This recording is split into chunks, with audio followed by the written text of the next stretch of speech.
One sec, Wait, one sec, one wait, sec. I'm not ready. I think, didn't study. one Can you sec, shut one up, sec. I think I everybody? got one. We're live. Is that We Haxorus? are Did I get live. Haxorus? I don't. What's up?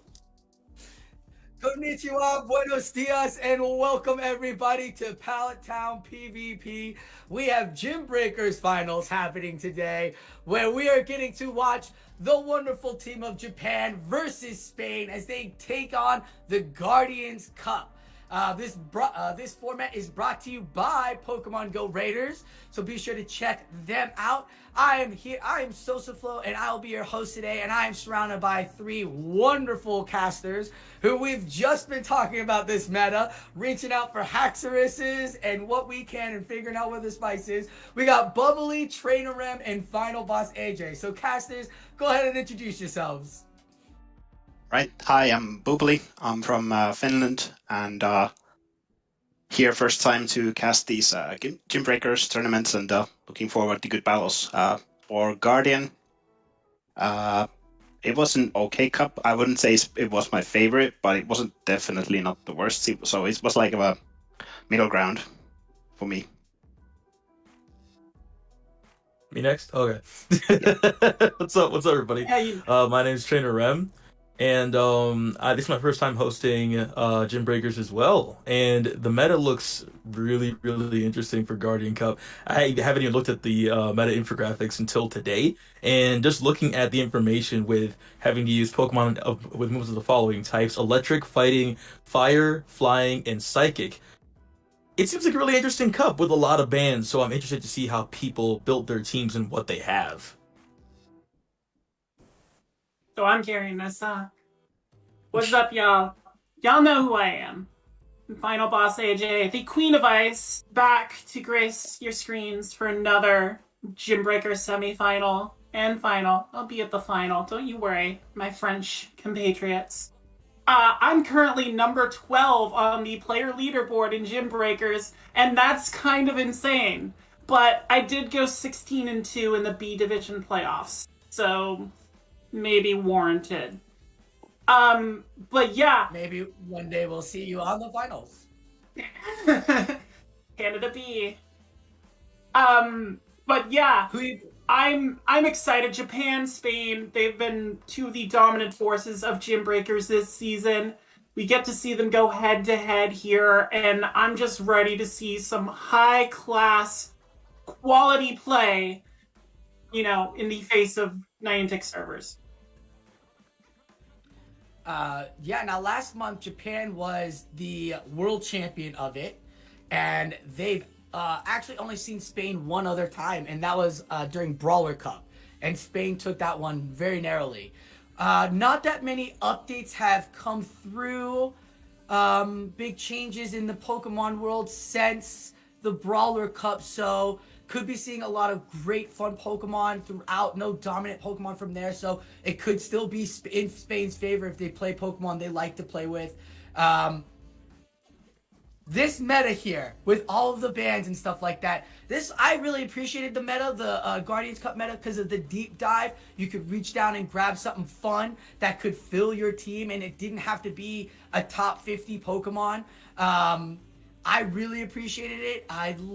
We were playing, there were so many different types of Pokemon you could play with. Trainer Rem, you said you didn't do it. AJ, you said you played the Guardian Cup. Did you find any fun spice Pokemon that you like playing with? Well, again, if you know me, you know I'm always digging for my ice types. And there weren't a lot of ice types available here. All the popular ones didn't meet the qualifications, didn't have a fire move, didn't have an electric move. There was only one in the top 100.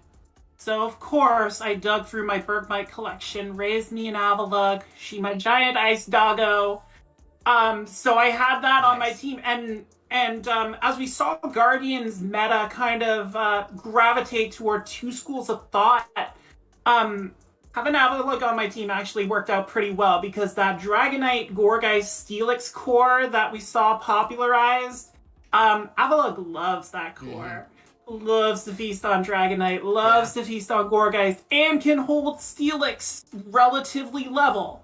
So you either went that route or you went full counter to that meta, bringing mons like Ninetales, like Pelipper, your bulky water types like Castform and Alomomola. There were two very different schools of thought at play, and so many different ways you could tackle it. So I'm going to be very interested to see how Japan and Spain tried to coordinate themselves and try and build a team, because I know when we were doing our coordination for the Canada B team, I usually pair with Sparkle, my Russian Patriot. But we ended up with very similar cores, so we had to actually separate ourselves to make sure that one team didn't just completely break our core. So that kind of strategy comes into this as well, figuring out who you want to pair with and who's going to get you the points you need to advance. Because, in Gymbreakers, it's first to 25. You get there, you're good. So yeah, as you're talking about the format here. Yeah, as we're talking about the format here, it's the first to 25, so the battlers will battle on. In each battle, they get a win. Each win gets them a point. First team to 25 points takes it out. Battlers play twice, do 3 sets. It looks like Japan has battled a lot of battlers from around, a lot of teams from around the world. Gentlemen, do you guys see anything that sticks out to you? The dominance of Japan this tournament so far, only allowing 17 points to Britain, and that's the most they've allowed. Like, are you guys seeing like this dominance and like cheering on one side, or is Spain creeping up in your mind? I feel like Spain's creeping up a little bit there. Just looking at the bracket alone. Right, Spain dominated Brazil 25-11, right? They got 25, couldn't even let Brazil get close to anything else. Then they came off, and it came close, but Spain took away with 27-21. Where Japan had a 31 point on Germany. Like, damn. They must love this cup. After Britain puts up 35 points on, I don't know what flag that is. Is that Costa Rica or... That's Czech. Britain played the Czech Republic. Yeah, Czech Republic. Britain played the Czech Republic. After putting up a fight, both of those teams, 30 points each, right? Way over 35. They could only muster 17 points. So does Spain have the shot, guys? You thinking it? Possibly. Yeah. Especially if they're both as competitive as they've been throughout this entire meta. It's worth a shot. Yeah. Those prelims, they're very dominant numbers too. We're gonna look at the players now. And whoa, I see a name I recognize, but do anybody else recognize any of these players or have come across these players in any of their battling tournaments? Of course, if you're a girl that PvPs, you know the name Polisha. She is a legend. She is one of the OG female battlers, and this is my first chance to actually call a girl that PvPs on Gymbreakers, so I'm very excited. Glad she's there to represent. We talked about Spain. Anytime you can trot out names like Saruka and Vanny, you're going to have a shot in basically every matchup. But then you see Japan with Pokamichi, #1 battler on the leaderboards in Gymbreakers out there. Wanko Wanyo, who's always like the quickest legend in GBL, it seems like. Both these teams are just so stacked in talent. And, it's going to be, I think it's going to be a matter of who can get that first 3-0, who can really put the pressure on. And that'll kind of determine just where strategies start to shift for each team. Yeah, looking at the names of the players, there's a lot of familiar names, especially from the Go Battle League. I battled many of these players and probably lost and probably won a couple as well. But also there are some familiar names from Sylph's side. One name for sure that I want to bring up is Vani, currently #1 on Sylph's leaderboard, or is he still? He was earlier at least. Yeah, he still is. Have to go check. So, but yeah, also other familiar names there as well on the Spain side. I will say, I'm on the Canada B team. We did play Japan back in Brawler. And we were the first team to actually deny Japan an outright win. They needed a tiebreaker to knock us out. We held them 24-24. And I battled Luffy in that one, and I managed to sweep him. I don't know how I did, but I managed to get the 3-0 off him. I think I went 1-2 against Chianti, I think was the other person I played. But again, just a very tough team that has come together very well, very quickly, and asserted itself in this format with all the success they've had in the playoffs. Nice. Oh, we are getting told that we're getting ready for our first set of battles. Before we do, I just want to make a shout out to Waco Wanyo. That's the guy I know. As the Sylph leaderboard, came into Sylph in Catacombs and swept all of LA, became like LA Champions League. So I always support an LA guy, so I can't wait to see this kid shine. But we are going to get our first set of battles, which will be me and Buble in the sets. And I don't recall who we're battling, but let's get that transition going. We'll see Final Boss AJ and Trainer Rem on the second set here. And we're getting Chianti versus Paula. Ooh, right off the bat. Look at that. We see Steelixes, we see Dragonites, we see Pelipers and Primapes. Boobly, talk to me, baby. What's popping out at ya? Well, looking at the Chianti team, there are three flyers, so I'm expecting Paulasha to bring out the Steelix to bring a tough time for Chianti to play those flyers, even though Talonflame and Pelipper are not that bad answers to Steelix, but it's going to be interesting. Also, what I want to bring up is Paulasha having the jump bluff there, which is a new addition to this meta.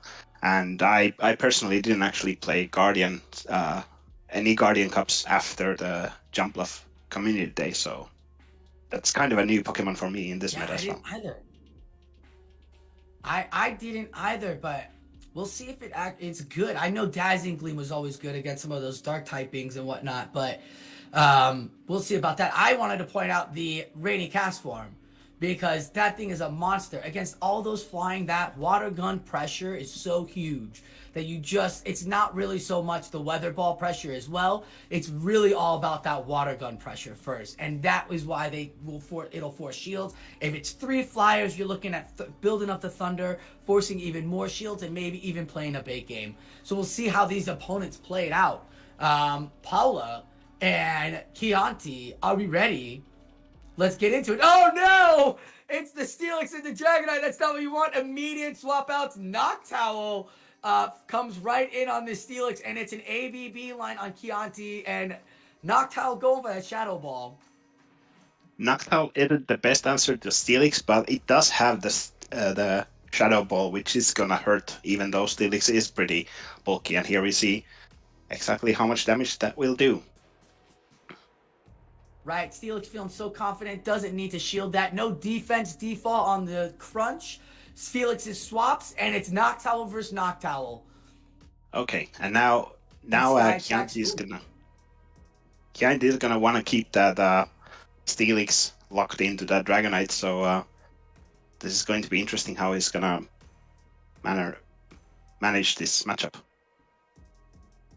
I can't really tell what the third Pokemon is in the back on Paula's, but she seems to be feeling confident to let the Noctowl go. It is the Rainy Cast form. Okay, so it's Rainy Cast form. This is beautiful. Actually, I would say bring in the Dragonite so you can draw out the Steelix again. It is Dragon Breath. So Paula is using that one turn fast move pressure to really pressure her opponent to throw charge moves and shield.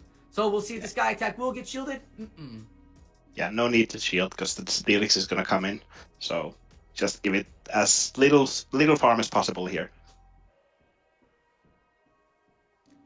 Oh my gosh, this Dragonite is loaded and it's getting swapped out immediately. Got at least 4 shots in, and it's Pelipper. All right, this matchup might actually be in the Water Gunner's favor because of one of those 4 extra taps. Got to that Thunder first, but now can play the bait game. We can get shield pressure. We can see if there's even going to be anything. That Pelipper sitting at 113 health doesn't want to see any attack. We'll have to shield everything. Yeah, this is baiting game from both sides because Rainy Castform doesn't like to get hit by the Hurricane as well. Also, the Steelix does have some energy banked for the late game, and we see that Paulasha was clicking at the Thunder, but then changed her mind apparently. Was about to click on the Thunder. I don't think she had it in time. Yeah, I don't think she had it in time before the Hurricane was popping up. It seems like she's counting pretty well. But not allowing that first weather ball to be a bait call. Going to take the second one, though. Doesn't want to be in the red. This is a great move. No shield. Swaps immediately into the Dragon Knight. The Pelipper can't throw anything. Dragon Knight will get this move off. Take out the Pelipper, and the weather ball user has a weather ball ready to go. What a beautiful play by Paula. What a beautiful play by Paula. Yeah, it will. Yes, this probably will kill, or maybe it will require a couple of battle guns in addition to this, but yeah, this should be, yeah, it's one water gun. She's got a shield for whatever that Steelix was gonna throw at it. That was so smart. Saved the energy, waited till last minute, knew she was gonna be dancing around this Steelix, paid attention to the clock. When the Pelipper came out, she's like, oh, I gotta pay attention to the clock. Threw what she needed to. So good. I don't think Chianti was paying attention to that clock. So I am shocked to see. I'm so good. So good. That was so good. Boobly, what do we got for next matchup? How do we adjust? What's going on? You did call. Okay. Oh, nope. We're going right into it. Yep. Never mind. Vigoroth in the Steelix. That's a good lead. And then we see the Noctowl safe swap again from Palash's side. And Vigoroth keeps throwing those body slams that he gets pretty quickly. And let's see what they're going to do. They're going to mirror into their own Noctowl. It's the same game again. Only this time it's Steelix as a lead, not Dragonite, but still putting on that Dragon Tail pressure. We'll see if the Dragon Tail pressure will work or if that Dragon Claw or Dragon Breath was actually a better moveset. So, we've seen this play before. Throw the energy. We'll see if shield come through. It doesn't look like Chianti is going to give up the shield this time, which was the huge factor in the last matchup. An early shield was given. Sky Attack comes in, will take out Polisha. No, she is still around. These Noctowls just bourbon it down. Okay, now she gets the Steelix to farm down the rest of the Noctowl. Does he? Gets the Shadow Ball still. A little bit of cheap damage here. That's good. I actually like this. If Chianti's reading this well, he's got a shield and save everything for the Vigoroth, because counter is going to be so good on both the Steelix and the Castform. Yes. And I'm pretty sure he's expecting the Castform because it's pretty strong against this team. It is very strong against this team with that water gun. Again, that pressure, just putting up all the energy. Doesn't want to throw it, but doesn't want to give up another shield. Will we get a shield from Polisha? No, she's going to let it go. And now it's the Castform game. There's 2 shields on Polisha, a body slam ready to go on Vigoroth. Let's play it. The energy on Vigoroth is going to be huge here. We're probably gonna end up in another baiting game though with the Thunder and Hurricanes, but we'll see how this goes. Look at what Water Gun is doing here though. I really like, again, the pressure of Water Gun, really chunking down the health, putting it in the red, finally get the shield, can get to a second weather ball. Can he get it in time? Oh! Before Chianti throws the body slam, the weather ball comes through. No shield. We're going to shield and play the bait game again. You know what? If anything, you could just wing attack this down. Oh, I'm freaking out. What are we going to do, Bubbly? Is this going to take a shield? Will he? Yeah. Okay, then let's see if will the wing attacks be enough, though. Going to be really close. It has to. It has to be enough. That's like... Paula Shard, ice in the veins. What's up? I think Paula is going to get there. I think she is too. No, she had 2 weather balls. Chianti had 2 weather balls. Oh, we're paying attention to the thunder energy. We're not paying attention to weather ball. Beast of a move. Wow. Wow. Folks, that right there 1-1. is some top tier battling. Oh my goodness, one tap away. Next battle will start soon. Bubbly, I don't know if I can take it so soon. I hope there's a break, but oh my goodness. There's a Are we slight gonna see break, the it jump seems. up? I'm expecting the Gore guys to counter that rainy cast form. I was expecting it to see it on the second game already, but maybe this is the one. It's a Leads Vigoroth with the into rainy cast cast form, form. but gets the counter user. I guess I we think- do not have Polish Shards side, which is fine. We're only getting Chiantis. We're gonna get the first body slam. It looks like this rainy cast form staying through, which is really interesting because that Steelix looks real threatening on this counter. So I don't know if Chianti's playing this properly. If there's a Steelix in the back on Polishov, there might be some damage and some trouble for Chianti. In comes the Weather Ball. Goes right through. Shields staying on both battlers. Yeah, Another body I slam. would Man, expect Yanti to know that there's the Steelix going to be in the back, but maybe he's hoping that the Pelipper can handle it. Oh, he brings out the Pelipper in here. What is Okay. this swap?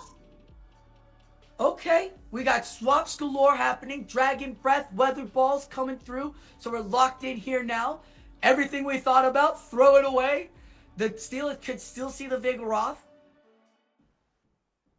Yeah, he There's did a bank lot of some energy energy on on the this. Vigoroth, so maybe that'll be enough for the Steelix in the back. Well, if it is Steelix in the back, who knows? Maybe it's a jump left. Okay, here we go. Oh my gosh, if it's the jump off and throws us all off, I'll be so excited, right? Expecting Steelix gotta get the Vigoroth, but throws in the jump up. So, we're getting down to it. The Dragon Breath come through, and the Dragon Breath chunk down before the Weather Ball goes off. Now Wing Epic down. Enough energy on this to throw. I would say, I think the Dragon Knight has an Hurricane ready to go, or Dragon Pulse, Outrage, yeah. Yeah, but that's a good... They got the energy from the Dragonite, and then we can Wing Attack down. And yeah, And it's all on to Noctowl and the Dragon shield. Clown. Let's see what's in the back. Yeah, and it is hoping for Noctowl that jump versus bluff. the world. Oh, It is. Oh no, it's Noctowl versus Noctowl, the boringest matchup of all. yeah, with Kiandi being is behind kinda what with you talk beyond about. on health, this might be Polish's game. Health, Pokemon. There's still 2 Pokemon on Polish's Yeah. side with like 2 HP each. Well played by Polisha for bringing in the Noctowl. That's interesting. I know how we were the first 2 matches. We saw them as hard switches. Now they're the closers. Great Pokemon there. As you saw, even when it saw Steelix, that Shadow Ball put great pressure on there. There's really not much Chianti could do here, but hope that the game lags so hard that no one calls it. And Shadow Ball, Shadow Ball, Shadow Ball. Because there's really no hope. This either Sky Attack or Shadow Ball should do the trick. For the Noctowl. Boop. Oh, and it lives with 1 HP and a Wing Attack. So, 2 for Spain. Polisha showing us big on that rainy cast form in this cup. And I actually really did like it. It's one of those core breakers against that Dragon Knight and Steelix core that we AJ was talking about earlier. Any topics or highlights you'd like to talk about, Bubbly, before we kick over to the next matchup? Yeah, the rainy cast form was definitely a solid pick. Also, as I mentioned, that the Steelix is gonna be there with the triple flyers, but I'm surprised that the Gore guys wasn't played at all, since that's Chianti's best answer to or even the only strong answer to the cast form. So, Yeah, with Steelix being a prominent, though, and that Primate possibly having Ice Punch, I can understand the possibility of holding it off, but only they will tell us what they were thinking of when they picked their line of 3. But we're off to the next set as we head to the next one.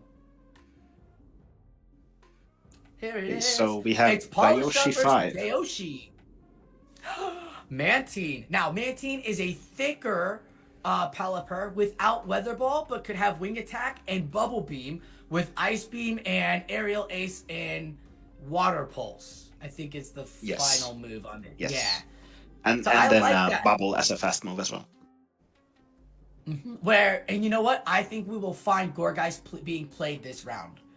Because I feel the Rainy Castform's being called again from Mantine, and because of the Ninetales. There wasn't a fire there, like a, whatchamacallit, fire? Like a Pelipper? Not Pelipper.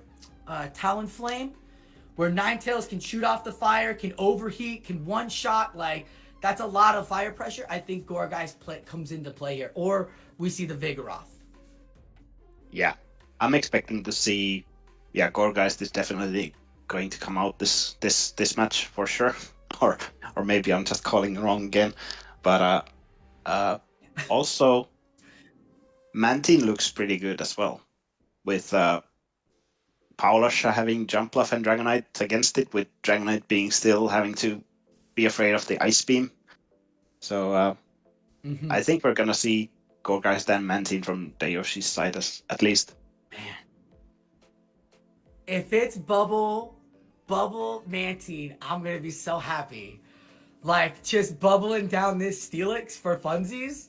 Just hit the Bubble Beam, little bubble down some more. Defenses dropped. This isn't Thunderfang Steelix. This is Dragon Tail Steelix. So we know that now. We're about ready to kick off the matchup here. I expect to see both battlers at one point giving us Steelix and Dragonite cores. So we do not have Dayoshi's matchup, but we do have Paulasha. We have Paulasha's again. We have Dayoshi's.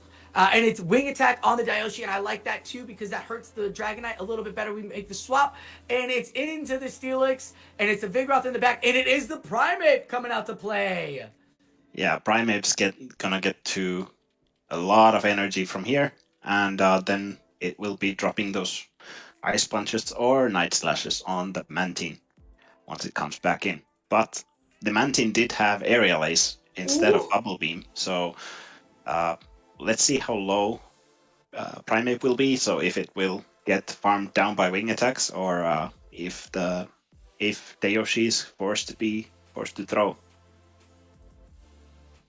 So no proc from Paulasha. Shield given though. That's great. Primeape's got tons of energy now. I'm expecting it to be close combat in the back. Like, it's either close combat or Ice Punch after throwing off that Night Slash. So I expect it to be close combat. Maybe do some damage. Another Night Slash comes through. No, that's a proc, it looks like. No, I cannot tell. I can't read Japanese. I'm sorry. No, he wasn't proc. Finally gonna get a shield. It is another Night Slash coming through. Makes the swap in time. Oh, and gets the Dragon Claw off now. Yeah. And finally going to get the second has the shield. Yeah. Paulasha really putting that pressure on shields. I really like that. When you play Primeape, it has that asset of it. And then a Dragon Claw as well for whatever. We still don't know what the third Pokemon is in the back. And if it's that Noctowl with Shadow Ball, that could be huge. Or not so much. Well, it's Vigoroth though. Shadow Ball. Yeah, I see there's Vigoroth in the back. I was like, maybe not so much. But if it's a Rainy Castform, those Weather Balls, I tell you. There's a lot of work for the Vigoroth here, though. First to get rid of this Dragonite, and then there's still a bit of left on the Primeape. And there's the third Pokemon. Body Slam. Yeah. Bit too late. Tapping the Body Slam, not getting it. CMP goes to Dragonite, gets the Dragon Claw off. We'll have under taps. He just wants to farm it down.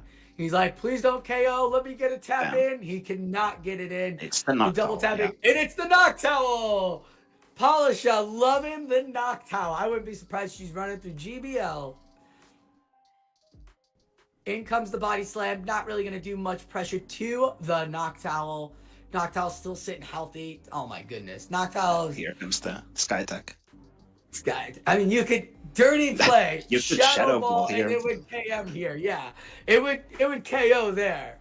But takes it out. Noctowl, a great Pokemon, wonderful shot again. We didn't see the Rainy Castform. We don't see the Gourgeist.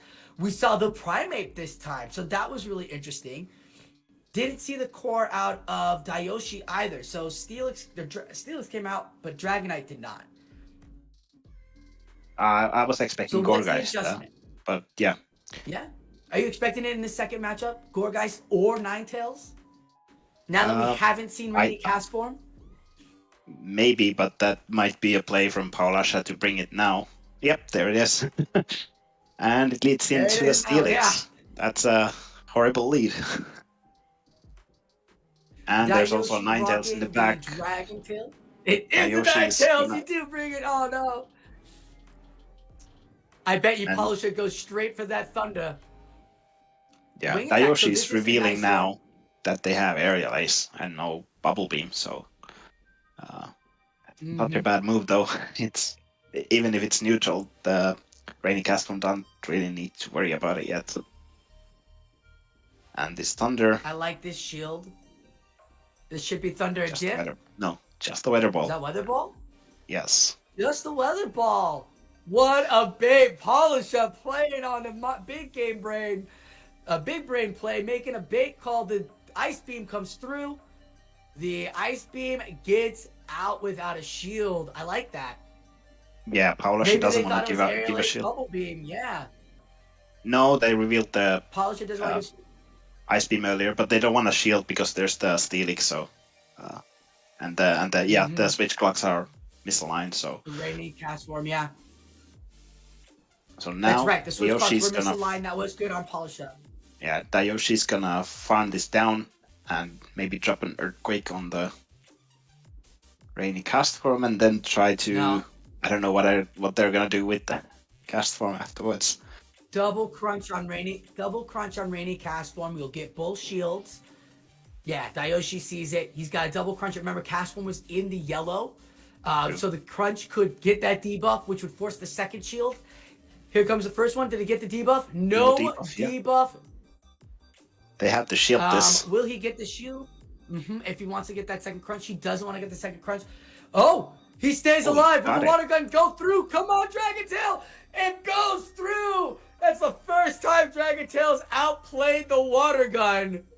Crunch goes off, takes it down, swapped immediately. Dragon Claw comes in. Not nice. No. It's Ninetales might not want to see it. Yeah, Ninetales is still gonna have trouble. Yeah, there wasn't really a target for the Ninetales in this match, so maybe Dayoshi is leaving it at the bench for the next one. No, I think he's doing exactly what I want him to do. He's going to farm up. He's got Psyshock on the Ninetales. He's going to take either a Dragon Claw here or shield it because he knows that Rainy... Oh, she's going to take the... She's going to throw a Dragon Claw. Boom. Dayoshi puts up the shield. Here comes the Psyshock. There's no swap from Paulasha. Remember, she still has that Rainy cast form with little health, and there's a switch timer up, so she could have used that as a shield. I wasn't expecting actually that to be played. There still is. Wow. But this is enough to kill the Ninetales. Oh, that was an outrage. Okay. Yeah, then that was definitely enough. And Dragon Claw. Yeah, there it is. Dragon Breath doing its thing. So Paulasha again dominant with the Water Gunner Dragon Breather. Showing that line again, just it's dominant on how quick those fast moves are. Giving her team 4 points. 4 points. Beating both opponents in the best of 3. Getting 2. Allowing Chianti to get 1. Will Dayoshi get another point for his team as well? Because let me tell you, man, even if you lose sometimes, getting that 1 point might actually have been that point that wins the matchup for your team. So we get into the main team, into the Steelix. Now that we know the moveset, Steelix can stay. It's an immediate swap out, Steelix into Steelix, and it's Noctowl. Okay, we saw this before, but it was actually a Dave swap Noctowl. I don't know. Paulasha doesn't have a solid answer to Steelix, which kind of makes sense, because if they're leading Steelix, they might have their own Dragonite in the back. So this is probably their best answer. There is no Primate. Yeah, there is no Primate. There is no Rainy cast form here. Unless she's playing a major head game with all of us right now and just duping all of us.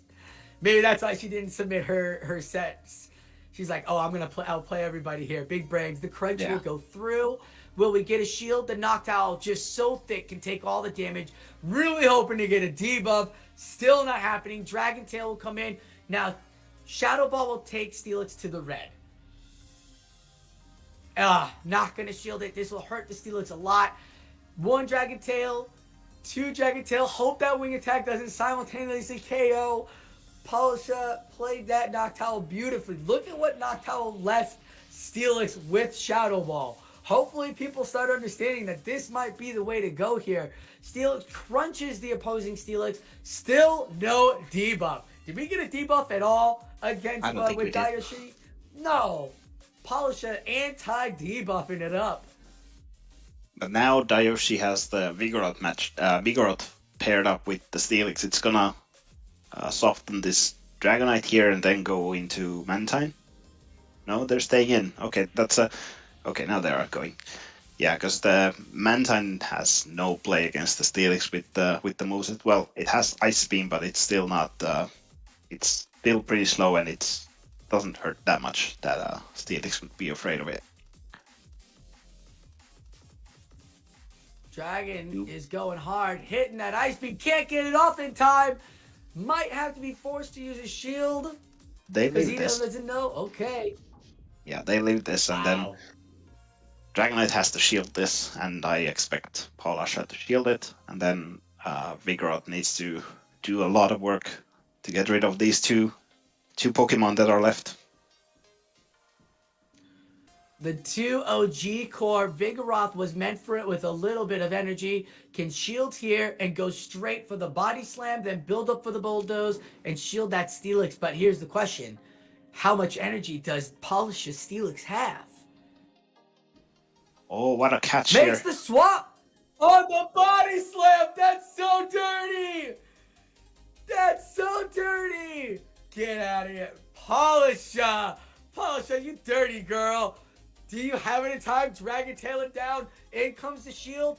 Now here's the thing. Got up to a second bulldoze. Can it throw 2 bulldozes and the counter down on the Steelix in time? No debuff on the crunch. This could be huge. It's in body slam range. Through 2.5 body slams. And deep red.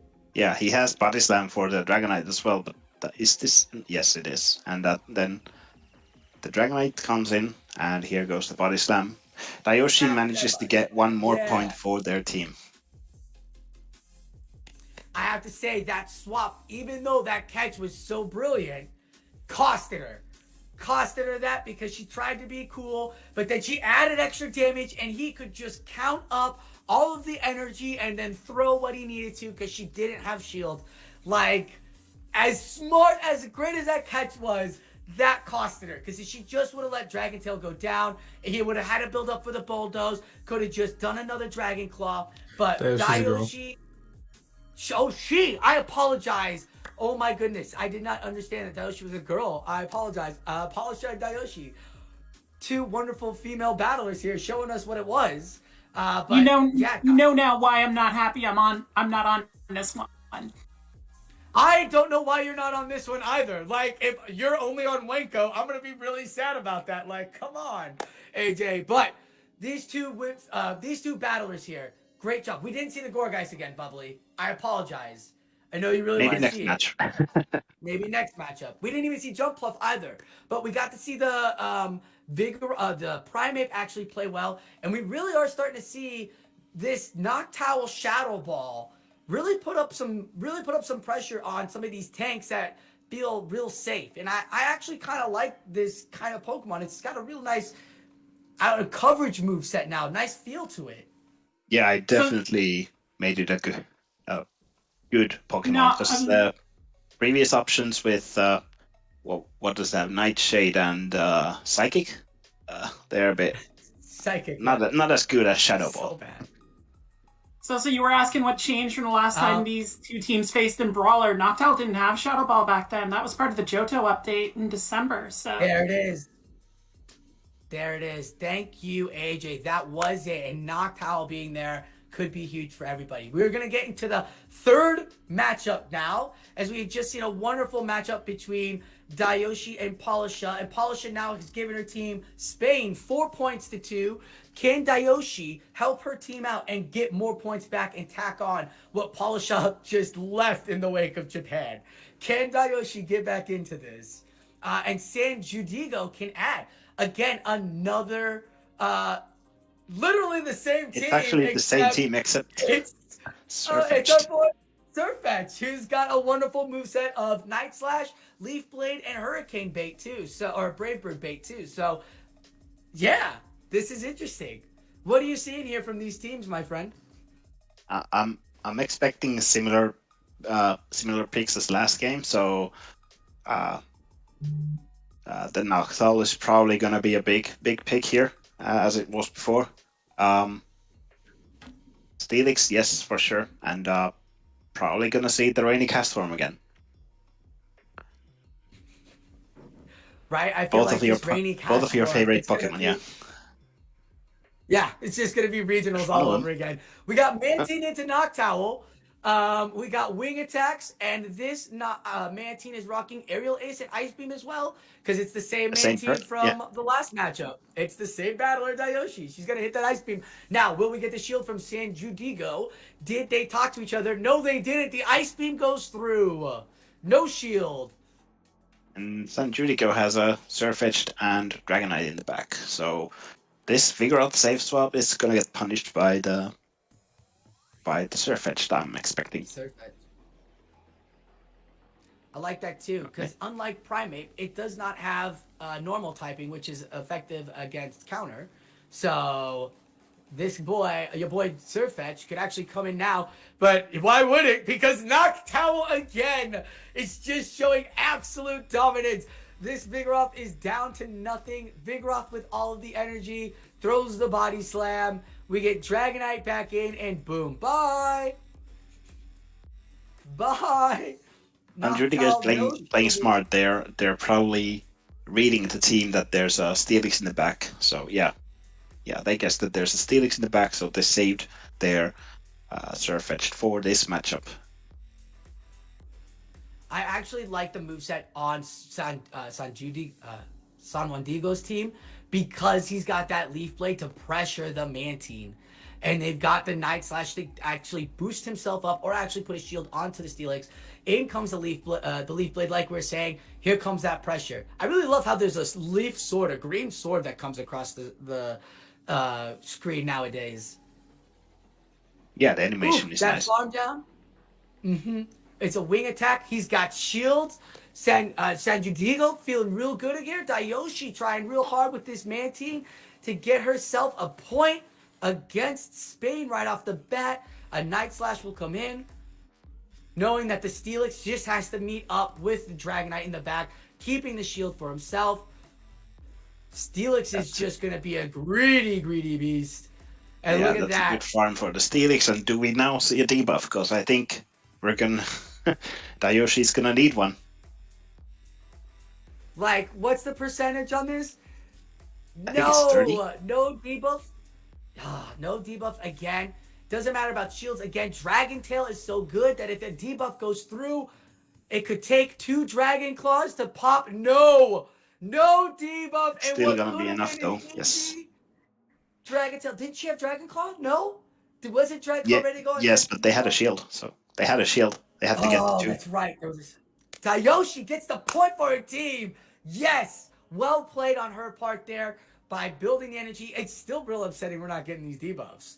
Making it real like nail biting now. Like that debuff at any point, that Dragon Tail would have taken out that Dragonite a lot faster. But what are we suggesting here? What are we suggesting the matchup's gonna be? Steelix leads? Hey. Oh. Yep. This is almost like are we gonna play a big game? Yeah, this is almost like Umbreon lead mirror, but less annoying. Yeah, but yeah, because you can actually throw baits and stuff. Well, great tap to count and get the actual fast move before, but Dayoshi got the tap in, can call the move now after seeing the bait. recall whether or not it's going to be a bait. So plays back in Dayoshi. She gets the crunch off. Both players throw crunch and both players don't get a debuff. What is happening?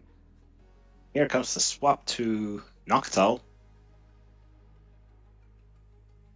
Probably hoping that, yeah, probably hoping that there's the Dragonite in the back and saving that. Got the debuff. Yep. Got the debuff. And there the it is. Dragon are doing double the pressure now. That is what we were talking about. Why Steelix with crunch is so good now. Yeah. Dayoshi needs to farm this down. Probably has to throw a move. Yes, Noctowl is too bulky to get farmed down. And now the Steelix is gonna come in and farm the rest of this Dragonite. That was... Oh, look, we got the Castform back in. Our best buddy Castform's coming into play. Steelix with all the energy. Oh, trying to get the Dragon Claw off. Can't get it in time. Steelix Dragon Tail, too oppressive. So, Senjudo has all the energy. Dayoshi still needs one more tapping. Gets it, so he has the crunch ready to go. Will he call the bait? Calls the shield! What a great call! Makes the swap immediately. The Steelix is out, the Radiant Castform is in, and the Mantine comes to play. But the Mantine has no shield, so the Radiant Castform can just go straight to Thunder, take it out, and then continue on water gunning down the Steelix. Right? Like, it's like, oh, did you throw something, bro? I think you left your aerial ace back there. Thunder! Under tap. They actually undercharged it, yeah. But still too much damage. Now Dayoshi knows needs so much hope and a prayer. There's still a shield on that Castform, but it doesn't matter. It's kind of like the rage quit tapping, respectfully. So San Rodrigo gets a point for Spain. That Rainy Castform, baby. Dominant. Rainy Castform Noctowl core. Real dominant in this matchup. Yeah, we're definitely gonna see more of that this matchup. So how would Dayoshi... I think Dayoshi's best answer is the Dragonite. They can beat both of those two, and but Noctowl is still so bulky that's not even a good matchup. I love how both of them are bringing in the complete opposite of what we're talking about. As Ninetales versus Surfetch lead it off. The Night Slash won't do much, but it could proc, which would help those counters. You can see already doing damage on that Ninetales. In comes the Noctowl, and there's the tank, and here comes the counters against that normal typing. Flying gonna do the damage, all of the energy on this Noctowl though, but the body slam comes through first. That's big. You feel good about that one right there. Vigoroth answer to Noctowl is a bit weird, but it gets those body slams so fast, and wing attacks aren't that strong that it's an okay choice, and they really need to get out from the with the Ninetales to save it for later, and also get this Vigoroth out so that it won't get paired against the Surfetched. Tons of energy on the Ninetales. I'm kind of shocked it didn't stay in with the Ninetales, thinking that the Castform could be coming. Dayoshi might be thinking big brain play, right? But Noctowl shielding finally, so it can get its third Sky Attack off on this matchup. Losing all of its energy now. Now it's Bone Dried of energy. Dayoshi and Sanjugo trying to win the matchup to give their team a point here and win the matchup 2-1. So we got Mantine into Dragonite. The Vigoroth is out. Dragonite has to be afraid of that Ice Beam. In comes the first Dragon Claw. Will we see shield? Gets the shield. Was that outrage? No. What was that? No, that was a claw. Yeah, that was just a claw. That was claw. Okay, cool. The Ice Beam comes through. You got 1.5 Ice Beams. Will we see the shield from the Dragonite? We get the shield from the Dragonite. Bam. Even with an aerial ace, I think you might have gotten a shield here. Dragon Claw comes through, but it won't be enough. That Mantine is pretty healthy. It'll still be in the red here. Will the Yeah, Dragon but Best take it down in time before the Ice Beam? that's the question, or will they? Oh, they actually switch out. Taps the side shock, like, and Hard gets 4 or 5 Dragon Claws in. Side shock goes in, side shock goes down. What will Palasha do here? The Ninetales still had a Weather Ball, I believe, and even a Psyshock, I think. Yeah, they have Psyshock, so they have to. Will they? Oh no! Oh no! Oh They my tried. goodness!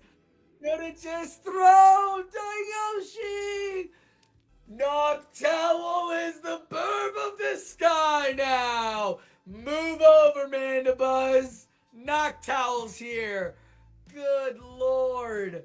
All of that energy on Ninetales. Yeah, I like the play on Dayoshi. They really had to manage to farm down the Noctowl though, because the surface still had like 50% health, so they needed a Psyshock on it. I don't think a Weather Ball would have been enough. Yeah. So. A nice try. I absolutely agree with you on that. That Weather Ball was not going to be enough, but not enough health on that Ninetales.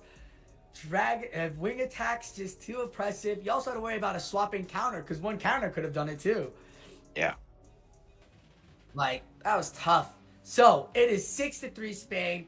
Sandra Diego takes another 2 from Dayoshi, but she still manages to get a point. Japan getting walled here after being so dominant in all of their tournament is now down by 3 already. There is still so much battling to happen. Like, don't worry, people. The drama is live. The Pokemon are here. We see another triple flyer. And I don't even know Rixo Bambino's playing. But man, oh man, am I excited for all of that. We got Icy I like Muck and Seeking. I played Muck myself in one cup, and it's pretty nice pick in this meta. And I faced a couple of Seekings. One was with a Waterfall though. I would play with the Poison Jab, but it's a solid pick, that one as well, because it's fairly bulky and the moveset is really good in this meta. Yeah, it breaks that core of Dragonite having an Icy Wind and a Drill Run. If you double Elite Legacy that, then you got your Jump Bluff again.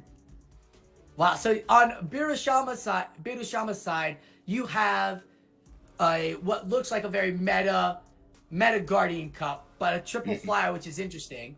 Then on Rixo Bambino's side, you're playing with Empoleons and Mucks. I mean, you're dealing with spice on spice on spice. I like it. I think Muck plays because of the Thunder moveset it has. Thunder Punch and Dark Pulse are great movesets for Muck. Now that Poison Sting does what it does, like, oof, like, pretty good.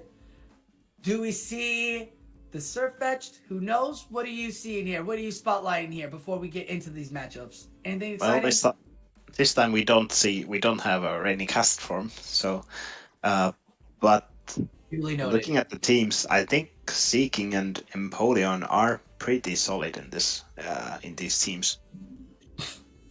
From Rixo Bambino's side at least, and on Berusama, I think Vigoroth is a solid safe swap, so I'm expecting to see that in the safe swap or even in the lead, and also as we saw from Paulasha's side from last games, Noctowl still does work even if it gets paired up into a Steelix lead or a Steelix matchup.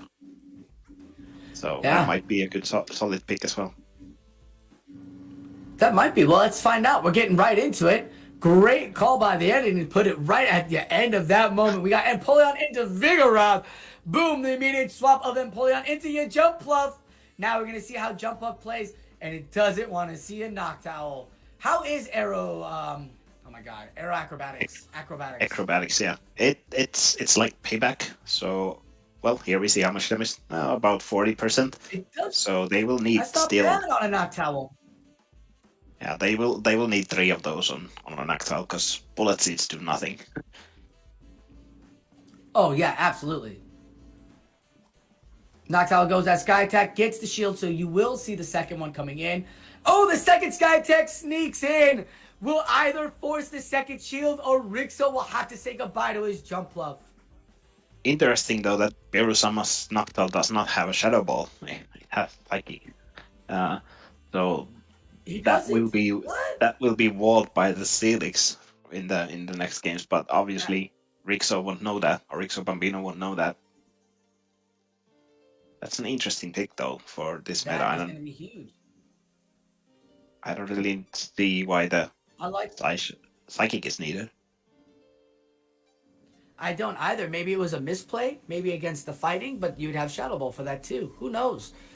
Maybe if Birusama is in chat, they would like to tell us. And we do see the Muck onto the Pelipper, and that's actually kind of in Pelipper's favor. We got 2 shields onto the Pelipper. He can get the Weather Balls, which will still do some pressure onto the Muck. The Thunder Punches will hurt, but I believe the Pelipper, if 2 shielding on the 1 shield here, can take the Muck out. Because the Weather Balls are going to put that pressure down, and the wing attacks are doing work. That water typing of the bird does the work it needs to. So 2 shields here. The Weather Ball comes in right before that second Thunder Punch. Birusama is getting all of that shield pressure off first. Playing it beautifully. Muck goes down. Doesn't even throw a second charge move. And it's all Empoleon building the energy for this Vigoroth. Yeah, this is an uphill battle for Rixo Bambino here. Just needs to get rid of this Pelipper, and then Berusama needs to get rid of this Pelipper, and then Vigoroth can get to work. Just need to get rid of that shield, and Vigoroth could get to work. Shield gone, body slam come through, counter snuck in, bam! Still alive. A Hydro Cannon, a Drill Peck. But we have a shield. Here's the BM, right? You don't shield. Because you know you survive. Come on! Ooh, obviously, understand. Birusama gets himself a point for Japan, making it 4-6. We saw Muck, we saw Empoleon, we saw Jumpluff. That was a real interesting lineup, and it looked like the double fire tactic worked. Will Steelix come in again? Or will we see the Empoleon play as a second time? I'm expecting the Empoleon to come out still, or maybe they switch it into the what's it called? Seeking instead. Seeking. Okay. So Dragonite into the Empoleon lead. All right. This is a great lead. This is what Empoleon wants to see. Not all those Dragon Breaths coming in before you get off a Waterfall, but Waterfall's a long move. Taps it in time, gets the Drill Peck off, will get the shield. Birusama acting like he knows how this matchup is played. He's like, I'm not really getting anywhere close. I don't need to tap this. I could just farm City down. Builds the energy, gives the shield. Looking at those health bars, though. Almost gets to 100. Yeah, but looking at those health bars, though, just shows how good move Dragon Breath is. Like, Empoleon is losing this with if just looking at the fast move, so. Invest 2 shields into the Dragonite.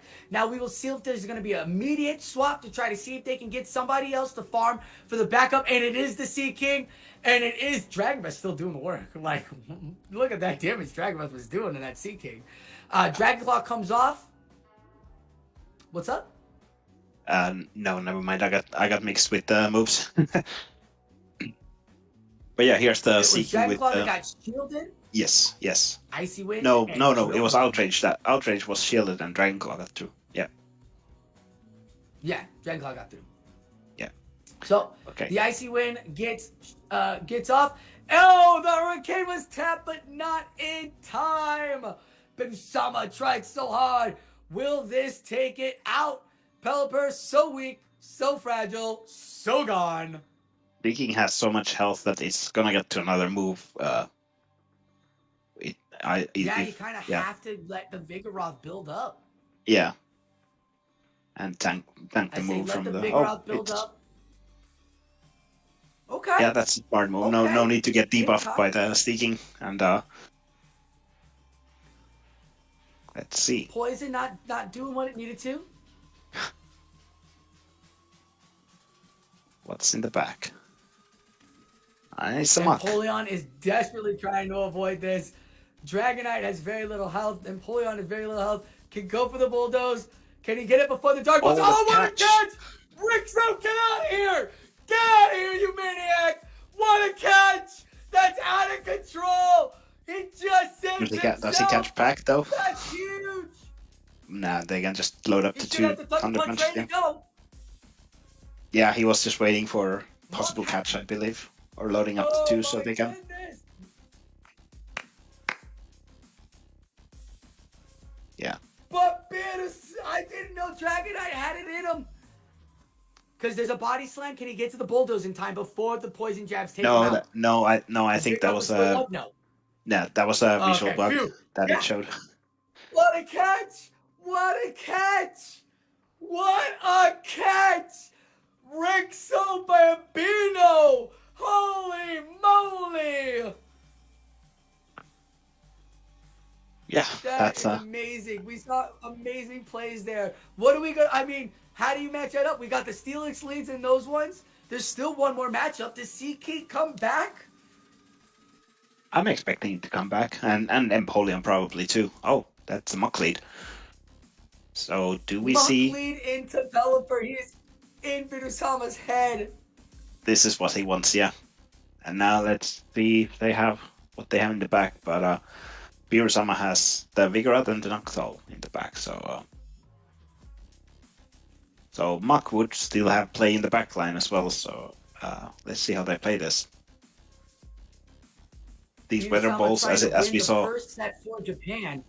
as we saw earlier, these weather balls do stack up though, and Muck is gonna start shielding soon.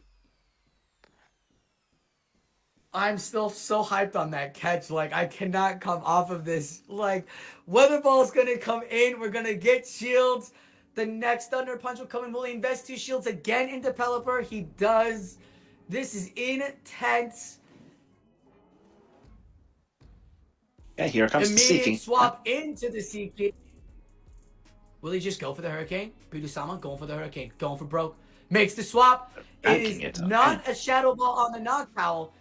Icy Wind. I guess he did a lot of damage. He still can do some hurt with that Shadow, with the Sky Attack here. Yeah, definitely throw Sky Attacks here, but they're gonna get double debuffed first. Yes. Whoa! That double debuff is huge because now the Sky Attack won't even take this out of. Yeah, Steelix can farm down now. Steelix, Seeking, I mean. Oh, got it to the red. Still got it to the red. But enough energy to help it out in the back, which means all the energy on the Pelipper has to go off, or it's going to take a debuff onto Vigoroth. Yeah, they're going to come in Vigoroth. Just like last time. Mm-hmm. Yep, they didn't even get to the move. That's good. Not enough for the move. That's great. Vigoroth counters. That's the last. What are we doing next? Muck comes back. Body slam just in time. There is a shield, though. Is it the Empoleon in the back? That's what I'm expecting. Oh, they just came in. Ah, it's the Steelix. Well, it's a bit better than the... There are 2 weather balls on that Pelipper. Mm-hmm. There are 2 weather balls on that Pelipper. They had enough for it. Bidusama had enough for the energy. He could take this for Japan and get himself back into this. Here comes. Do we see the swap immediately? No. Vigoroth and P-Tai. Okay, that was real cool. P-Tai. And now he's gonna probably go Pelipper and take it out. Yes. Yeah, Pelipper. First comes the weather ball. Stop over tapping. One Dragon Tail did go through. That won't be enough to kill. Yeah. Second weather ball. And Japan gets its first win of the matchup. So now it's 5-7. Yeah. Wow. Bidusama had to have been outplayed with a crazy catch in order for him to lose. What an amazing matchup those 2 battlers gave us. Like, holy moly. Bubbly, man. What? Yeah. You tell me what did you see in these matchups here, my friend? In this a lot last of matchup that we just saw. A lot of plays that I wasn't even expecting that's gonna happen. For example, that one Rixo Bambino sack on the second game, and then we also saw a lot of use for Noctowl, especially from Paulas's side earlier. And even though you believe that thing gets just walled by Steelix or just loses to Steelix, we saw how much hurt that the Shadow Balls could do in that matchup. And I really like Rixo Bambino's team being a bit on the spicy side. Yeah, it actually still did the coverage you needed it to, with everybody running the core. Like AJ said earlier in the stream, there was a two-type mindset, and this spice covers that mindset pretty well. It is, as we're talking about it, you said the Shadow Ball of Noctowl was huge. You saw it in the first two matchups with Palasha, as she dominated and gave Spain 5 points or 6 points, and 6 points, and Rixo Bambino got him 1, giving them 7. Whereas Dayusha, Chianti, and Butasama all were struggling, but Butasama had to be outplayed like crazy in order for Japan to get their 5 points. We're going to kick it over now to Trainer Rem and Final Boss AJ, as they are going to take on the next matchups of this. But thank you all and enjoy that. I hate that. Muck was such a core breaker in Guardian. Jeez. Oh my god. One of my teammates on Canada B, T-Foss, he used Muck. He had such success with that. I had to face him in my local, and he again was just able to put Muck on Gorgeist and was just like, was it Acid Spray in Dark Pulse or Thunder Punch in Dark Pulse? No, it's Thunder Punch. You want Thunder Punch to threaten flyers and water types, which were plentiful, and then Muck resisting counter. Muck only really had to worry about Steelix, and then we saw the Sea King there as well with that ice damage. Everyone was looking for ice damage with Gorgeist and Dragonite being so popular. Some of us went right to the source, but to each their own. Right. Oh man. So yeah, I like how we had two girls at PvP against each other, and me and you, Rem, were literally calling the only match out of that quartet that did not have either of them. Yeah. Pay for my McNuggets, fish. Come on. All right. Do it. She needs them. Exactly. Anyway, we get to see the fourth and final match of that pairing. We get to see Chianti against San Hudigo. And that triple flyer team Chianti's got with that Talonflame, who we haven't seen a lot of Talonflame in this, just because water's been so prevalent. Dragonite's been so prevalent. Even Steelix, which takes super effective from all those fire moves, Steelix still hits Talonflame pretty hard. Dragon Tail. Yeah. Jesus. Yeah. Dragon Tales, it's almost time for Dragon Tales. It's always time for Dragon Tales in Guardian. The Dragon Tales are all over the place. I wanted to point out that Chianto seems like they just went hard against fighting, and that entire team, like they chose 2 fighting weak, and then of course you have 4 fighting counters, which at this point I kind of consider Talonflame a very soft fighting counter, simply because the only thing that's super effective to anything but Lucario and Grassland fighters, it basically only has Incinerate and Flame Charge as its quick damage. You have to bait the shield every single time to be able to kill any fighter, because every fighter's going to shield no matter what. There's really only one fighter that could fight back against Talonflame, and that's Machamp if you're running Rock Slide. So that does give it a lot of play against a lot of the counter users, and we see San Hudigo using Surfetched, which was a popular pick just because it has Night Slash for Gorgeist and then Leaf Blade for all those water types. And does neutral to Steelix as well, so you just pump out that damage. But that duck is fragile as hell. True. Very true. It's Oh my been one of my in the past. It was one of my favorite picks for Ultra League GBL, and every once in a while, some Silph Cups where Surfetch was allowed, just because Surfetch is that one wild card fighter. No one knows what it could be running. You could be running Leaf Blade and Night Slash. You could be running Leaf Blade Close Combat. You could be running Brave Bird instead of Close Combat, and you wouldn't be able to tell. And if that thing ramped up on energy, it was always stressful to have to decide what to shield.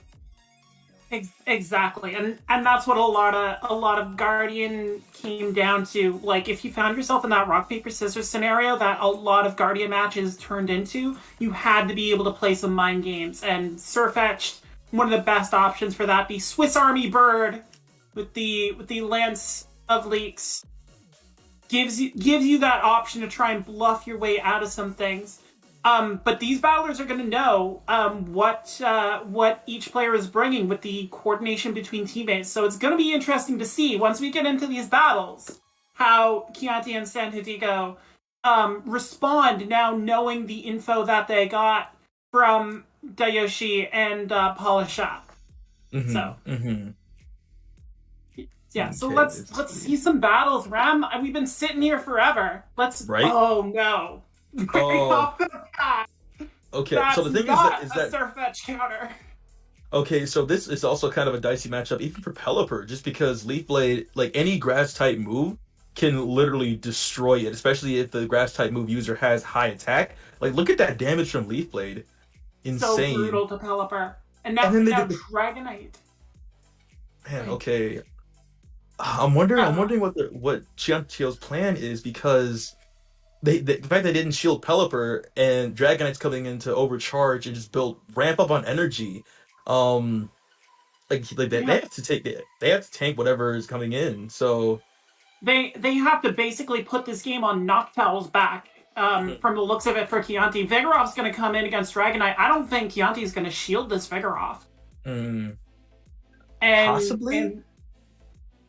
Well, we're going to see the dragon move here. Ooh. Dragon Claw doesn't do much. And Vigoroth's going to get these body slams out. Dragonite, so fragile at the Great League level. That body slam almost takes it out. And now Chianti gets the farm on Noctowl.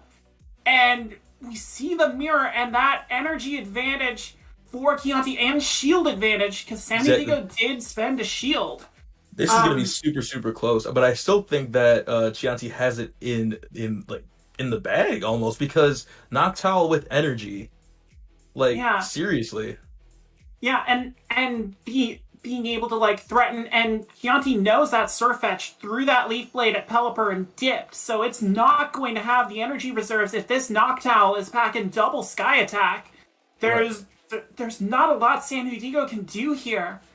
So sacking the Pelipper actually proved to be a very smart strategy from Chianti there, just to kind of get this Noctowl in a position to sweep.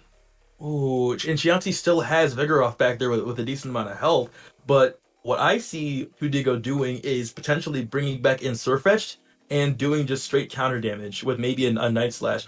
Oh! They swapped at the same time! The simultaneous swap. Oh, the brain power! The brain power on display! We saw the lag there! Hudigo lagged. Oh my god. That was their only win con too, to get off a Night Slash and come back in. Well, we'll see what happened. They farmed the Vigoroth down. It doesn't get the body slam off. Who gets CMP? San Diego gets CMP, but I don't think Sky Attack's enough. Oh. Noctowl's so bulky. Yeah, not even. It's super bulky. Jeez, not even. Chianti can let those air bubbles go, fly away. It's not going to take much here. And Chianti gets the win there. That is such brutal lag there, especially on Surfetched in that counter on counter matchup. I had that happen when I did my showdown battle against Bulk, because I was in the middle of driving down the South Shore of Nova Scotia while the showdown was going on. So I pulled off onto a random highway on-ramp to do my battle against Bulk. And here's the thing. Rural Nova Scotian internet sucks. So I got lagged and I lost 0-3 against Bulk. Yep. We're in the next battle here, and then we got Vigoroth versus Rainy Castform. Now, Vigoroth is going to be spammier than Rainy Castform because Water Gun isn't as quick to build energy as Counter is, but it's going to be kind of close because look at Water Gun and Weather Ball are going to be doing some decent chip damage over time, but those counters and body slams are going to be adding up too. Yeah, and that looked like a CMP tie. So Chianti trying to time out these body slams, trying to keep as much energy on this Vigoroth as possible. We see the body slam thrown here. The Sanduzico is just going to let it go. He knows that in the end it's a Pyrrhic victory. And you see Chianti just hammering that Pelipper. Or not any flyer. Send a flyer out. And here's the Noctowl mirror. Well, obviously, like Chianti's goal was to bait out the anti-flyer, right? Like just get it out. Just because Vigoroth is right there, right? He wants to try and farm down the anti-flyer, come back in with body slam spam. That's what I would do. Yeah, and we see the Steelix on Sanhudigo's side, so it's a very, very important thing to get that Steelix out in the open. In the end, Chianti's lucky that he tapped Noctowl instead of Pelipper, because Pelipper is obviously going to have an easier time dealing with Steelix with those Weather Balls. As we see this mirror play out again, not as annoying as the Steelix mirror or the Umbreon mirror, but still two bulky owls going at it. Here comes Steelix. Steelix going to try and get as much energy off this Noctowl as possible with the switch clocks not in alignment. Chianti basically has to throw this Shadow Ball just to stall. And then, of course, the two most common matchups we see in Garden are Noctowl versus Noctowl and Noctowl versus Steelix. Of course, that's the way Spain and Japan are playing it out. Chianti's not gonna shield Vigoroth. Still up. They're both still up 2 shields. Yeah. Who needs shields? Who needs shields? It's all on Pelipper here for Chianti, but that Steelix is at half health. I think one Weather Ball getting through would be enough. It's basically going to come down to can Sanhudigo give Sosa what he desires and get a debuff. There wasn't one on that first one, so now the shields are going to start coming out. We're not saving them for the next battle. But yeah, I know Pelipper is fragile, but this Steelix needs to be doing more with Dragon Tail, and it's just not going to be able to outlast this Weather Ball spam from the Flying Trash Bird. It's just not possible. We see the second crunch coming in. Shield. No shield. Oh my god. What is happening right now? Chianti, he's gonna you catch. are mad. That's but now why. you can swap it to Noctowl. Okay. Yeah, no. Chianti guessing Noctowl left with a move and saving the shield. Big call there. Banks the Weather Ball on Pelipper. Uses Noctowl to finish off its counterpart. And I don't think the Steelix gets enough to get to crunch. We see the screen go dark. Pelipper has the Weather Ball. And that is all she wrote for Sanhudigo. Steelix goes down. Well, that's not all she wrote, but there's still one more, obviously, because if you can count to multiples of 3, you know there's another match coming. But very, very well managed there by Chianti, knowing exactly where he needed his Pelipper to be to navigate that tricky 2-shield endgame there. Just very insane. Well done. Man. And then, I wanted to point out that the use of Pelipper there to farm down a little bit before swapping to make sure that the Noctowl couldn't get off another move was really well played out. So we're riding along with Chianti here. Vigoroth against Dragonite. Now, Sanhudigo's not got the best video hookup, but there we go. We got it. We got the matchup. Shield already on that Vigoroth. They're not holding on to him this time. Right. Not with Vigoroth and Dragonite out. Oh, the Sanhudigo's gonna let the Dragonite take the body slam. We see similar backlines for each side. Noctowl ever present, but water options in the back. I was gonna say let it go, but no. It gets to No, another Dragon Claw. yeah, He lagged a little bit. yeah, He it lagged a little bit. gets that Dragon Claw off though. Yeah, I can see that shield being one Dragon Tail away. You think you're gonna get the second pressure on the Vigoroth. Mm-hmm. And here comes Rainy Cast Form, the Mm-hmm. teardrop, making opponents cry all month long.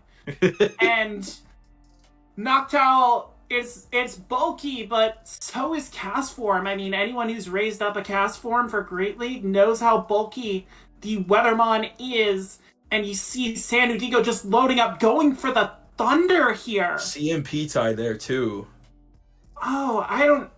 And gets the shield. That's huge. Ooh. That is huge for Chianti.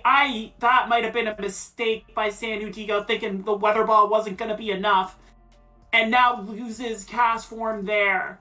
So no, I think that was planned because they want to get rid of all the shields on Udigo's side, or on Chianti's side. True, but I think it was low enough that you could have threatened 2 Weather Balls. But that's me. That's me. He I'm confirmed not in a semifinal. So, we see Udigo Dragonite confirmed it. Snipe. All right, I'm not looking at chat right now, so I can't. But we see the Dragonite Snipe there to get rid of the opposing Noctowl. So it's Pelipper on Noctowl here in the endgame. Chianti still has that Owl to serve as a second shield. We see them both throwing here. These CMP ties, dude. Oh my god, they are mind-racking. Oh, Noctowl's but gonna throw Hurricane. up the final shield. That is actually really big for Chianti. Now they can just go straight Hurricane, not have to worry about the baits. Pelipper takes the Sky Attack. They're going Weather Ball. Okay. Maybe that's a better idea because you could at least guarantee getting to Weather Balls faster than Hurricane, right? Oh, I and forgot. even a Sky Attack on Attack, Noctowl. It wasn't a sacrifice. It was a banked move. Mm-hmm. And that's gonna do it. San Udigo cannot get to the Sky Attack quick enough. Oh my god! And I can't see the Chianti. HPs well enough, but that was close. Oh man. GG's. The aerial battles we saw in that matchup between Chianti and San Udigo. Chianti gets the best of the Spaniard and gets the sweep to put Japan up 8-7.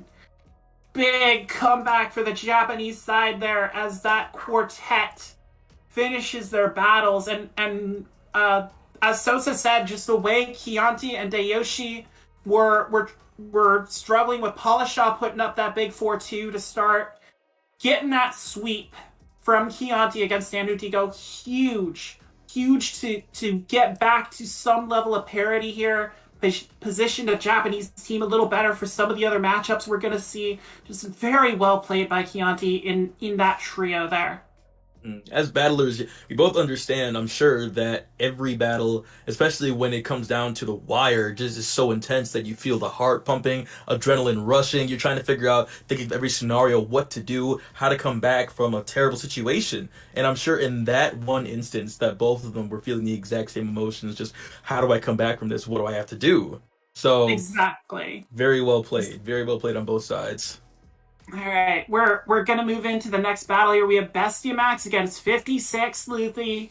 56. We see Poliwrath from the Japanese battler, another popular core breaker. Just with that access to Ice Punch and Dynamic Punch, it can hit all 3 members of that Dragonite, Steelix, Gourgeist triangle for super effective damage. You see, he's employing it on his side. Bestiamax coming back. We see another Talonflame, who we haven't seen in action so far. I don't think we're going to see it in this one. There isn't a water type on Luffy's team, but there's that Dragonite, there's Poliwrath, there's Noctowl. There aren't... I don't know. I'm actually talking myself out of it. I think we could see Talonflame from Bestiamax during this. Just talking my way through it. Right. But think. Yeah, there's a lot of flexibility with Poliwrath from Luffy's side, but because of course you resist on On Bestia's side, Poliwrath resists Water Gun from Cast form. You can hit Dragonite with Ice Punch. You could if you're running Scald, which is most likely because a lot of Poliwrath users like to run Scald instead of Dynamic Punch.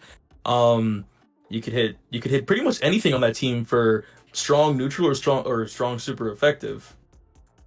I haven't seen Luffy yet, so we don't know the moveset on Poliwrath. Mhm. But that is again those mind games that we talked about in Guardian. With Surfetched and Poliwrath has the same thing. You have to kind of guess what member of the triangle is Poliwrath running, and that's going to be key for Bestiamax here, not having that info, to try and pull a positive set off of Luffy here. So let's battle. Let's get into it. Let's see what we got. Poliwrath, here we go. That's what you want to see. Poliwrath on it is Scald. It is Scald and Ice Punch. Called it. Let's go. Good call, Rem. You got it. And now Noctowl on Primeape, and Monkey is not the answer for flyers that you want. Right. Even with that Ice Punch, doing a good chunk to a Noctowl that we've seen Noctowl be so bulky, but Luffy knows he needs to keep the alignment there. With that Poliwrath on Steelix, especially with Dragonite in the back. That is such a brutal matchup.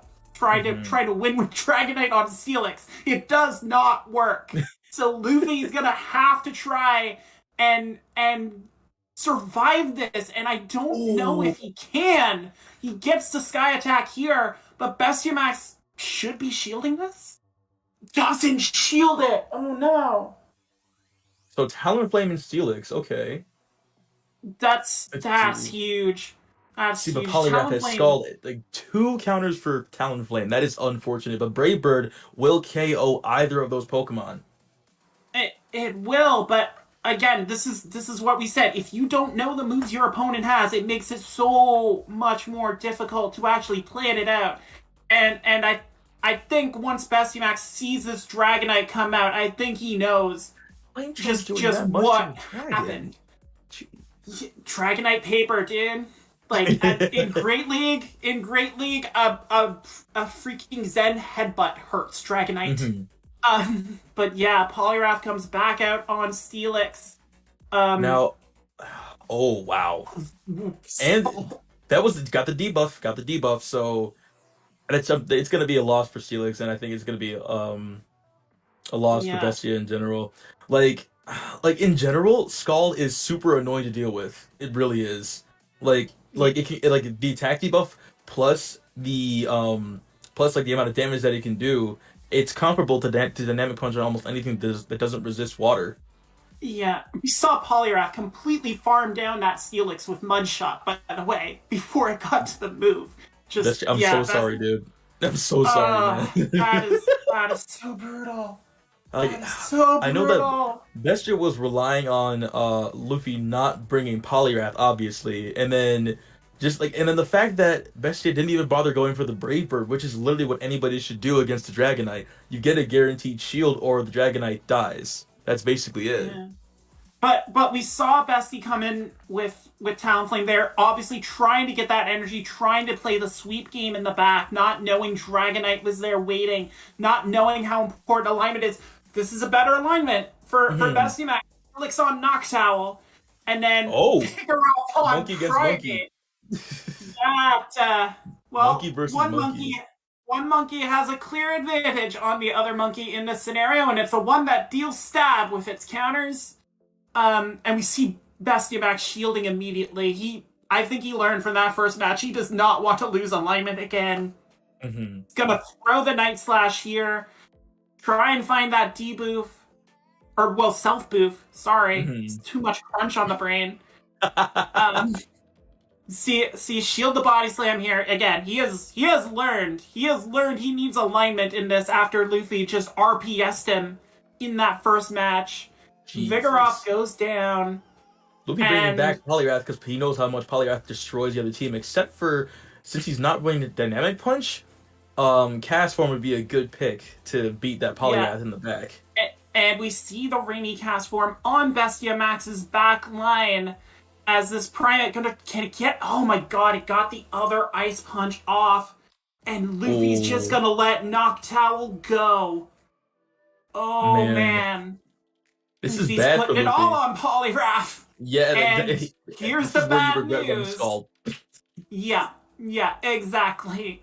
And once Bestiamax knew that Polygraph had Scald, he knew Rainy Castform was a safer bet. And we could see it come through. No attack debuff. Even with the bait game here, can he go straight Thunder knowing that this Polygraph can't do anything to it? And he shields correctly. Oh my gosh, what a call! I wouldn't have shielded. I would not have shielded. I mean, at this point, knowing that you have Polygraph against Castform, and then dealing with the full health Steelix that is still in the back. I'm not sure. We saw Bestie there. He kind of figured out he wasn't gonna get to that second Thunder, so he's gonna just throw the Weather Ball, get the chip damage on this Polygraph. He swapped it. And he swapped to Steelix.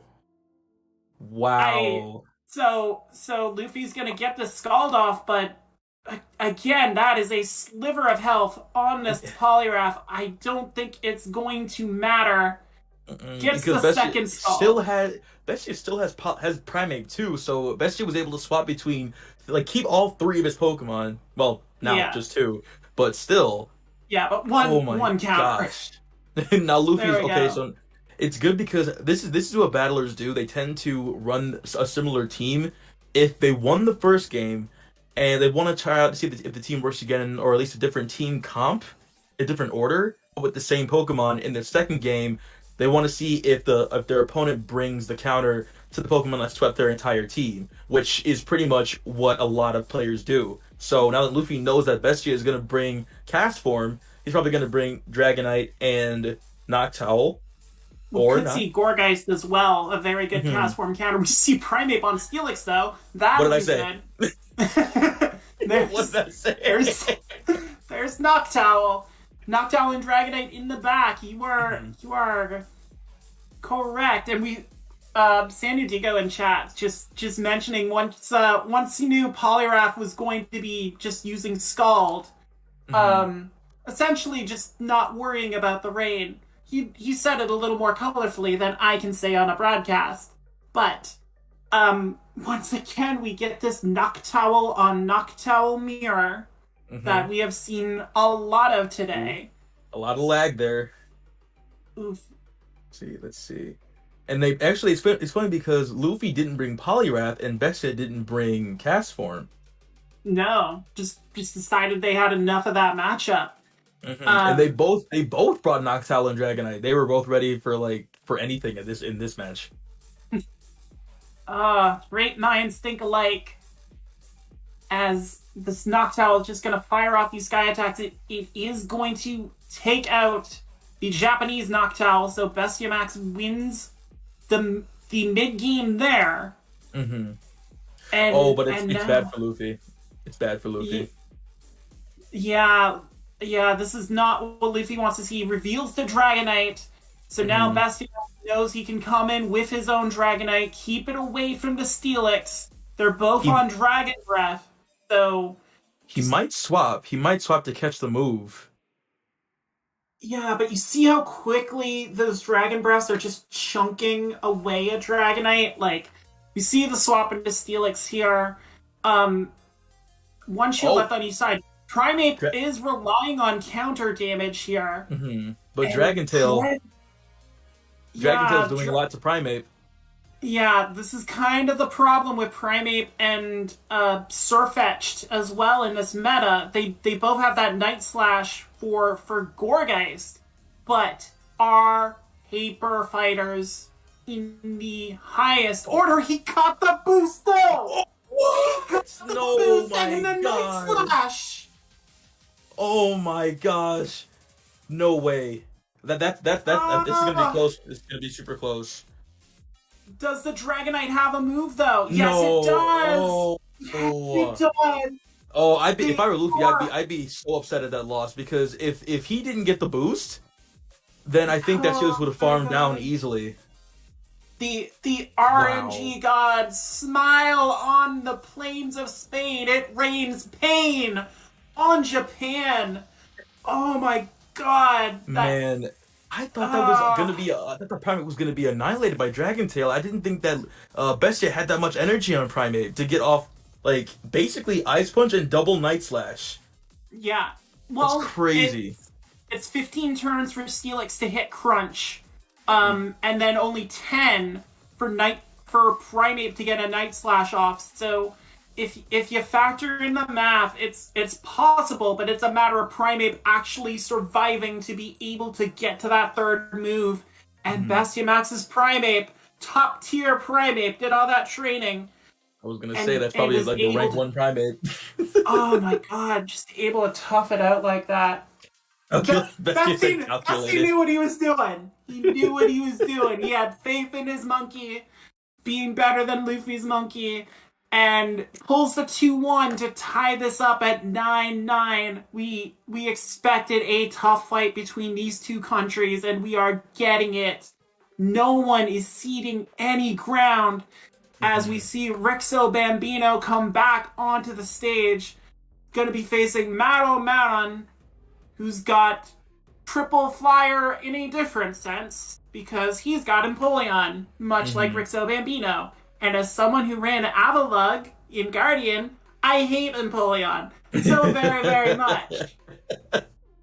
Because I did not run Earthquake, because trying to get to an Earthquake when you fast move is Ice Fang is like trying to like it's like trying to get like an Egg McMuffin at 5 p.m.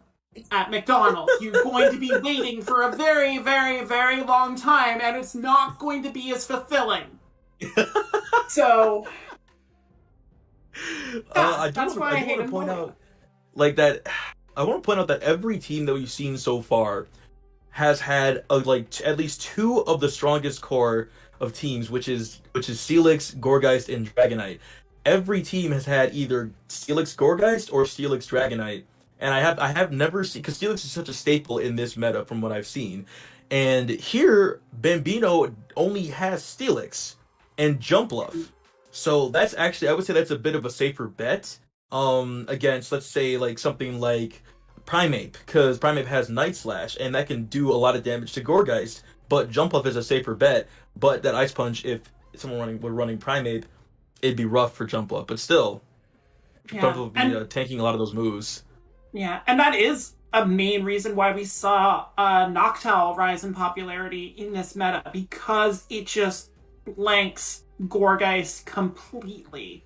So, Rixo Bambino, going a different way, going that opposite fork that we mentioned, bringing the Core Breakers, bringing Muck, bringing Sea King. Again, ice damage was so rare, and we saw people going to Poliwrath, going to Primeape to try and find it. Sea King with that icy wind, able to bring it out and actually survive a lot of opposing attacks here.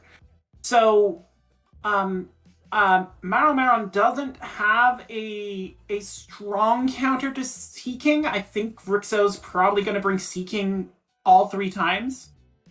And we'll have to see just how he's able to position that fish against Maron's team, because I think that's going to be the key for Spain to pull out in front here.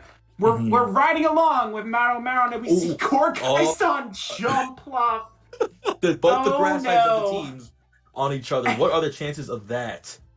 And then Vigoroth is the counter swap. Maron was not prepared for Jumpluff at all. Oh no. And this Jumpluff, it's rocking acrobatics at this point, and it's payback time for all those Pokemon that dunked on Jumpluff. Again, Jumpluff, very weak to Ice Fang. So, Avalugg for a reason. You get me, Rem, and that's what I like about you. But we see Vigoroth trying to fight back with all this body slam spam, but Rixo's gonna catch this on body Empoleon? slam. Looks like it. I didn't see the typing at the top, but it is Empoleon. And it's just gonna farm down the monkey, not caring about those super effective counters. And now knowing that the strongest opposition to Empoleon is now this super huge Gourgeist, which I ran a small Gourgeist. The size difference is insane. Small Gourgeist gets up to like Empoleon's hip. This Gourgeist is towering over the Emperor of the Seas, and now we're going to see these seed bombs come out. This is the first time I think we've seen Gourgeist in action, given how ubiquitous it was in Guardian. Mm-hmm. But the seed bomb is going to take Empoleon out. Now, I feel like unless, let me see, this is Bambino's side, correct? Or is this Marrow's side? This is Marrow. Okay, so I wonder who could be in the back then, because it could be... I'm trying to think if there's Surfetch back there. It might be Seeking the way this is playing out with Jumpluff coming back in. Mm-hmm.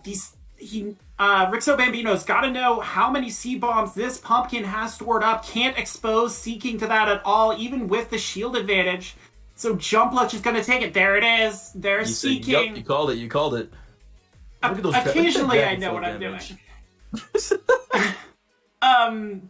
But here's the thing: Seeking does pack Drill Run if you're a triple legacy Seeking, and there it is, and it chunks that Steelix. It's on stab though, so Steelix tanks it nicely. Yeah, it's gonna need at least one more. Maro still has the shield, but Rixo Bambino kept both for that fish and is going to use them now. This is a problem though for Maron. It's 14 turns for Seeking to get to Drill Run. Steelix takes 15 to get to Crunch, so this fish going to outpace Steelix here and still has the shield. So here comes the Crunch. A catch is coming, I think, from Meryl's side. He basically has to. Mm-hmm. He has to, and we see him going for it, and he has the Seed Bomb. Didn't need to catch. Mm-mm. Just able to fire off this Sword Seed Bomb on Gourgeist, and that takes care of Seeking. Jumpluff can fire as many seeds as it wants, but it's not going to happen there. And spam your Pokemon wins.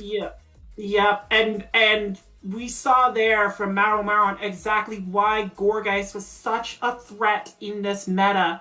Gaining energy quickly with Hex, being able to stash that spammy Seed Bomb away, and being able to threaten at any given time, firing that move, and then Shadow Ball as well. It's why Trevenant is such a force, and Gourgeist got a little overlooked when Trevenant came out, because Trevenant's just so dominant. This is a much better matchup for Maron getting Jumpluff on Noctowl. Yeah, quick counter into Seeking. Let's see. Okay, so is it the same comp? It could be the same comp. It keeps freezing on my funniest faces. It could be, but Seeking's gonna take that Sky Attack. Here's Vigoroth for Maron. If it is the same comp, that explains why we didn't see Steelix. Rixo Bambino trying to pull this Vigoroth out here and succeeding. Getting the Icy Wind debuff off. Does this Body Slam KO with the debuff? That's going to be the question. It should. Seeking is super squishy, and as you all know from Love Cup, that's why we saw a shield from Bambino, because he wants to try and pressure at least one shield, just to be able. There we go. He gets the shield. Yeah, big shield from Maron to go down to the 1-1. Seeking is going to go down to counter, so he is going to be able to throw something. The problem is he's throwing at Jumpluff, and Jumpluff be tanky, and not caring about counter or bulldoze or anything this Vigoroth really packs. So it's a thick cotton ball, man. So I mean, all Jumpluff has to do is really just, I don't know if he can farm. He could, but he'll probably be at like a little bit less than 50% HP if he decides to try and go for a straight Bullet Seed farm. And Bullet Seed is something that you can only use to farm water types, really. Yeah, and we saw Rixo Bambino get a couple Bullet Seeds off before pulling Jumpluff out for Seeking. So He's got to be close to 100 energy at this point, as Vigoroth gets another body slam Less than onto the cotton 50%. ball. And yeah, I was gonna Yeah. say if Bambino tried to go for a farm down, he would have gotten off another body. Mero would have gotten off another body slam. So that was already a risky call. But I think it's safer that Bambino kind of just Oh no. Oh the no. the Emperor Mirror. Jeez. Okay. All right. Cool. We're gonna take a 10-minute break, and then we'll Got be you. See back, you later. I guess. Yeah. Yeah. Peace. Here's the shield. There's the final shield from Rixo Bambino. Big snuck waterfall there for Maro Maron. That's how this mirror plays out. If you can sneak that move through. Cause yeah, now Maro gets a fire immediately and Rixo doesn't get the waterfall through. And that may be costly, cause yeah, that damage adds up. It was a CMP tie. Oh, Rixo. Extremely detrimental. That sucks. Oh, that's so brutal. Yeah, because I was gonna say that if I forgot that Bambino didn't have a shield left. Yeah, I was gonna say if it early in the matchup. Yeah, if he did, then he would have been able to get up Hydro Cannon and then potentially get that final shield. But either way, Yeah. I think Bambino loses that. Yeah, because then Noctowl just has to get the Shadow Ball. It's a really rough position for the Spaniard to be in. Maro Maron takes the second match there. Guarantees at least a 2-1. Guarantees a Japanese lead after this matchup. And if you're Rixo, what do you do to counter this? Like, we haven't seen Muck yet. And Muck can at least threaten Empoleon with Thunder Punch. Right. Or do you bring Surfetched in just to pressure that trio that Maro Maron seems to be running? We're going to see Muck.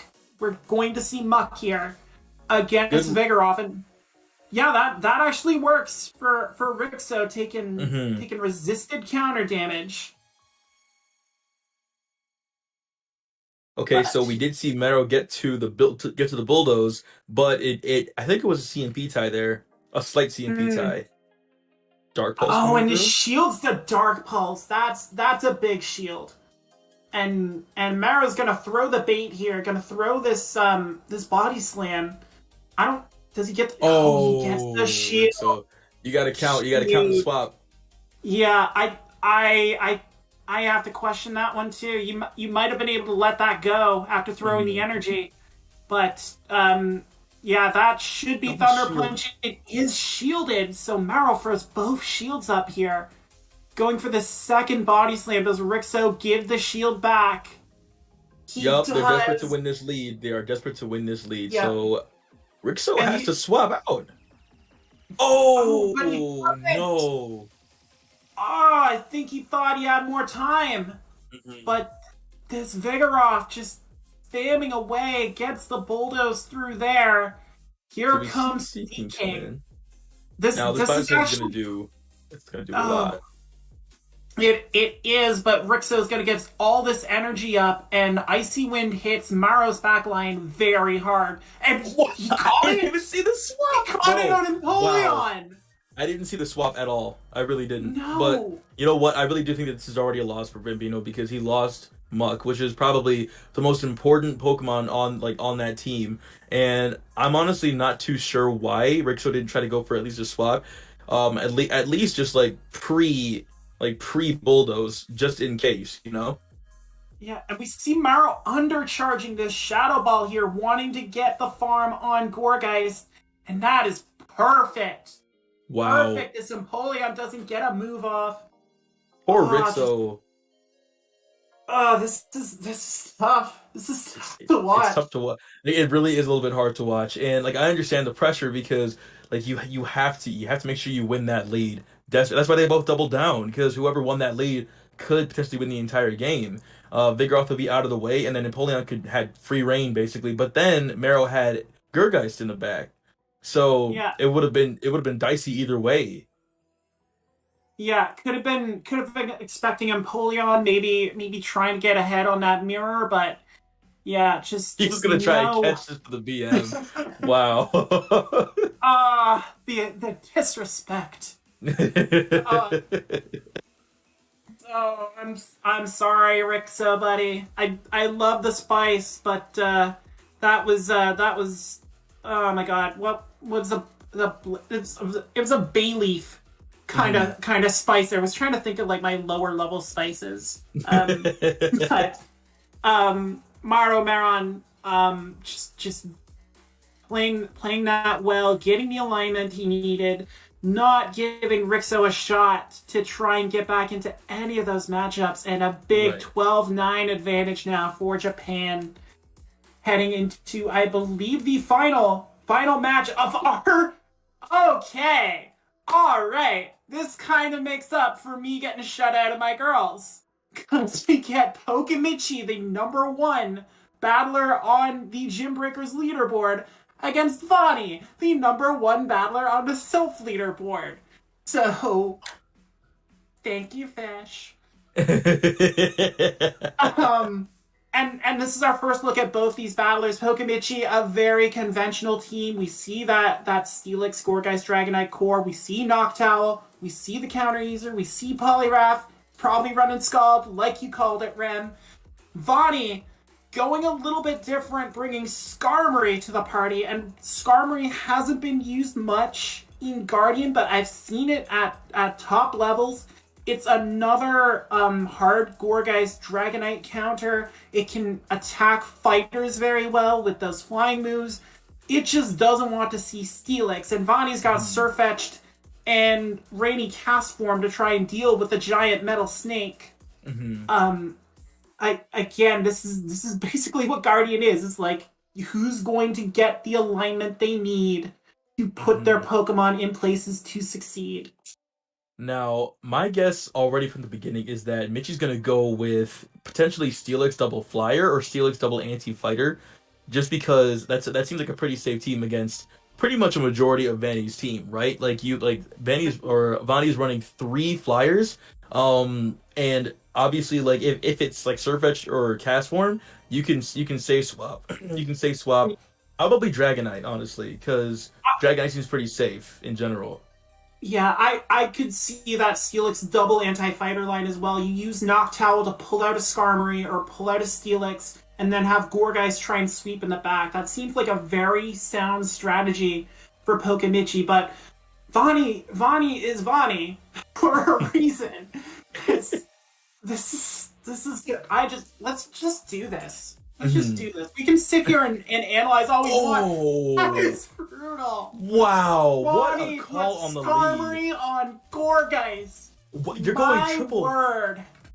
Vani does. Okay, my question is, how flyer. the heck why triple flyer from the get go? It's an interesting call. He might have been predicting what we were predicting, that Steelix, Gourgeist, Noctowl lineup. Michi flipping it on its head, bringing Gourgeist, Vigoroth, and Steelix, and Vigoroth is taking out this Skarmory piece by piece, and I don't know what Vani does if he loses Skarmory this early in the game, because, well, obviously we know what he doesn't know, that Steelix is waiting in the back, and we see Noctowl use that Steelix counter. Can Vani be able to take advantage here? That body slam is going to be shielded by the Skarmory. I feel like I tend to see winning games or losing games very early in the match, just because Michi has Steelix in the back. Yeah. I feel like and plus Vani went down to shield already, losing a shield to the Vigoroth. It's already pretty much a losing game. Yeah, and he blind through and that Thunderfang Steelix. It's a Thunderfang Steelix. What an unfortunate. And he's got triple flyer. Well, actually, that's pretty smart. Knowing that, I wonder if Vani knew that Michi might be running Thunderfang, so that's why they went triple flyer. But yeah, you can bring Dragonite in that instance, but it's still not a great matchup for Dragonite here. The main thing is, though, those Fang moves do not generate energy, so you don't have to shield as much. And we see the Dragon move coming off. I didn't see if he tapped no, it's a Dragon Claw, and it's shielded by the Steelix. He's gonna go for Outrage. He's gotta go for Outrage to try and take the Steelix out. No, Michi's gonna shield. You could have actually. No, it's pretty smart because I think that Dragon Claw would not KO the Steelix. But knowing that Michi has Gorgeist in the front, I would probably just go double Dragon Claw right there. Well, he can also get the farm here off of Steelix, which we've seen. I mean, Thunderfang isn't stab, and he's going to get the farm, and this Noctowl is going to blow out this Pumpkin's candle. Oh my goodness. There's nothing Michi can do here. Wow. It's actually funny to watch. Like a Dragonite versus a Thunderfang Steelix. If Steelix had Dragon Tail, that might have made it a little bit better. That's over.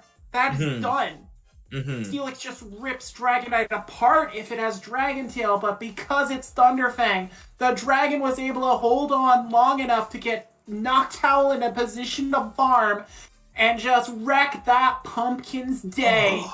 Imagine running Thunderfang against Triple Flyer and still lose. Oh, that is rough, man. Whew. I don't know if Vexus is going to make a comeback. I really don't know if it's going to make a comeback at this point. That is exactly what I expected out of this matchup. To see just two great battlers completely trying to outthink one another, and that time Vonnie got the best of it, and now it's Steelix against Noctowl, and no Triple Flyer this time from Vonnie. He's bringing the heavy metal to this battle. We see ABA with the steel as well. And his Steelix is on Dragon Tail, so he's going to get to these crunches very quickly. Pokemichi just has to hope these Shadow Balls go unshielded, and he can try and get this Steelix out of the way. You see that backline, and he knows he can't really bring Vigoroth into this because there's going to be counters for his Vigoroth in Vanny's backline, so he's trying to play this out, trying to get Noctowl in a position where maybe he can farm down and shield. That second Shadow Ball is unshielded. But Michi's gonna let Noctowl go. No! He's gonna let it go. And swap out now into Vigoroth. And yeah, Vonnie can let Steelix go now. It did its job. He's gonna send Skarmory out. That's very interesting. No, he's predicting Steelix in the back. Yup. I was gonna say if I were yup. Yeah, okay, and here comes Sirfetch'd, and Sirfetch'd. Let Skarmory take the move and then swap. Wow. Yeah, not wanting to burn a shield early on Sirfetch'd. He gets the shield on the Leaf Blade. He's gonna shield the Body Slam. I think Vonnie knows that this duck is ready to charge into battle. And sweep. Yeah, he got the Body Slam off. That's huge for Michi. He needed that second shield out of the way. But he has a Noctowl, he has a shield, and he has Steelix.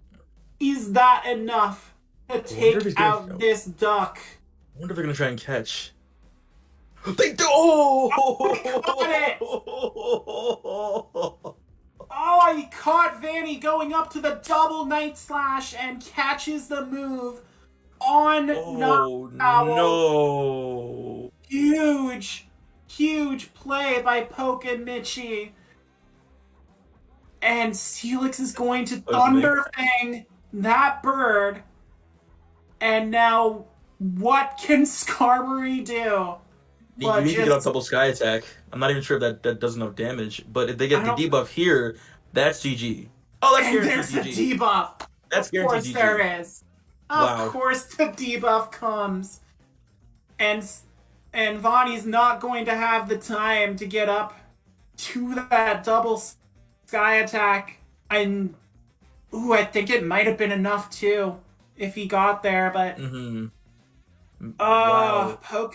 Pokemichi evens it up at 1-1. Thunderfang Steelix did work there. Yeah. A lot more than I expected. And for the second straight time, we see a heavy, favorable lead get flipped. Get flipped very quickly, and then just see both brains go and try to work their way around it. And I'm not even comprehending these moves right now. Like, oh wow! oh my Like god, the I leads just keep kind of going want to back sit back and and forth. enjoy. They really do. Yeah, we see Vigoroth on Dragonite, a little favorable for the dragon, resisting those counters, but here comes the body slam spam from the monkey. And yeah, easy shield there for Vani. Trying to put this Dragonite in a position to really put pressure on Pokemichi.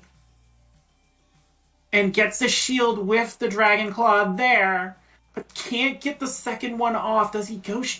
I don't think he can go 2 shields down here. And he does not. The body slam comes through. He's gonna get this Dragon Claw off, though, so now does Michi. Michi does go 2 shields down. Michi's not having any of it. Wow. So going... Okay, let me see. Double flyer with one anti-flyer. Yeah, and Noctowl's gonna come in and soak up this energy. Like, we know Vanny's keeping that shield for Sirfetch'd in the back. You need to. You really can't afford to lose it. Sirfetch'd without a shield is like Daffy Duck against Bugs Bunny. It's just not gonna work. So there's the body slam on the Noctowl, but Noctowl taking these hits like a champ, has a move ready to go for whatever comes in. And it is the Steelix. I don't think Sirfetch'd can really clutch this. I don't know. With Noctowl in the back and with no like it's gonna be all counter Night Slash. Sirfetch'd gonna come in, and here is Noctowl. Sirfetch'd needs a boost. He needs a boost. He needs to pray to those RNG gods. And does Sirfetch'd get the boost it needs? Come on, I love Sirfetch'd. I need it. No boost. No, not there. But counter is chunking away at this Noctowl. We see the shield come out on the Sky Attack. Vani's gonna get to a move here and fires immediately. Putting up a prayer. Do the RNG gods answer this duck? Come on. Nope. No, they do not. Oh, that is it counters down. Oh, Vani did really well in the beginning. Really, really well. Yeah. Can't get enough there. Those wing attacks added up.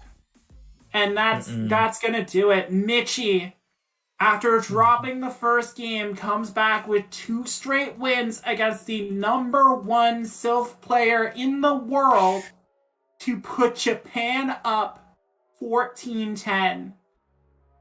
Wow. Wow. Brad,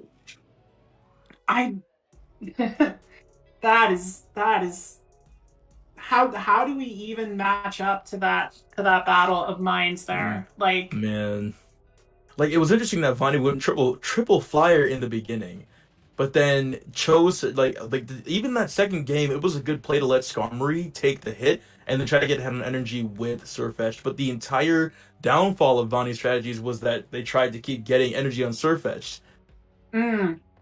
That's what I think happened.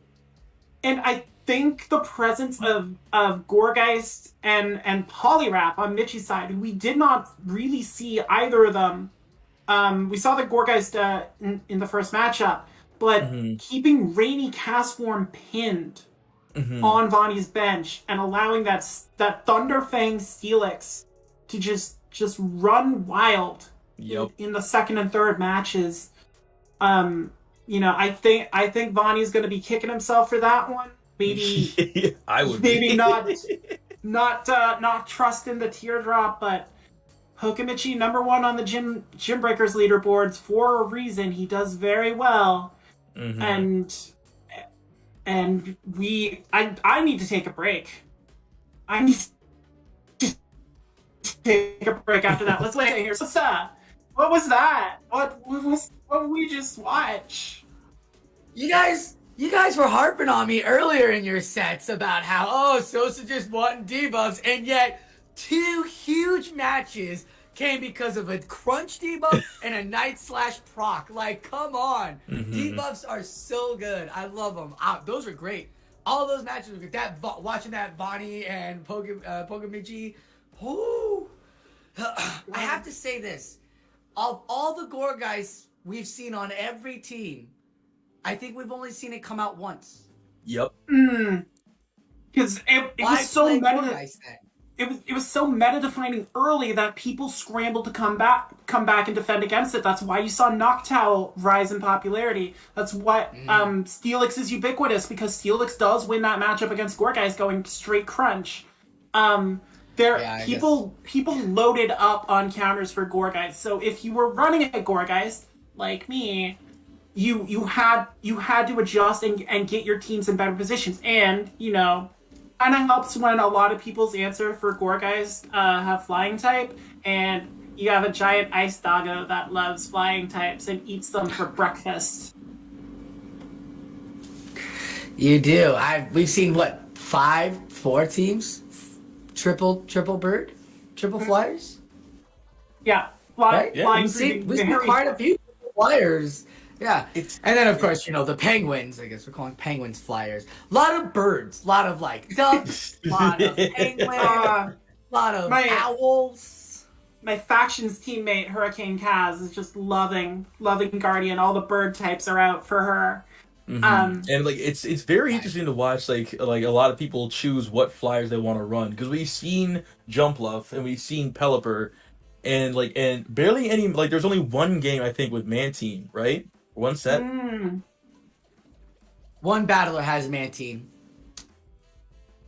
It was Ariel. It's Dayoshi. Dayoshi Mantine. She's rocking Aerial Ace and Ice Beam. She packed the C Flappy, but yeah, and Mantine's an interesting case because it occupies both that flying sphere and that water sphere, and I think a lot of people overlooked it for the water role just because you have Rainy Cast Form that does more direct damage. You have a Loma Mola, which we haven't seen yet, but I was rocking in some Guardian Cups just as that damage sponge. Mantine kind of got overlooked there. So yeah, it did. I really liked the Polyrath. We hadn't seen it in our set, and it was definitely, when I saw it pop up in your guys' sets, I was like, oh my god, that is such the core breaker. Yeah. In Japan, using it so much and getting themselves back into a 14-10 lead against Spain after they were down by 4, now up by 4. Dominant performances by every battler, as we are going to head back into the next matchups now with the next set, and we are somebody scoring 11 points or 15 points. We're doing that. We're close to there. So either one of them are doing it here at the Gymbreakers Finals, doing the Guardian Cup, brought to you by Pogo Raiders. So we are excited to be here and have them powering this up, and we are getting ready for the next set, I believe. Yeah, I need, like I said, I need a break after all that. I need to refill this. I need. You take your time. We'll handle the next couple of games. I got a refill. I appreciate it, Bubbly. Game. See you in a bit. Oh, we're right away. Bonnie versus Oliver. And thank you, AJ and Rem, for your sets. And we are getting into it. We've got the Surfetch against the Dragonite. Now, we've seen a lot of Surfetch on their sets. What do you think about Surfetch, my man? It's really classy. It literally can't take anything, but also everything it throws hurts, even if it's resisted. We saw earlier the it's neutral, but throwing a Leaf Blade on a Mantine, that still hurts, even though Mantine's pretty bulky. Yes. It has a nice moveset for sure. It's got good baits. Against a Dragonite, though, you kind of got to land the Hurricane, or the Braybird. In comes another Dragon Claw on to the Skarmory. 2 shields onto Oliver. We haven't really had a chance to talk about his team. He is rocking the Gliscor, which I really liked as a beginning of this cup, having that ground typing against Steelix and that wing attack. So Dragonite throws his Dragon Claw, and Skarmory comes in. I've not seen many Skarmories, and I like how Vonnie's handling it really well. Like, it's just beautiful how another steel typing out there. We saw the Empoleon double steel typing, but the Skarmory steel typing has been nice in this matchup. Yeah, I think Skarmory is quite rare. It's probably the rarer flyer in this cup. Maybe just because of the typing being a bit, and also getting walled by Steelix is kind of worrisome. Now, Flash Cannon was on Skarmory. With that, but you know what? I digress.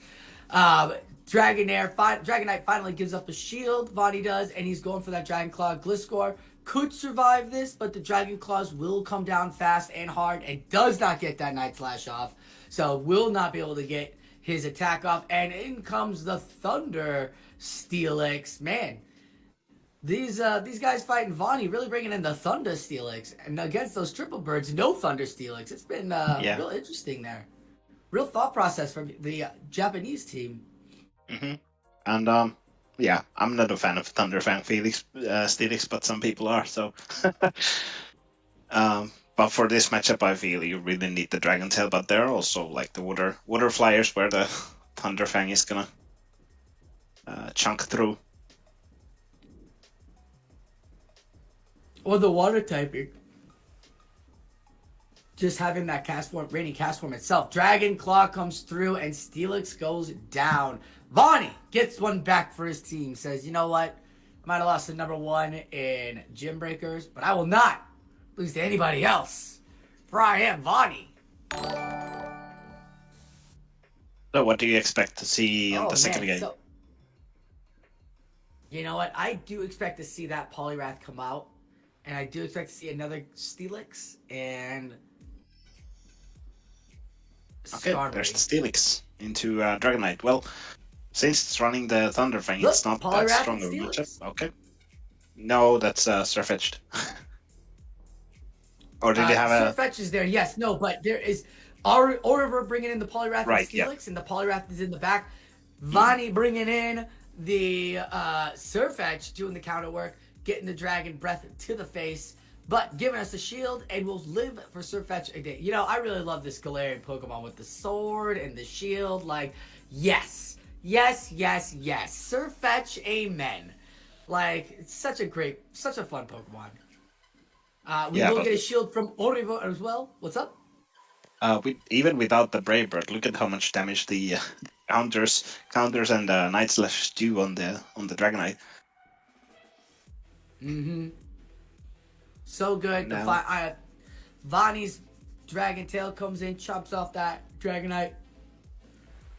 Oriver's gonna bring out the Poliwrath. Yes. If Oriver's correct, he could really force the Ice Shield, bring in his own Steelix, save his shield for Poliwrath, and let it do its damage. Yep. Bring in the Steelix. And that is how you set a trap, ladies and gentlemen. Oriver bringing in that Poliwrath. I'm surprised the Rainy Cast Form didn't come out from Vonnie this time, but he did have the.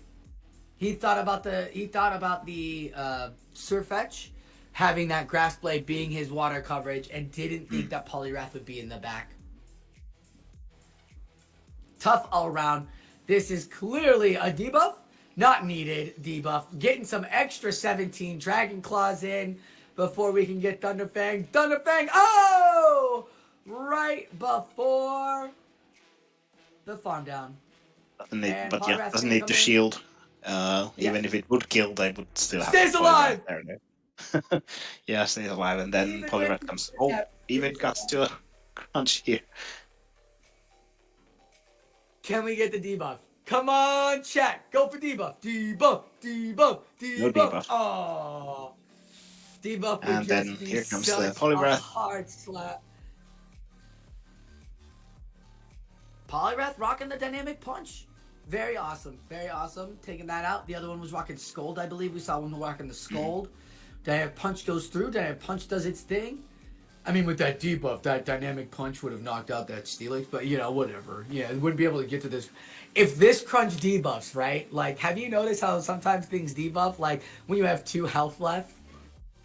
Yeah, when it's totally not needed or doesn't debuff. definitely doesn't matter at all. Oh, no, it doesn't. Oriver's trap Oriver set gets and one. caught Vonnie for sure. Gets one back.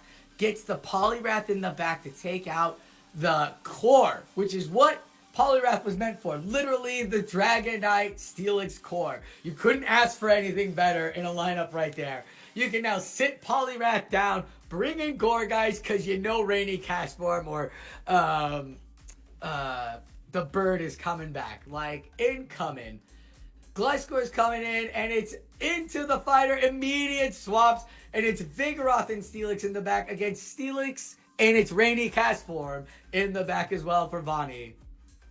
Rainy Cast Form is gonna get have a lot of play here though, with there being the Gliscor and the Steelix on the Oriverse side. So now that the Oriver is gonna take out the Steelix with the Vigoroth, and let's see what one he brings in. Will they bring in the Surfetched, or do they start ramping up those water guns? Going straight for the Bulldoze. Vonnie still up 2 shields. Yeah, if you 2 shield this right, I mean, it's real nice having that Surfetch there. Vonnie understands the game. Vonnie understands the game. He knows what's in the back. That's why the Surfetch came out. Vonnie got it. He knew right away. Look at that. Saved all his energy. Just farmed down that Vigoroth. Immediate taps. Immediate taps. Oh man. Didn't care. He knew he was just tapping away for that Rainy Cast Form. Rainy Cast Form so good. Vonnie knows it. But, oh, that's right. This is Thunderfang. Yeah, but Thunderfang isn't gonna save you here with the 2 shields on the one on the Cast Form, and those water guns still just chunking away. Chunking away. You missed They the both have debuff, similar Sosa. You health. got the debuff. I got that debuff. Wait, who got the debuff? The crunch debuff went through? Yeah, the crunch That's debuff. huge. Look at what those bottom. That's huge. Those Thunders are doing big. What's in the back? Does he have it? Does Oriver have another Pokemon in the back? Yes, there's He's still got the his Gliscor. own This the gonna Gliscor in the back with the debuff. Now has the shield to shit. Oh, doesn't get the gets a Night Slash. Does a Night Slash proc too? If the Night Slash procs, this Weather Ball won't take out this Gliscor. He could farm it down. No proc from the Night Slash. Thank you, commentary on the debuff. AJ in the back. I'm just so excited about this Weather Ball user. how much does the Leaf Blade do to Gliscor? I think it might kill from here. Has to immediate swap now. Ooh. They throw. That's right. Nope, sorry, my bad. Didn't have to immediate swap. He had the Night Slash. He has the energy. He's got both moves ready to go. Throws the Leaf Blade. Should be good enough. Yeah. Should be good enough. That flying typing shouldn't debuff or shouldn't help that ground typing too much. Okay. There it is. There it is. Gliscor is out. And Vonnie gets it back. Gets one back, closes the gap from 4 to 3. And that will be Vonnie for the rest of the tournament. Vonnie did really well there. Tough matches against Pokemichi. Did really well here, setting the traps up. And just went with the meta in the second lineup and lost real hard to that Poliwrath. Yeah, I was surprised that Oriver didn't bring out Poliwrath in the last game as well, because it's has play against pretty much everything Wani has. Skarmory being probably the worst matchup. I was surprised Gourgeist didn't come out faster, or in that last one. Knowing that he's really liking and really living off of that Surfetch, right? But then again, Vonnie brought out Skarmory, so what do we know about how to play Guardians Cup? These battlers did really good, and we're about ready to get to our next matchup here, as only one team needs 10 points for Japan and 13 points left. First one to 25 wins. Japan, after our set of 4, have been on the throat of Spain, but Spain is not letting up, as Juanilio is coming out. He's got that rainy cat. Dude, they all love this lineup. Yeah. I don't know how many times I can see this lineup of Rainy Castform and Noctowl, but oh my goodness, what a core. But it's Burisama playing in too with the Pelipper, so this will be fun. We'll see if we Yeah, get... there are two somewhat similar teams with basically the water type changing and the fire changing and the rest being the same. So it's gonna be interesting. Guys might actually play. It might Maybe. actually play. I would expect it from... Juanilio is the only one with Braver. What's up? I would expect it from Burusama, but not from Juanilo. Yeah. Because Yeah, absolutely. That's what I'm saying. Burusama looks really good on for it. Are we ready? Is it ready? Are we ready for this jelly bubbly? there we go. Oh! That Steelix is too Steelicious for that Dragon Knight as it immediately swaps into Pelipper, but the Steelix not rocking the Thunderfang isn't doing too much damage. The Dragon Tail still generate energy. Let's hope for that debuff. I mean, I've got to pay attention to the debuff this time. Will it go? No debuff this time. pop this time. Pelipper into Noctowl. Are you gonna go bait or are you gonna go for broke? Because with all of that energy, I would have gone straight Hurricane here, but we're getting Weather Ball, and look at the damage. You can now throw at least 3 to 4 Weather Ball. Goes for the Hurricane this time. Now you're gonna... And you'll get the shield this time, yeah. It's always after they see the first initial damage do they start thinking they need the shield. Mm-hmm. Yeah, that was my thought as well. That does this Skydeck? No, but this is enough for the Noctowl to wing attack down, and then it will get a Shadow Ball onto the Steelix, and we saw before how much that does. It does like 30%, which is still quite a lot for a tanky against the tanky Pokemon. A good chunk. That is a good chunk of Steelix. Yep. Look at that chunk. You know what though? Dragon Tail not doing too much. If Steelix overthinks the farm down, could get another attack off. Is he going to? He gets another attack off. Berusama letting this one go again. Knows it'll be in the red. This hurt, but now it's out. He's got to wait to see what comes in. And of course, it's the fetch. And the fetch throws immediately. Earthquake coming in. There's one shield. Is it the bait? Because you know there's a switch clock there. No, he doesn't shield. Not thinking the bait. The fetch is off the table. Immediate swaps, but it's Dragonite. He forgot it's Steelix in the lead. Yeah, this is really rough. They even though Berusama got the Earthquake out, they still need something to take out this. And there's the debuff. Oh, there's the that's debuff. Not gonna matter. Or the third Dragon Tail got through. The shield doesn't matter. What are you doing? You know that? Come on. Wanios gets the debuff. Earthquake did the damage, but Dragonite doesn't like to see Steelix. As we saw in the lead, the immediate swaps, as we saw in the met up in the middle. G's to the G's. Woo! O'Neal! Third game. Getting it back. Closing that gap there. Here we go. Here we go. All right. So, we saw the fetch. We saw Noctowl. We saw Steelix on Wanio's side. Do we see the lineup change? Does the Rainy Castform come in? They really like bringing it in second. They might bring in now, but I also feel that lineup was pretty strong, so they might just stick to it. Yep, there's the Steelix lead again. Steelix lead, but it's Pelipper this time, and it's Pelipper. not. Again, it's not Thunderfang. You get the weather balls coming off hot, bubbly. They're all bubbling. Yeah. Does he hit all the bubblies? So this is a positive matchup for Pelipper in this case. But the Pelipper will still likely be having the shield first because of the pure bulk of Steelix. But no debuff now.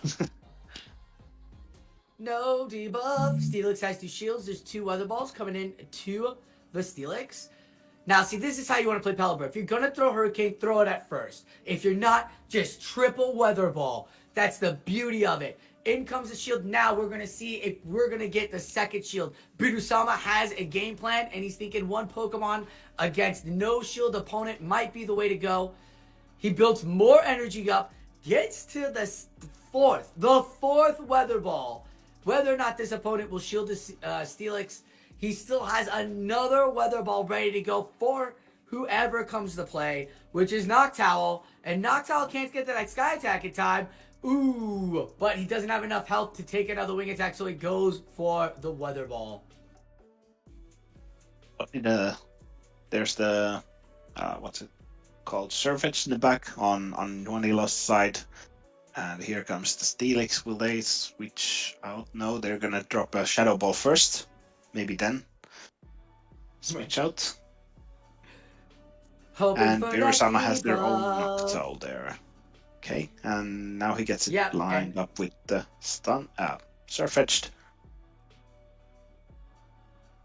And now Juanilo really needs the counters will do a the little buff. more. Yeah. Come on, buff! Oh, attack did not sharply rise on the Surfetch. We will say goodbye, my friends. Because they're going to keep that shield for Steelix, obviously. No. They're going to try. They're going to go for it. They're going to take out this. And they take out the Noctowl. Yeah, this will kill the Noctowl. They're going to get a Leaf Blade onto the Steelix. I mean, if this procs, that Leaf Blade will do a ton of damage. No proc. Leaf Blade comes through. But this might put it down for a Shadow Ball range. Yeah, that's definitely a Shadow Ball range. Oh. But will they get there? There's a crunch ready to go, but Noctowl. No. Noctowl oh my god. Shadow Ball range. Noctowl can take this crunch. The Noctowl just needs one more tap to Sky Attack and probably could take it out unless there's a debuff. There's a debuff, one crunch, two tap. The Sky Attack goes through though. Oh. Yes. Noctowl too healthy. Noctowl absolutely counter to Steelix. Note, Shadow Ball Noctowl is a counter to Steelix. Big match for the Spanish team, yeah. Juanilo went 3-0. And Juanilo sweeps like a monster. Wow, brought in the same three. Never saw Gorgeist. Never saw Dragonite. Never saw Rainy Castform. And Spain's been just dominating with Rainy Castform. Everybody's played it once on their team, and he did it 0 times. Wait. So far, he could This is battle 3. Oh, okay. This is the lead. I thought you had me there, buddy. You had me there. Bruce Elma can actually get a point and My bad. Stay at least 2 points ahead. Woo! It's okay. We got to do the math. If it adds up to a factor of 3, we're good. So in comes the Night Slash. I mean, the counters are already doing enough damage onto this Vigoroth. If this thing procs, like, that's just gonna hurt it so much. It does! There's 1 tap, 2 tap. Ooh. And here comes the shield. And now the Surfetch is gonna... He's got They're energy. through, it's gonna tear through even through the Dragonite. It's those buffed counters are going to hurt. It's Night Slash on Dragonite. It's Leaf Blade on Pelipper. Here comes the first one. This boosted Night Slash over half. Over half. Boom! Oh, good And then Pelipper onto the Noctowl. You do go to the Hurricane, right? Is this the first game with no... with Noctowl, you can just go straight Hurricane. You don't need to shield the first Sky Attack. Although, I mean, to just... God forbid something happens. Last thing you want. Go the Hurricane! Hurry. They didn't. They go Weather Ball. Minnesota really likes throwing Weather Ball first, then he'll go Hurricane. Yeah, but the other one doesn't have a shield, so maybe they could have... They should have just Neither of them have shield. Hurricane. Sky Attack is gonna hurt. Yeah. Yeah. They should have And then the Hurricane there, and Hurricane then down maybe would be fine. Wing Attack down. Because now they're gonna have to, It's okay. I thought a Weather Ball here would have been good. and then you can get a weather ball down. Hurricane will do the damage though. Who are we to judge how these battlers are doing it? Oh, there is a Steelix in this matchup. Okay. I was like, is this the first matchup we're not going to get a Steelix? And in comes Dragonite. Yeah, should have Hurricaned the Noctowl, farmed down, and Weather Balled, but not even a Weather Ball would have helped it out as Waneo. But brought in the Steelix, and Steelix is showing why it's just so dominant. Geez, that's 15, now he's swept. 15 all. Now he's swept. Now we're closed at a tie. Good Lord. I think you and I have one more matchup, and then it's back to AJ and Rem. And this, I thought we'd get to at least close it out here, but no, these battlers have tied it up. Spain has been dominant with the area. Japan has shown no mercy, and these two teams are showing us why these are such prominent Gymbreaker world champions right here. Powered by Pogo Raiders. Hiya! So we got Marin versus Waneo. And it's Empoleon. So Sirfetch'd is playing. This is the first time we see Marin. They were... AJ and Rem were casting their game earlier, so that was also we might actually see Gorgeist, my friend. Maybe. I know I keep saying that, right? It looks like the entire team is begging for Sirfetch'd to come out. Like, please, I've got Empoleon, I've got Steelix, I got Vigoroth, bring me Sirfetch'd. Bam! Gorgeist. Gorgeist lead. Gorgeist lead. Man, wouldn't that be cool? Anything special we see? Is Marin rocking the Thunder Fang? I don't recall. Remember, I guess we'll see. I'm pretty sure he's going to play it. Yeah. Wow, what a call! Noctowl into Sirfetch'd. Thinking that Sirfetch'd was going to be the safest thing for him. Obviously, he wanted to lead with it, get the energy, and mess with everybody afterwards. But Noctowl comes in, and now it's Noctowl versus Steelix, and this is not a easy win for Steelix. We've saw it numerous amounts of times. Noctowl is an answer to Steelix. Now, if the crunch procs, this will be in Steelix's favor. Let's see if we get the proc.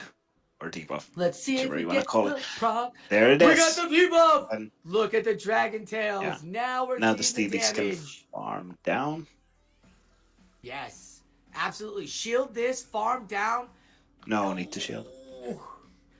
It's okay, Meron. Boom. Farm you don't need to shield that.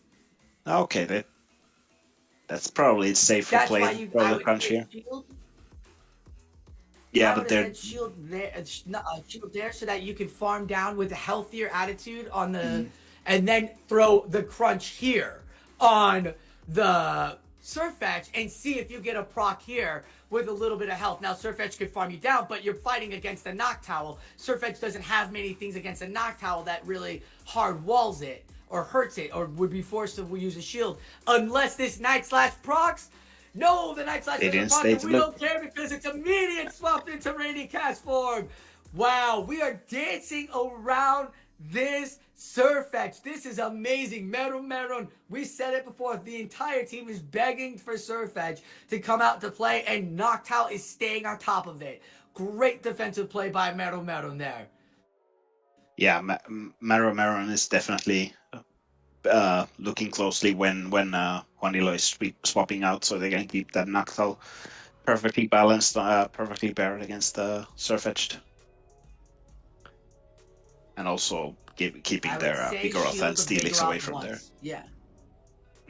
Yeah. I'd say shield Vigoroth once. Just so you could get... they're letting those go. Water Guns are going to be so impressive. They want that energy on the Noctowl. Which is not a bad idea, but they're going to have to shield this Weather Ball. No.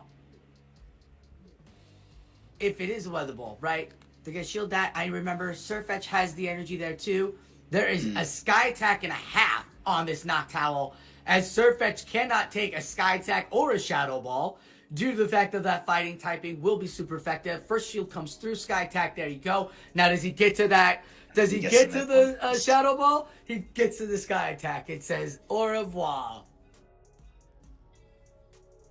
Mero And, Mero getting one back for Japan. Yeah. And just being Sayonara. attacked the Raincast. Okay, 16-15. Noctowl, great Pokemon. Wow, what a matchup there. Had to play around that Surfetch. Had to. I'm sure Juanios will play it again, but will he lead with it? That is a great. Oh. I would expect them to move it to the back. He brought the. Right? Maybe. I think if you're Mero Maron, you double flyer it. Mm-hmm. Oh, that's Gets the lead. He leads it again, but Vigoroth is now there. is it the Gorgeist? And it's. It's the Gorgeist! Yay! Finally. And this is really smart. This play here, having the Gorgeist in with the Noctowl as well, because we already know that Noctowl Shadow Balls are 30% to Steelix, which comes out immediately. It also does effective against this Noctowl as well. So the Surfetch thinks it's good in the back, but you've got Gorgeist to wall it with that Ghost typing there. So beautiful play by Mero Mero to make that the swap in if he gets the wrong call. Now Vigoroth has to make the play here. We got Sky Attacks coming in. Yeah, incoming. Boom. Also Juanilo has the Rainy Cast Form in the back, which is also getting walled by that Gorgeist. So there's gonna be a lot. There's gonna be a lot of work for the Gorgeist in this match. If Vigoroth knows not to shield anything, Gorgeist will rain terror. There it is. I think we've got it. I think we've got it. I think Mero Mero understands the game. I think he understands the match he's in. He's got the body slam ready to go. He knows the Surfetch is coming back. Energy right off the bat. Here comes the body slam. Will fetch shield. He's in the green. This will take him to the deep yellow or the red. Boom. Red. Gorgeist swaps. Okay. In comes the cast form, and Watergun ain't doing anything to this grass type Pokemon. Yeah, there's nothing Rainy Cast Form can throw that the Gorgeist needs to be worried about, and the Surfetch is also energy dry. So Mero Mero is looking really strong here. Steelix in this battle. There's no Steelix in this battle, which is why Gorgeist can do so well, as AJ mentioned.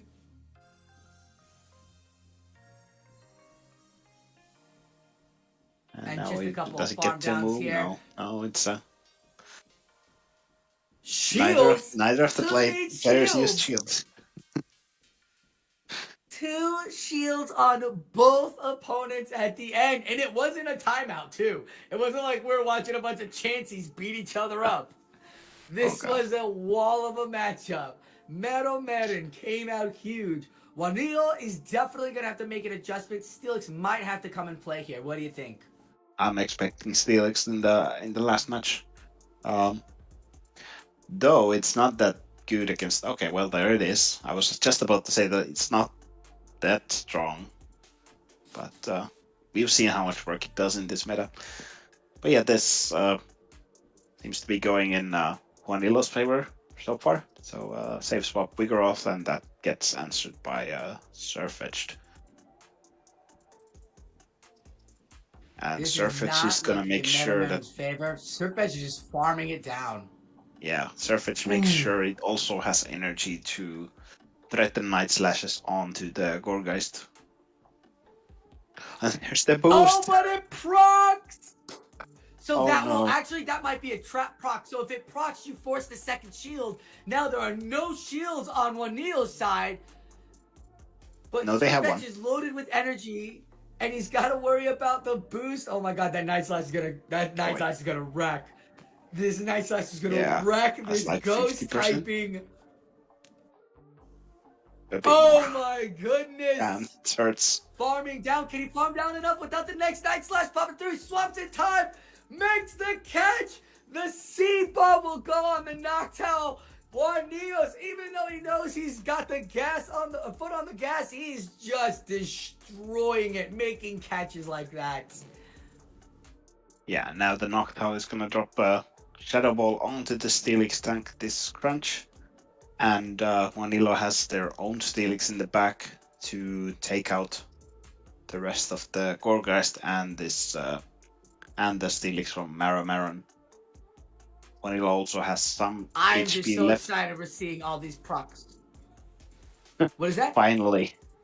Yeah, I was just saying that there's still a bit of health left on the surface as well, on Vanilla's side. On the Surfetch, on the full health Steelix, there's no counter user there. That is a pretty dead Gorgeist sitting there, and it does not want to see any of those charge moves, Steelix or Surfetch here. Now this is interesting. Not going for... Oh, I guess he wouldn't care about the proc. He only has 2 health. 1 Dragon Tail will take him out. Wow, Seed Bomb does the damage. Swaps in Gorgeist. Can he get it? No! Can't throw his own Seed Bomb in time. Mirror never giving up. Never say never. Because he thought he could handle it. Couldn't get it in time. Earthquake will take the Steelix down to the yellow. Yeah. And then the Steelix will farm it down. Okay, they're gonna throw a crunch just to make sure. Just to make sure, God forbid, right? We've all done it like, oh, I'll just farm it down. And then all of a sudden, we saw it earlier, that Ninetales with all of that energy. Oh, yeah, so Juanilos does not get swept. Gets 1 back for his team. Oh, that was a great one. No, sorry, that was 1-1 now. That was 1-1. The last one was an RPS. They got the lead on Surfetch. This time the lead was the Surfetch into the Vigoroth. Now, Maron's got to have to make a huge adjustment. What do you think? That was 3 already. It's 33 now, the game's. 17-16. Is that 33? Yeah, that is 33. Y'all really That's need me that to come bad. back and do math for y'all? Like, I will do you know it. what? We've just done a set of 4. We've done a set of 4. We're about to kick it back over to AJ and Trainer M as they're going to finish off the last of this. We still have 1 match. I am so tired right now. Let's go. Break, Sosa. Yeah, we still have 1 match. You don't even give me Wanko Wanyo. Keep doing work. Thanks. So we got Lieutenant Oh, I'm gonna slaughter this name. Lieutenant Strainer Red, right? Lieutenant's Trainer Red, okay. And then Pokamichi. Now Pokamichi was the one who battled against Vonnie, who has the Thunderfang Steelix. Whether he's still got Thunderfang Steelix or not will be interesting in this matchup because there's that Rainy Castform and that Noctile, but there's that Primeape. There's that other second flyer is Jump Pluff, which Thunder does not care at all about. Like Grass does not care about that Thunderfang at all. So we are gonna be. I'll be really interested to see if Jump Pluff. You might actually see it, my friend. Jump Pluff might play. Like this might be the time that Jump Pluff comes in and shines. But he does have that Poliwrath with the Ice Punch. What do you see? Yeah, I'm expecting the Poliwrath to come out. It has again a lot of good plays against anything that the Trainer Red can bring out. Yeah, maybe the Jumpluff comes out. I think Trainer Red was playing it earlier as well, if I remember correctly, or maybe it was some other play. Yeah. But yeah, the Noctowl on both sides is strong. I'm expecting that to see a lot of that too. So the core is Steelix, Dragonite, Noctowl. Yeah, let's get into that. There's the Noctowl. Here we go, and it's Steelix and a Noctowl, and you know what? I wouldn't swap out of this, but that is just me, and these battlers swap immediately. Primeape! Yeah, my boy! Loving Primeape. Do you have a cross chop Primeape? I got a cross chop Primeape. No. I've never made one, and I didn't catch one, or save one from back when it was available. Oh, no, Elite Tam that baby. Primeape doing the work against this body slamming Vigoroth. That's 2 shields out. Hitting the shield. From the Primeape though, but it has a lot of energy here. How much does an Ice Punch from Primeape do to Noctowl? I think it doesn't need to worry about it that much. Almost half. Really, that much? He's got 2 Ice Punches ready to go. Yeah, actually, you know what? If you had close combat right here, that Noctowl would be in the deep red. That True, Noctowl yeah. would be in the deep red at this point. Oh my goodness. Gosh. So Noctowl not shielding the first ice punch will shield the second ice punch. And then And Primate's down. just taking those damage. Can nice. he get it in town? No. Yes. And then comes the Steelix. Steelix will come back. Oh. Now this is cool too because Poliwrath's got an ice punch and dynamic punch as well, and that normal typing doesn't want to see that. Yeah, and actually this is smart that they're throwing the dynamic punch here, so they are not showing their moveset right away and revealing that they have the ice punch on the Poliwrath as well. Might make Trainer Red think that they're running Scald, since they're not throwing ice punches here. Wow, dynamic punch Scald. I don't know if that would play well in this meta because there's so many flyers and Dragonite is so prominent. Like, I'm pretty sure everybody knew Ice Punch was coming, but let's see what Ice Punch does there. Bam! More damage than the dynamic punch. I think Pokemichi might have just learned something here that he needs to be throwing Ice Punches. But Sky Attack's going to come through and take out the Poliwrath. Noctowl on Noctowl, and there's a Steelix in the back. Trainer Red has it pretty much secured. Oh, Sky Attack will take out Trainer Red's Noctowl with no health. And there is a Steelix coming back out. And this Shadow Ball, even though it hurts, it won't do enough to take out the Steelix. Not even if this Steelix was debuffed would this Shadow Ball take out this Steelix. And we're just going to drag and tail it down. Steelix knows what's up. And Trainer Red gets one back for Spain. Good Lord. We are 17-17. We are tied again. We are back at it. These teams are going neck and neck here. I don't know who, like, the other teams. I don't know how they stomped them and all, but maybe the other teams were running a lot more spice. But this matchup here has just been insane. Noctowl, Primate, Dragonite, or a counter user. And you're pretty much in a good position here for Guardian Cup.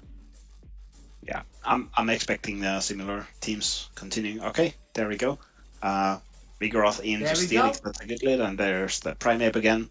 But this time, Pokemichi brings out the Dragonite. And they're gonna have to does he bait? It might be the Ice Punch. Is he baiting? Oh, what a bait! What a bait! If this procs, that'll be the biggest bait of all time. Okay. No proc this time. Great bait there. Ooh, no proc. Because, I mean, come on. If that procs and you just throw an Ice Punch, it's just goodbye to that Dragonite. Yeah. There comes the Ice Punch. Primate down to the this red. one, though. That would be the huge one. That'll be the question. They will. Yeah, I don't remember if they revealed it would take it to the deep red. True. Yeah, they did. They revealed it on Noctowl last game. Oh, yeah. Remember, they hit it twice with all the energy. So, yeah. In comes the outrage off of Dragonite. Oh, tapping everything. Will we get a shield? Oh, Draco Meteor. No, look at the... Oh, Draco Meteor. Wow, Draco Meteor, sorry. Yeah. Look at the damage Draco Meteor did. I mean, you could farm it down. It makes the catch! Earthquake onto a bird! Get out of here! Pokemichi! Get out of here, you deviant! Oh my goodness! Oh god. And will he... Oh my goodness! Will he just wing attack down? No, he's gonna throw the Sky Attack, but sadly it's a CMP. So I think that's gonna go to waste. Now that Sky Attack goes to waste. Swapped proc. in time, it does not go to waste. Not CMP. Shield comes in on his Noctowl. There's enough energy on Pokemichi for a second Sky Attack before Master Reds. Can they get it in time? Oh, they're going for a Shadow Ball? They're going for Shadow Ball. You're going for a catch? Is there a switch time or am I missing? Oh, it's about to. But I think Trainer Red is throwing here. They just wanted some extra energy for Vigoroth. That is exactly the gameplay. You're absolutely right there, Bubbly. Did the extra energy for the Vigoroth, but gets the body slam off. Not enough. Not enough. Yeah. But it will counter down afterwards. Can tank a sky attack here, yeah. And then it can take out the rest of the Steelix in the back. With like one attack. Yeah. Can it do it in time? Can it do it in time? Tried to catch the body slam. Didn't happen. The game plan was Farm City unless you're going to try to catch. And Pokamichi says, thank you, but I'm slamming you out of here, bird. Bam! Bubbly. 18. 18 for Japan. Makes the adjustments. We saw it again, but we saw Poliwrath, Noctowl. No, we saw Dragonite, Noctowl, and Vigoroth this time. No Steelix Yes. on Pokamichi making the adjustment. What do you think is? Will you think keep the lineup, or is he bringing in the Gorgeist? I think the play might be good to bring out lead with the Vigoroth, and then okay, they were leading with the Noctowl instead. Again into and they had the double fighters in the back. Okay, yeah. So kind of an opposite of what I was thinking. Now the Vigoroth is paired against the Primeape again. It's not looking so strong for Michi this time. Let's see how much energy the Primeape will get this time. Oh, that's huge. Yeah, this That's time huge. Trainer Red is not forced to double shield their Primeape. But now Noctowl can come in, farm it down, and you can double shield this Poliwrath and be in a really good position. You can definitely take an Ice Punch. You can definitely force a shield. Night Slash coming in. Oh, great call, Pokamichi. They're going for the boost with the Night Slash. Trying for the boost. No boost. Does he get it? Does not get it. Can get to the second Ice Punch, but he knows it. He knew it. He knew it. He said, I can do it with Poliwrath. I believe I can fly. 1 HP, he's got to attack the sky.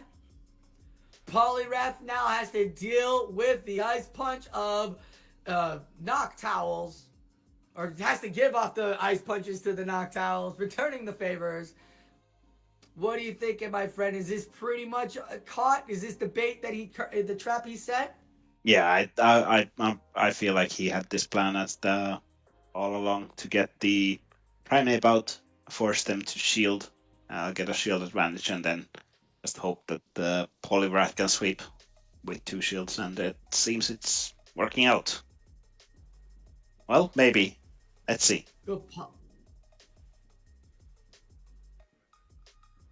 Noctowl has energy for the Steelix for a Shadow Ball, which is 30%.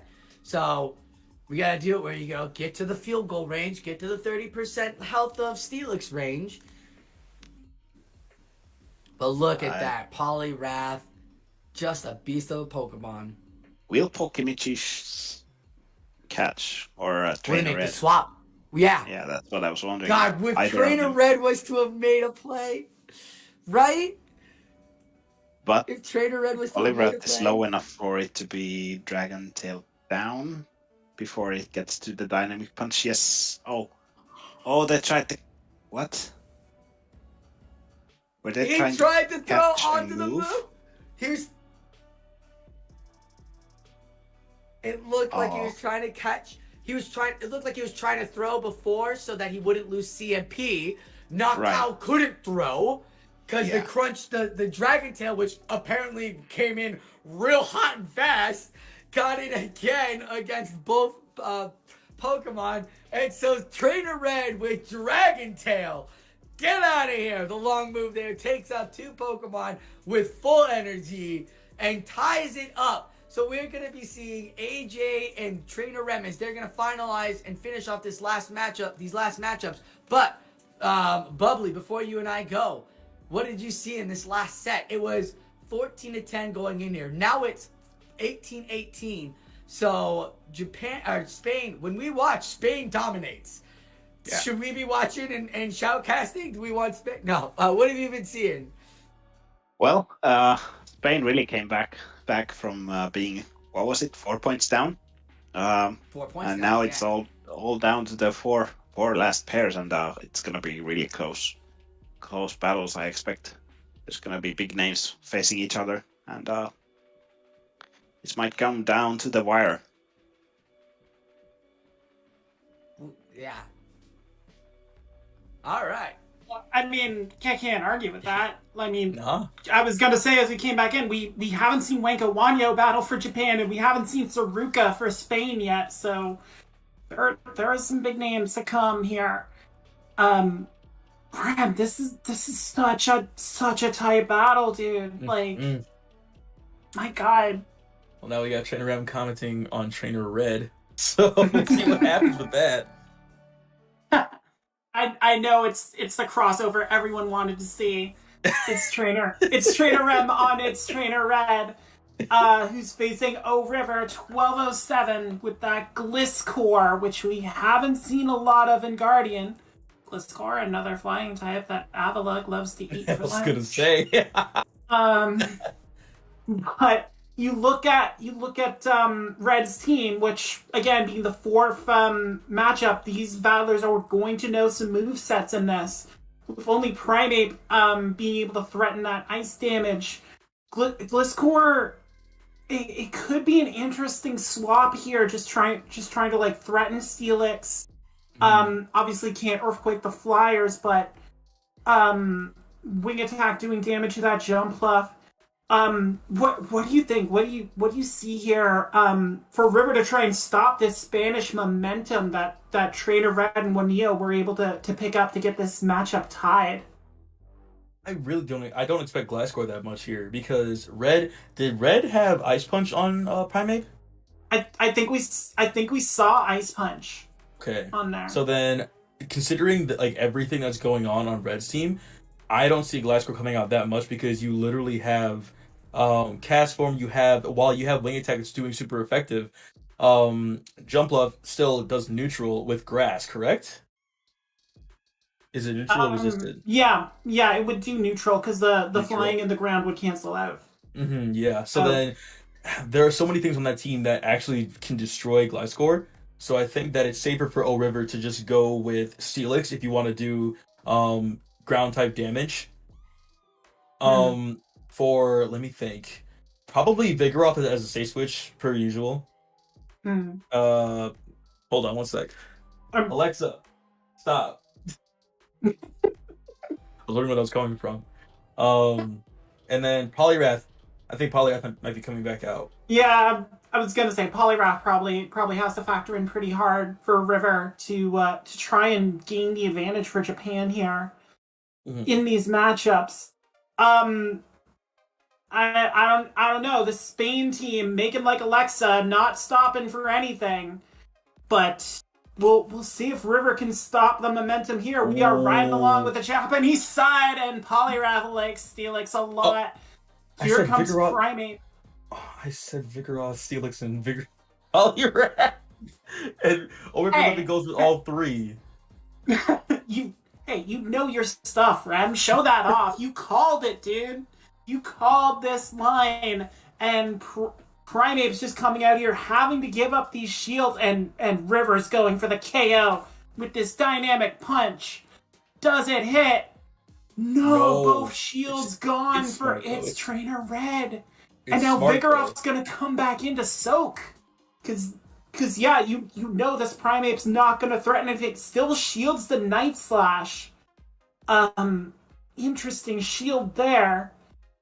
I wouldn't double down here. No, you can't. You can't double down. Like so there's a second Night Slash. A third Night Slash? Oh, just all the farm on energy. That Primeape. Jeez. Oh my lord. He has to shield that one. And in comes Steelix, but River didn't fall for the bait. River did not fall for it. Now he's gonna get a free bulldoze off on this Steelix. Which isn't stab, but it'll still do a decent amount, plus coupled with the counters. But Steelix will get like a full farm down here. I think you have to come in with Steelix here. I thought Poliwrath. Just to soak energy. But it's a tough call here. River's gonna go for Poliwrath. Poliwrath because I feel like that's a little. Oh! And he caught it! There it is! Oh my god. Dude, There I it didn't. is! Mm-mm. No. Yeah, he caught the crunch! Wow, and no debuff. As I was thinking that through, you were right, because the Steelix would just get the Earthquake and just wreck the Steelix's day. It might have gotten to it here, because Thunderfang does not take it out at all. Even chats like going crazy, but they get to the Earthquake. Wow. Earthquake. And then farm down huge. That's unfortunate. That's super unfortunate for River. Yeah, and the trying to get that dynamic punch off. But this Primeape had so much energy. Man, see, this is... And was that Thunderfang on a River Steelix? Yes. That's unfortunate. Yes, it is. That is brutal. Yeah, and you saw him go for the dynamic punch there. I think Ice Punch would have been enough to take out Primeape, but... I think it would have been just a little bit shy because I think that Primeape, especially since I think Red has a decent IV Primeape, so I think it would survive by maybe like 3 HP and still get off a move. But yeah, chat's right. No response for Primeape safe swap. They're literally just went all in with like literally everything, like just basically double fire. Yep. And this time we saw the same lead there, and this time River brought the Gliscor. Batman in action!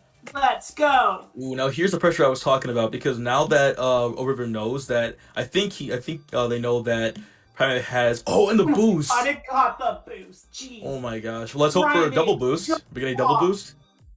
Oh, let's not. Double boost? Oh.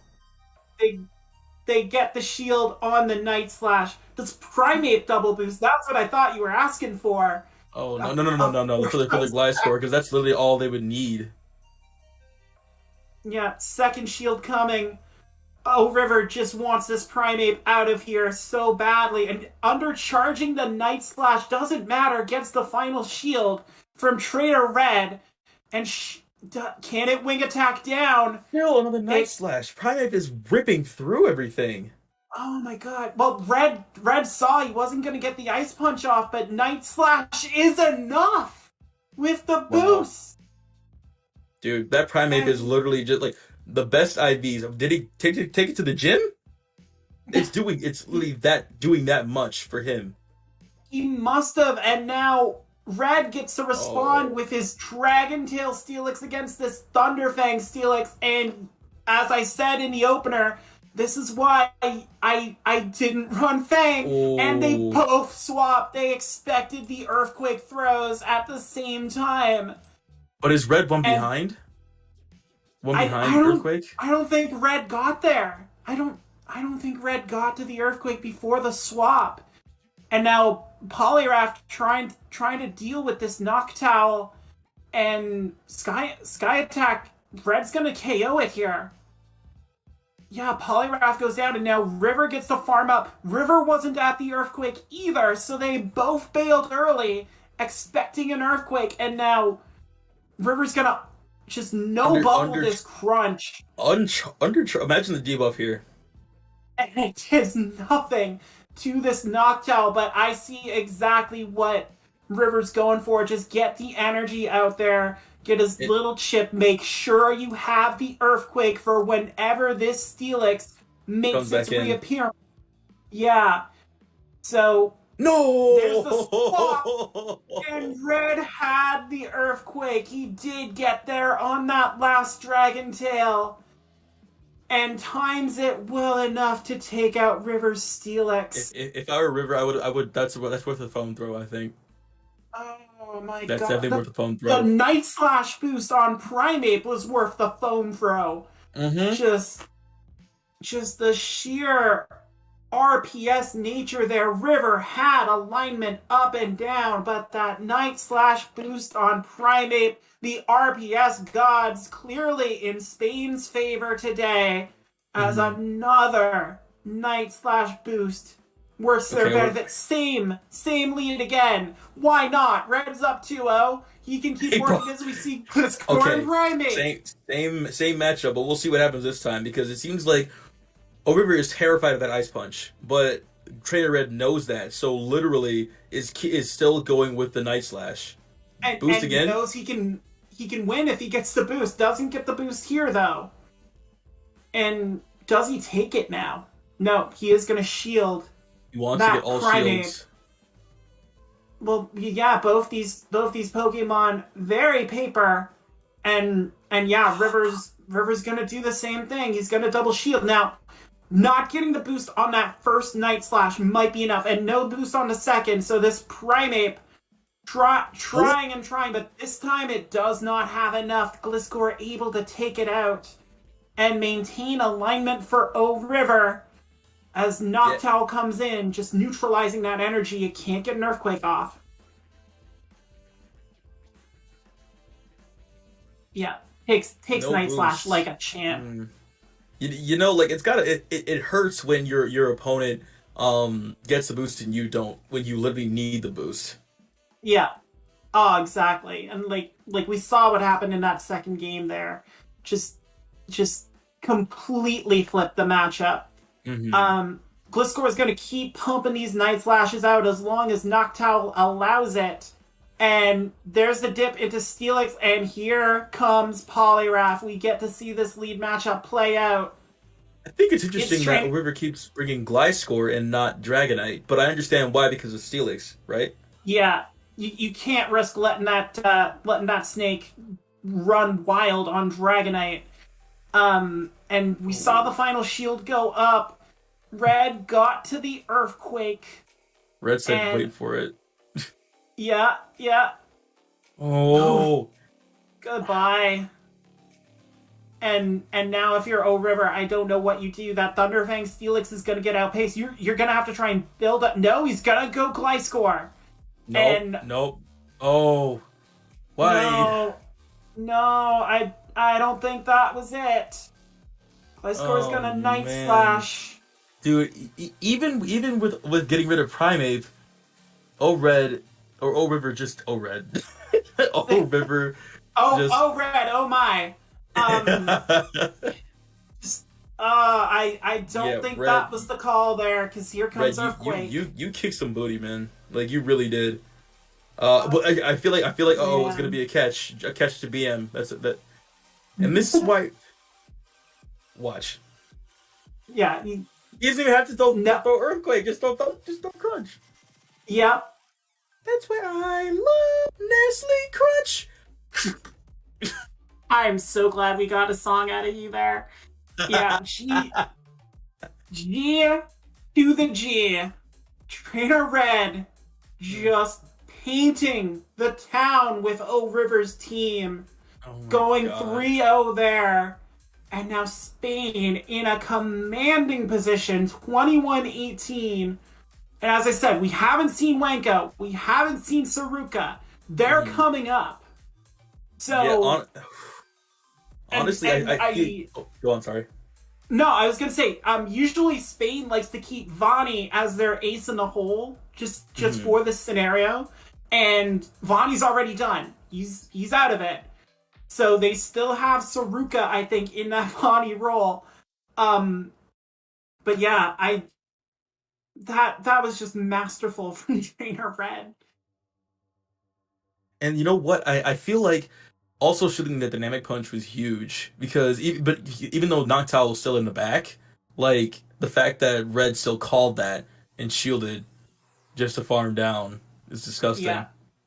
But we're gonna get our first look at Saruka's team, and you know how I said there were two branches to Guardian? You either went the Dragonite, Steelix, Gourgeist core, or you went full anti-core. Saruka has chosen path B and has brought Gligar instead of Gliscor. Which is safer, I would say.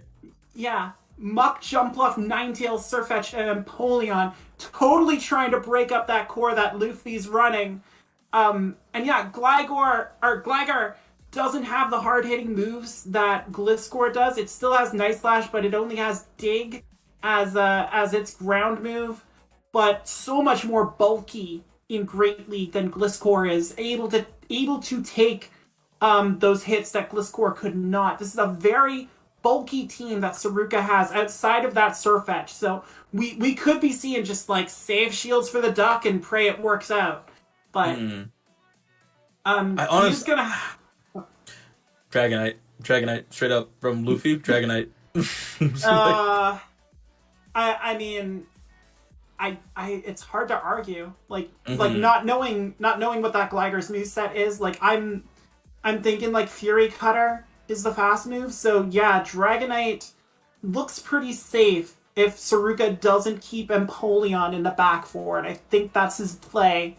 Maybe a Muck Empoleon core in this matchup for Saruka against a very meta line that Luffy has brought in. But let's just see this. Let's just see how this goes. Because this keys up Wanko in the finale. I see Luffy having Steelix in the back with a fighter. Yeah, we see double fighter out of Luffy. Empoleon on Noctowl was not the matchup he wanted, and now Muck gets to come in on Vigoroth. Obviously, you have to worry about Bulldoze if you're Saruka, but Body Slam, Muck can take a Body Slam. Bounces off him. It's like that Bellsprout in the anime. Just like, boom, bounce off. So, Muck's gonna start throwing Thunder Punches here. Gets the shield out of Luffy early. Luffy loves to play the bait game. He does, but Saruka's not biting at all. Let's that Body Slam go through. Gonna throw this Thunder Punch. Vig can take a Thunder Punch, and I think Luffy knows that. But yeah, it doesn't do enough to prevent Vigoroth from countering down Muck. And that's a shiny Gligar. Oh, that's awesome. Love seeing. That's shiny Empoleon, shiny Gligar for Saruka, who's going to bring him. Yeah. Still no shield. He knows it's a Body Slam. You know the Penguin can take it. So now Luffy gets to align Poliwrath if he wants to Empoleon. He's thinking about it. There's Poliwrath. And I'm not sure. I'm not sure what Saruka can do here. He's gonna have to let his Penguin try and pull something. No shield on the Poliwrath. Oh no! He said it's not stab. Yeah. Well, I mean, yeah, Poliwrath can take one of them, but he's keeping those shields in the back. Saruka's done with Empoleon. Says, "Good job. You did what you need to do. It is all on the baby bat in the back. Shiny Gligar coming through. It's on Wing Attack, and that is doing super effective to this Poliwrath. It might be the saving grace, because if it was on Fury Cutter, it'd be doomed. It'd not be doing any fast move pressure. We see Night Slash and Aerial Ace. Oh man, does he get the boost? No, not yet, special there. So this Gligar's just gonna keep pounding away with these Night Slashes, trying to chip away on Noctowl. And boost. There's the boost. There's the boost for Gligar. And so now that's Luffy's comes up. That's Luffy's lose con. Yeah. Again, the RPS gods smiling down on the Spanish countryside, leaving these Japanese players tilting at windmills all over the place. But the problem is now Saruka can probably swap to catch a Night Slash and potentially win. Well, no, this guy that doesn't do much. Oh, Gligar right. is so bulkier than Gliscor. He does catch a Night Slash on Poliwrath. Bro, yeah, but he's undercharging, so he might be able to get like one wing attack in there. He's gonna get a couple, but Gligar needs more than that, and it's gonna be a race, and Noctowl wins the race. I was like, that's Luffy's lose con if Saruka gets the boost, and then all of a sudden Luffy's like, you know what? I'll just catch, yeah. whatever. Luffy's like, you don't know what you're talking about. I can win this. I can win this. Bro, and he did. Oh I my. would have been tilted. I would have been like, yes, I got the boost. Now I can win. Because it started from a lot of HP too. I would have, And but I you would have saw- overcharged more. You saw the delay. You saw the delay there. Saruka probably thought he had it. Luffy just pulling it out, and the magic act with that owl. Oh my god! And well, now Saruka's just like, nuts to your owl. Here's a muck that's electrified. Deal with this. And you see that Surfetch now in the back, and here it comes against Vigoroth, and this is all bad for Luffy here. Ugh. This just not good. This is pain. The pain from Spain falls mainly on the monkey, and I don't know if Vigoroth's gonna be able to flip anything. Saruka's already invested his shield. Luffy does as well. Here's the second body slam, and You got a shield. wait, no, Or you not. don't apparently. And Oh my god! Surfetch goes down. Yeah, Oh, Surfetch is that- like, what? It's a flimsy night. It's a flimsy night. Oh my god, is that There's gonna not be a lot of armor on that night. Yeah, but now Luffy's revealed Steelix, and Empoleon can just run over that team as this Dark Pulse goes through, and you see the instant swap to Empoleon there. Noctowl is going to come back out. It is lot of loaded energy. up with energy, and he's going to bait with the Sky Attack.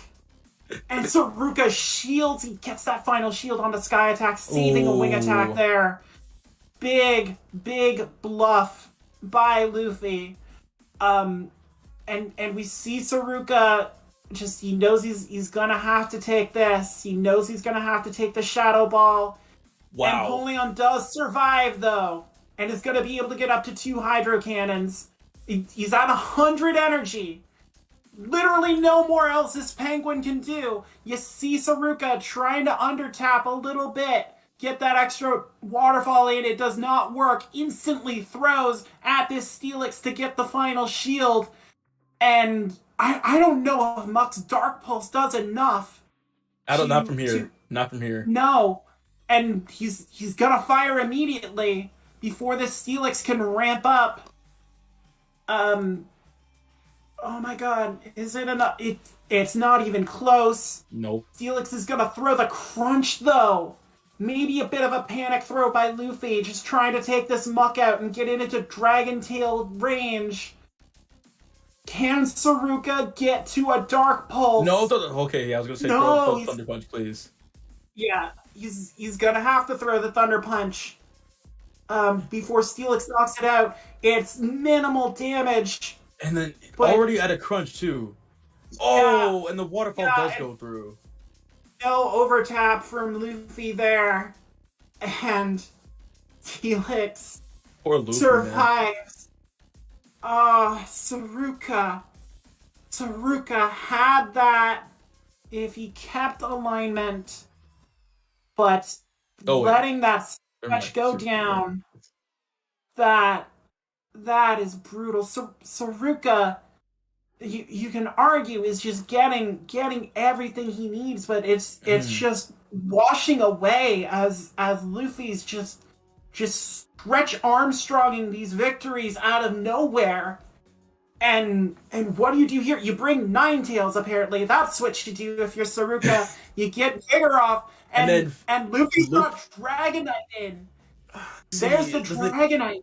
You finally bring Dragonite, and then of course Empoleon gets matched up on it. The one strong counter that Luffy has against that entire team. It's rough. Yeah, and gets to keep Empoleon away from Vigoroth in the lead too. Let's see, Saruka. I mean, you're not gonna get a better setup than this, buddy. You gotta be able to pull a point here. Just to keep Spain within striking distance before Wenko takes the field. He is gonna shield this move from Dragonite. It is just a Dragon Claw. But trying to get that Drill Peck off, he does and gets a second shield out of Luffy. Dragonite's so paper Luffy really wants to win alignment here, thinking that he needs Vigoroth for whatever's in the back. Honestly, Noctowl could win this for Luffy. Very, very possible. We see Sirfetch'd coming in to get some energy. No shield. He takes a Dragon Claw, but and survives Sirfetch'd and counters down. Oh my god, insta-swap. He mashing that Ninetales. He wants that Firefox. He's done with Chrome. He's done with Edge. Firefox time. And overheat? Yes! Yes, this is what you run on Ninetales. You run that nuke. Jesus. You got a shield in case it's a bulldoze here. But you can see Saruka building up and going for the power bomb here with this overheat. Dialing up. Can Vigoroth survive? No, it cannot. Jeez, man. But yeah, Noctow's got this. Maybe not. Here comes overheat number 2. And even with the debuff, it still hurts. And then don't forget that Sirfetch'd might have a Night Slash nearly ready. It does. Sirfetch'd left with the move. So Ninetales takes the Sky Attack. Here comes Night Slash. And now this Noctowl's dry. So depending on how much can it... No boost. And Sirfetch'd goes down, and Luffy sweeps Saruka, and we are all tied up at 21-21, because that is just how this matchup goes. Jeez, man. Oh my god. I'm not gonna lie, I was forgetting who was winning and losing, because I would always lose track of who went where during which matchup. Oh my god. Wow. Now we get to see Wanko. Alright, well, his team's in it with a shot. It's first to 4. Wanko's gonna have to double up against Bestiamax and Saruka. And we get to our first look at Wanko's team. Wanko's gone double flyer. He's ignored Dragonite. He's brought Poliwrath as well.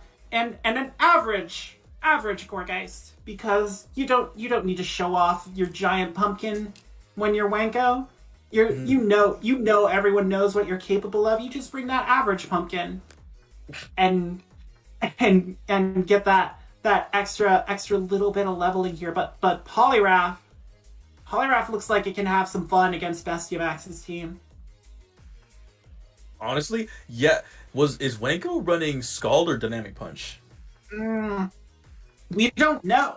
Wanko has not appeared yet, so that could be a deciding factor. Looking at Bestiamax's team, I would think. I don't know. I would think he want Dynamic Punch just because Dragonite resists Scald, Cast Form resists Scald. Dynamic Punch still hits Steelix super effective. I think you have to run Dynamic Punch on Poliwrath, but we'll see. Both battlers bringing Talonflame as well, which I like it a lot more on Bestiamax's side, given a Scald Poliwrath is the only real answer for Talonflame on Wanko Wanyo's side. So that could actually be very key to see if Bestiamax can get that Talonflame charged up and just let it soar over the vaunted Japanese player in the Vani role, sitting back in these final 2 matchups. We're guaranteed to see all 16 fights here. We get Cast Form on Vig. We've seen this matchup earlier. Yeah, and you look in the back on Bestiamax's side, he does have Talonflame, and I think we're going to see that strategy out of the Spanish battler. Just try and pull some shields early and set up that Talonflame for success in the back. And you look at Wanko's side, he's got Noctowl, he's got Poliwrath, possibly his 2 best answers for Talonflame. But I still don't know if that's enough. As we see this, just body spamming, bro. Yeah, he's just gonna play this out. He's gonna try and take out Cast Form as quickly as possible, and he does. So that's No the number shields one here. threat out of the way.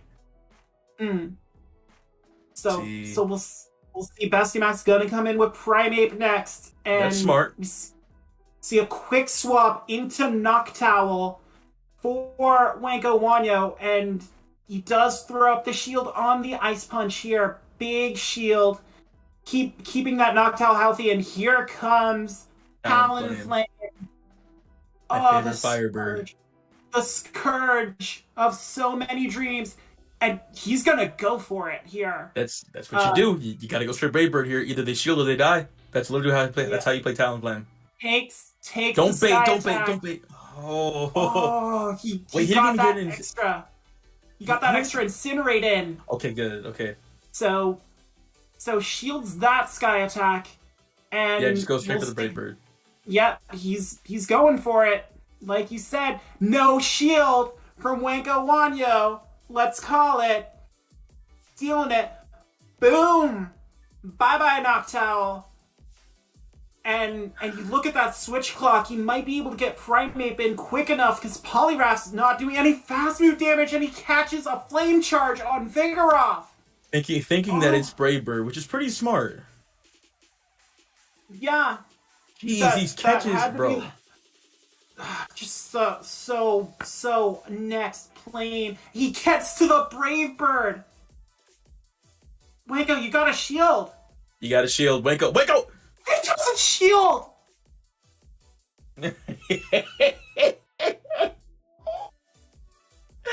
Bro. Oh wait. Bro. Wow. See, go Brave Bird or they die. That's literally how you play Talonflame. And Max knows how to do it. Oh my god. How do you... Oh my god. Wait. What do you think was on that Primeape that showed you Ice Punch that was going to threaten Poliwrath? Because... Wait, okay, so what did Bestia have left, right? Yeah, Primeape. Primeape, that was it. He wanted to say the shield, but there was no need. I don't get that at all. No. You saw Vigoroth into Talonflame. That's not great. Oh my god, I'm still in shock. Yeah, me too. But okay, honestly, I'm sure Wanko is too, because when something like that happens and you're in such a serious battle where like it's game deciding at that point, and you predict wrong and you die to one move, you just kind of sit there in shock for at least like 3 minutes before you choose your next team. Well, he went back with the same lineup here, with Vigoroth, Noctowl, and Poliwrath.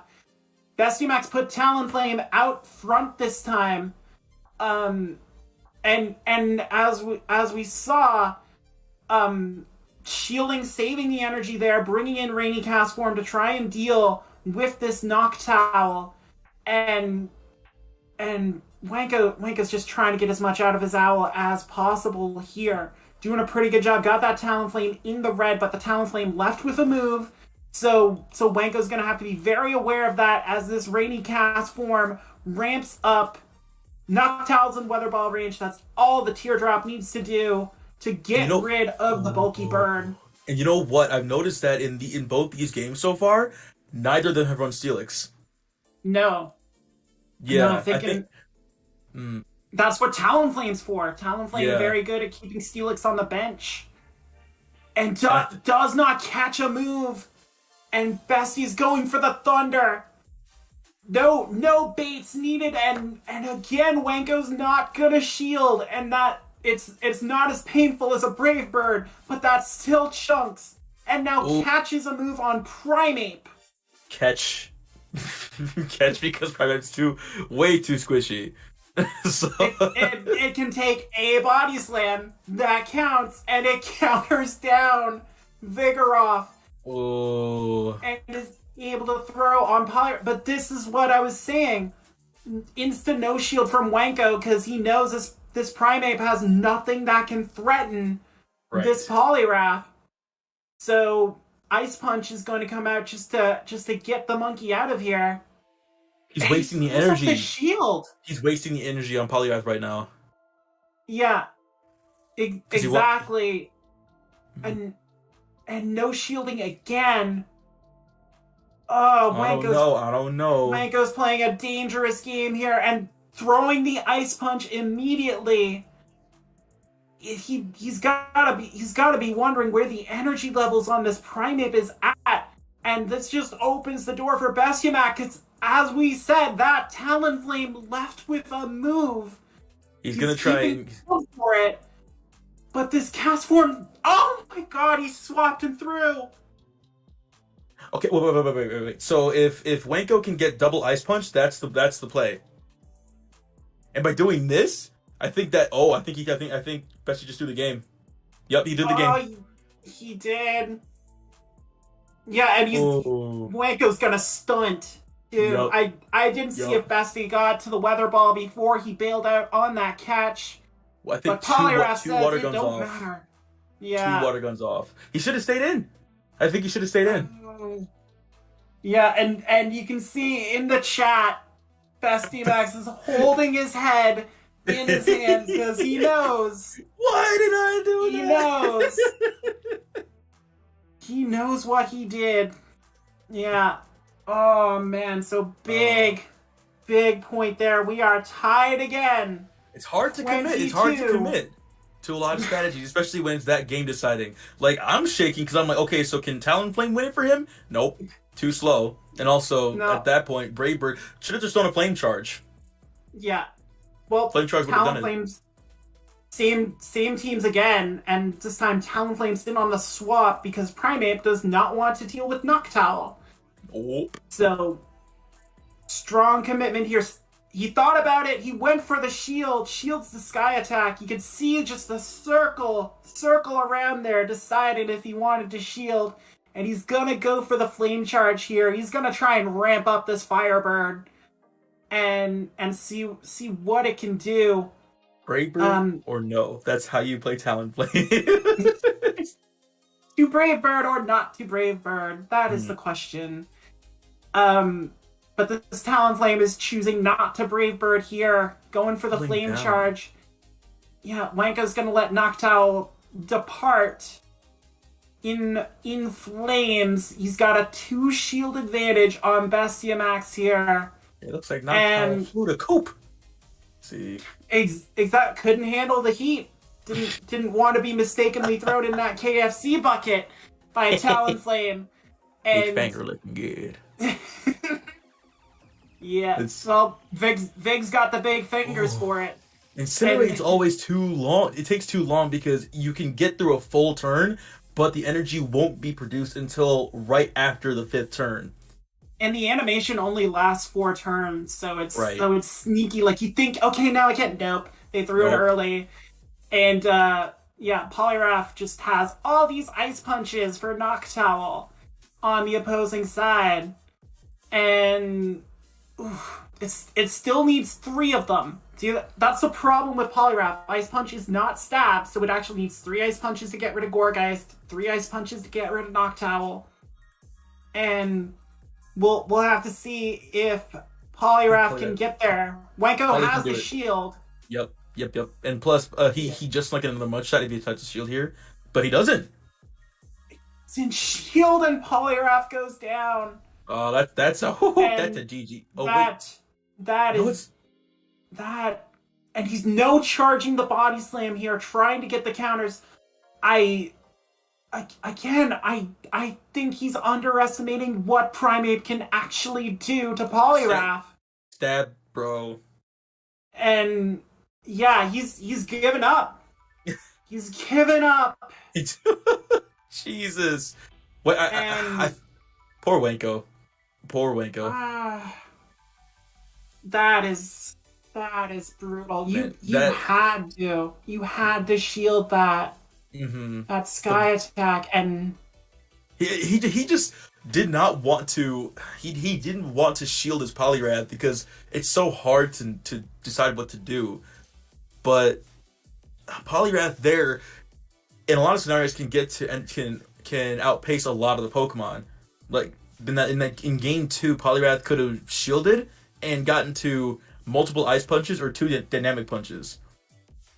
And in this game, Wanko needed Poliwrath for the closing matchup because Vigoroth was too dangerous. It was especially since Max had Primeape and he loves Primeape, so it's too risky to just let Poliwrath go when there's a Primeape in the back every single time. Yeah, and I think that's just underestimating what that primate could actually do. Once Ice Punch was revealed as the second move, like you're not thinking about close combat anymore. You're not Mhm. thinking about cross chop. You have to know that Poliwrath is essentially a wall to Primate's charge moves.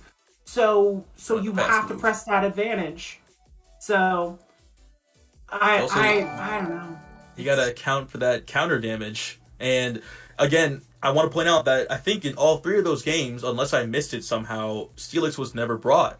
Nope, same three teams each time. It Hmm. was Vigoroth, Noctowl, and Poliwrath for Wenko, and it was Talonflame, Primate, but Noctowl for Bestiamax. But he did his job. He has put Saruka in position to atone for that 3-0 that he took at the hands of Luffy.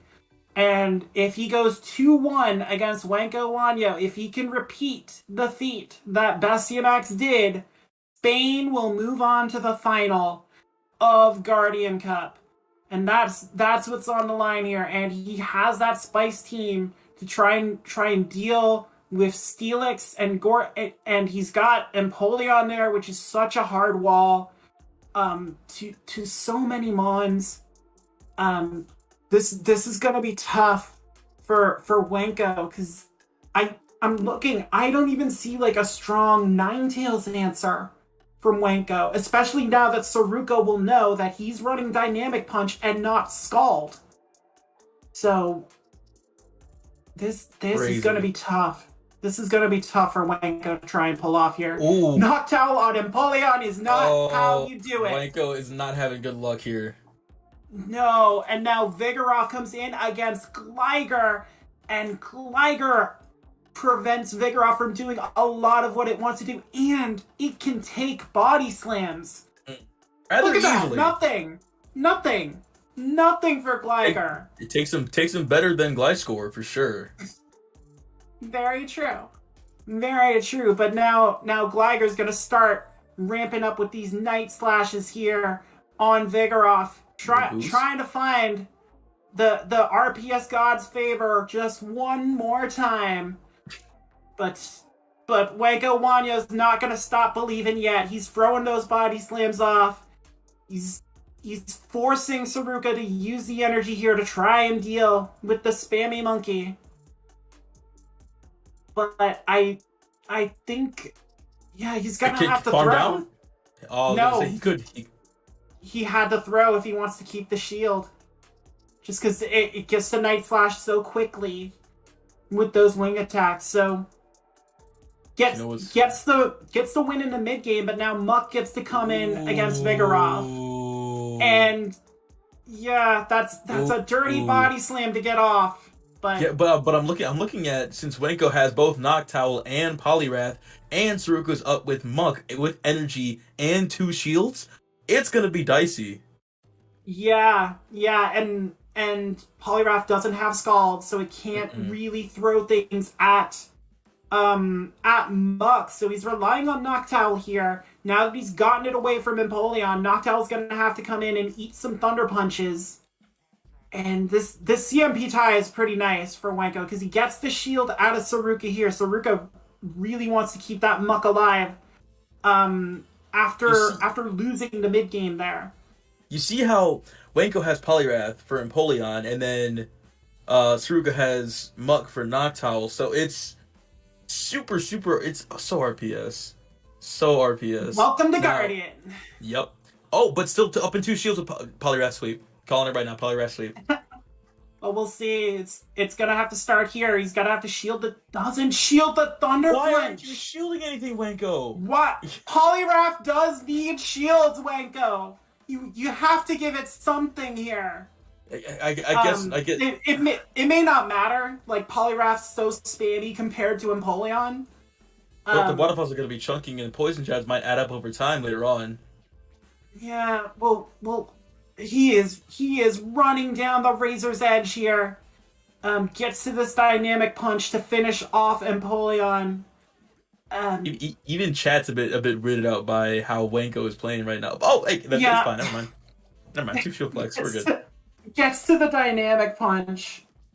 2 shield flex. It's enough. Wanko knows this doesn't mean he gets 4 shields in the next battle, right? Like, come on, dude. I would have been traumatized by letting that Brave Bird go through Oh in the last set. I would have been like, I will never let Polyrath die again. Nerves of steel from the youngster Wanko Wanyo as he ties it up again, 23-all. So Man, we'll have to see. This is the pivot matchup, and Saruka puts Surfetched on Vigoroth, and that is huge. And he comes in with Polyrath. Was that a mishit, or is he just not want to get Noctowl locked in? jeez, man. Because here comes the Leaf Blade, gets the early shield, and now Muck can just come in and soak up all this damage. I don't know. Saruka brought a similar line, but put that Surfetched in instead of Gligar, and I'm trying to comprehend this, but I am failing. Wanko, don't shield now. It's too late. It's too late. You can't win back switch. Yeah, you haven't shielded Poliwrath all day. Why start now? Poliwrath goes down. And you got to bring in Vigoroth to overcharge. That's your only win con here. Yeah, you have to get a bunch of energy and start baiting, because if you see Muck, I mean, that throws the door open on team comps, but you have to think Empoleon's waiting in the back. Just how good Empoleon is against this team. And you said that's the core. That's the core. Muck and Empoleon, right? Yeah, if you're running anti Steelix Gourgeist, that is your main core. You're running Empoleon Muck together, and we see it here as the bad news comes out for Wanko Wanyo. And it's painful to watch. You hate to see it, really. Like, yeah. Like, Vigoroth has so much energy, but when it's at that low HP, it can get farmed down by literally anything. Yeah. Yeah, it's Kevin in chat said just painful RPS. Like, look, he's not even shielding anything. He doesn't even have to shield. No. He knows exactly what is going on. Saruka will shield this. He's not going to 2-shield flex the way Wanko did.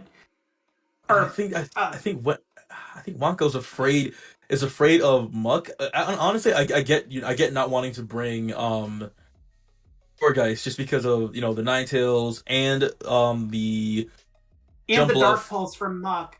And Gligar, like literally 4 counters to Gourgeist.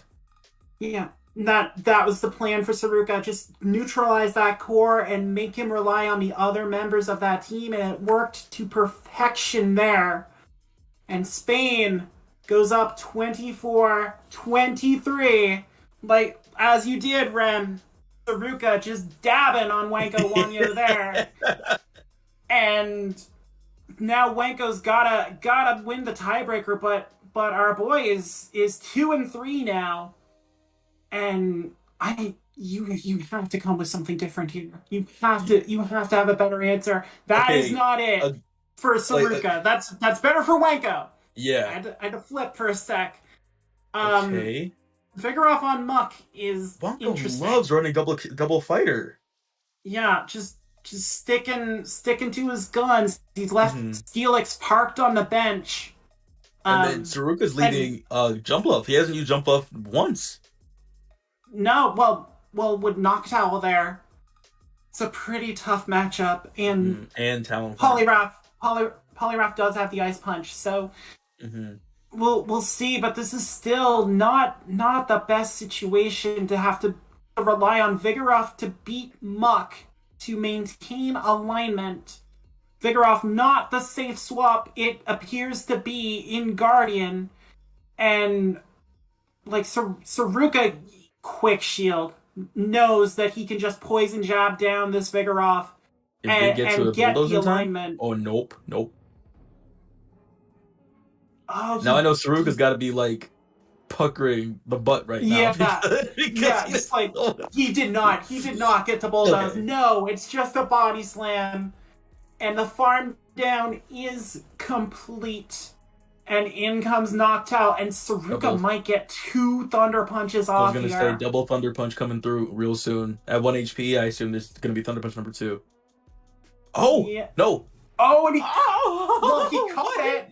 Not sure you want to catch it on Polyrath. I was but gonna say, please here shield. we are. And again, not why- shielding that Polyrath because Oh, that actually, you know what? This is Wonko's smart. plan. This is smart. Well, yeah, he has a shield. He knows that Sirfetch'd is dry, and does he come back? He gets the dynamic punch here. Is Sirfetch'd that paper? Is Sirfetch'd actually that paper? No, Sirfetch'd is not that paper. So here come Wanko, shield. Okay. Wanko shielded. All is yeah, alright that's with it. the That's world. it. That's it. Here comes the dynamic punch. It's Suruki. You can't do nothing, dude. That's it. That's it. You gotta. That's it. You gotta go. You gotta He's go. finally learned. Only in the end, when Wanko embraced that shields can be used on your Polyrath, does he get the victory he needs. And we are tied. 24-24. All battles done, so you know what that means. Hot and F. Tried to do like the Hunger Games announcement there, but I failed. I'm no Elizabeth Banks. I'm sorry. But so yeah. So for people who don't know how this works, now that all battlers have gone, each team is going to select one player to go against the other in a best-of-5 set. And the first to 3 gets the win and moves on to the finals. And I have no idea who is coming out for... Well, I think I know Vani's coming out for Spain. I'm going to predict Vani for Spain. That seems to be... Really? Hell no, I'd be Paula out. Are you kidding me? She had everybody confused the entire time. Bonnie had a maybe I do get to call a Paula game. I would be very happy. Maybe you do. No, I'd have called Paula for Spain. I think she played through all of the sets I saw. She played very dominant, or Trainer Red, making those amazing catches. But on the other side, Birum Sama did really well in his first opponent, but his second one he didn't do so well. Michi on Japan played well against all of his opponents. Okamichi So is number 1 on the Gymbreakers board. He's a pretty good choice. Literally could be the Pokamichi Vani. What's up? I'm a little biased towards Biru Sama because that's literally Dragon Ball Z, and I love Dragon Ball Z, so. I would love to call against Dayoshi just to get my girls in there, but I have no idea who comes out here. Before we go, I will give you I gotta do a quick thing. If you are looking for an online tool for hosting and joining raids, check out Pogo Raiders. Pogo Raiders has been optimizing a fully custom raiding organization tool for over a year. With over 3,000 raids a day and 150,000 members, you must try their free raiding tool. Beyond their customer raiding tool, Pogo Raiders also is a community dedicated to Pokemon Go players. Join their monthly PvP tournaments with cash prizes. Find help for some of those best players in the world, along with access to infographics and information about everything upcoming in Pogo. Check them out at pogoraiders.gg or Discord at pogo.gg/Pogo Raiders. Boom. And tomorrow, whoa, hold up. So, let's talk let's set this stage before we get into the tiebreaker and who's battling. So, both teams are playing to fight the winner of France and who's the other team they're playing? Mato Grosso from Brazil. Mato Grosso tomorrow. So this is the champion, the fight to get into the championship. They are picking their shootout player to take them to the championship. That is the hype here. And tomorrow you can check out on my PvP Academia who wins that matchup. But tonight, I'm ready to show and announce who we got. So who do we got? Playing for Japan will be Wanko Wanyo. And playing for Spain Knox called it. Bonnie. So, Bubbly and I will be shoutcasting that.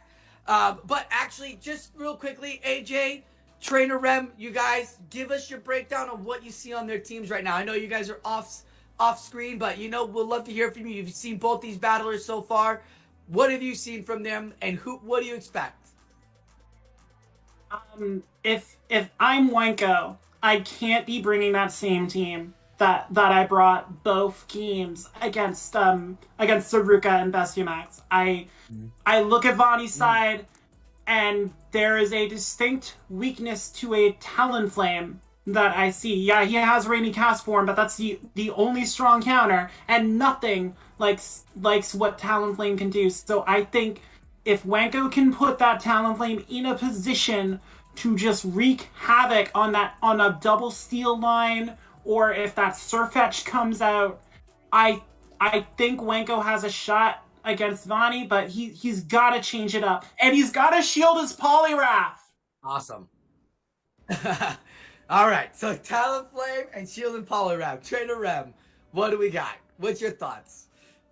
Yeah, like AJ said, I don't think that double fighter team is coming out just because it's not a smart idea this time around. There's literally 3 flyers on Vani's team, and I think that Wanko probably won't bring Gourgeist either because he hasn't bring it this entire time. It's risky to do again here, even though you can use it to deal with Surfetched and Rainy Cast Form, but I think we're probably going to see more Steelix from Wanko this time. All right. So that is from you two folks who've shoutcasted the 2 battles that Vani and Wanko both have. Bubbly, do you think we're going to see a Gourgeist from Wanko? No, I don't. That would be a bit crazy play. Do you think we're going to get that Noctowl mirror?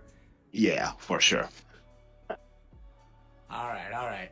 I'm seeing a lot of Rainy Casper coming out, so I'm thinking Vani might bring that out, and we could possibly see a Gourgeist as a surprise pick, but it's a best of 5, so they have to win the best of 5. Gotta win 3 here. We're gonna get the games going. Let's get in the battles, get hyped in the chat. This is the finals. We got Rainy Cast Form into Noctowl. Wanko Wanyo coming in hot with that Noctowl, but that Cast Form is there. So, of course, we've seen it before. It's the build-up for baits. We're going to enjoy the bait game. Sky Tackle come in first. Will we get the shield on the Cast Form? Immediate rejection from Vani. Yeah, definitely no need to shield this. It's bulky enough. Now, Noctowl kind of has to shield this in case this is under, but will Wanko read it or call it? He will. Wanko's out of his mind! Get out of here! How do you call that? That's so stupid. Yeah, and Vani going for another Wither Ball here. This won't kill, and Noctowl will get the Sky Attack out before getting Water Gun down. This is great too, because as AJ was saying, that Talonflame's gonna rain terror, and there really isn't anything besides Rainy Cast Form that hard walls that Talonflame, and there's 2 shields on it. But Vani knows this as well. Don't think that Vani doesn't know what's coming out. So I like this play, bringing in the Vigoroth, getting that counter damage. Dragon Breath so oppressive. Look at what it's doing. It's forcing a shield if you're doing Dragon Claws. Yes, it is. So what do we got coming up here? What's the thought process? What are we doing? Body Slam coming up. Vani tried to catch this with Surfetched, but was a bit too slow, I believe. Let's see how is he gonna. No, he's gonna go for the Dragon Claw here, and but Vigoroth was a bit faster. Vigoroth, he had the second Body Slam ready to go. It took a couple of seconds before the Dragon Claw was ready. So Vigoroth swaps out, and it's Talonflame, and I mean, we've seen Proc City up to this point at the end of these last 2 sets. Will Proc City happen? Because the Night Slash boosted will take out that, it could really do the damage to the Talonflame. So the first Night Slash goes through, no boost. In comes the Flame Charge. There is no shields on Vani. This Flame Charge will hurt and take out this Surfetch. A boosted Incinerate's coming in hot. Was that 2 Dragon Claws I saw? I think he made it to 2, yeah. So let's see. Oh, he wasn't there quite enough. And this Flame Charge takes out the Dragonite. And first game goes to Wanko. Your boy. My boy. Met this kid once. Won the LA Sources Cup. Went to his house, dropped off a trophies. Great guy. Super into Pokemon. Then just started dominating the boards. Came in during the remote. Vani's been around though forever. Like every time I look at Sylph stats, it's Vani. Been talking about him since Ghost Stadium leagues. If I don't know if any of you are aware of what those are, but like Vani's just a beast of a player. So the fact that these two are here, it's really interesting. But that's not the lead you want if you're Vani. Immediate swap, and it's Noctowl on Noctowl. I don't see a Rainy Cast form. I see a Surfetch as well. There's Noctowl not swapping out. You know what? Is there no Steelix on Wanko? I didn't get to see what was... No, there's the Vigoroth and the Talonflame again. Wow.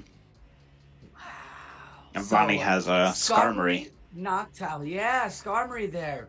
How will that play out with that Talonflame? We'll have to see how those flame charges will boost it up. Yeah.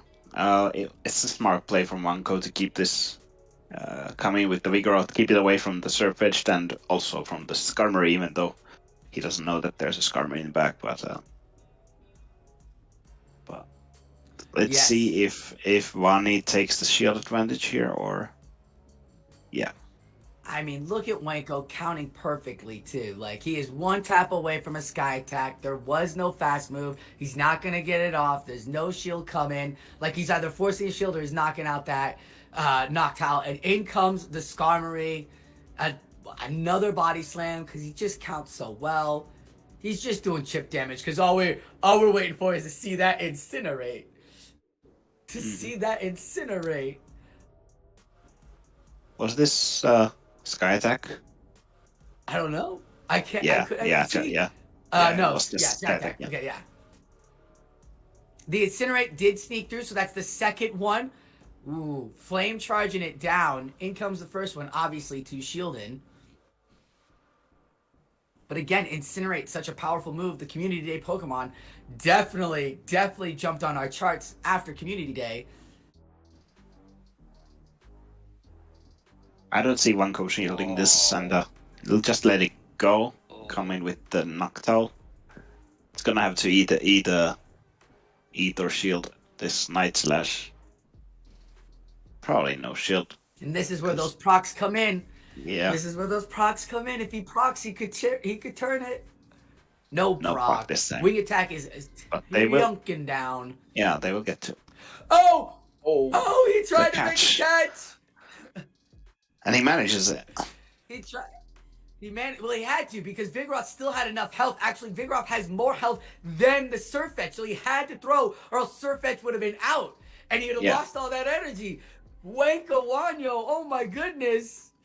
Vani's coming in, but he cannot take this Sky Attack, so he's got to throw that shield. I can Noctowl make it to the second one. Can. Yes. But Skarmory still has a shield. I mean, counting it up. Wait, no. Noctowl is the one with the shield. Never mind. No. Noctowl was the one. Yeah. Shadow Ball comes through. Shadow Ball, not enough! The Steel typing saves it. Oof. Jesus. 1-1. Right? Like, good Lord.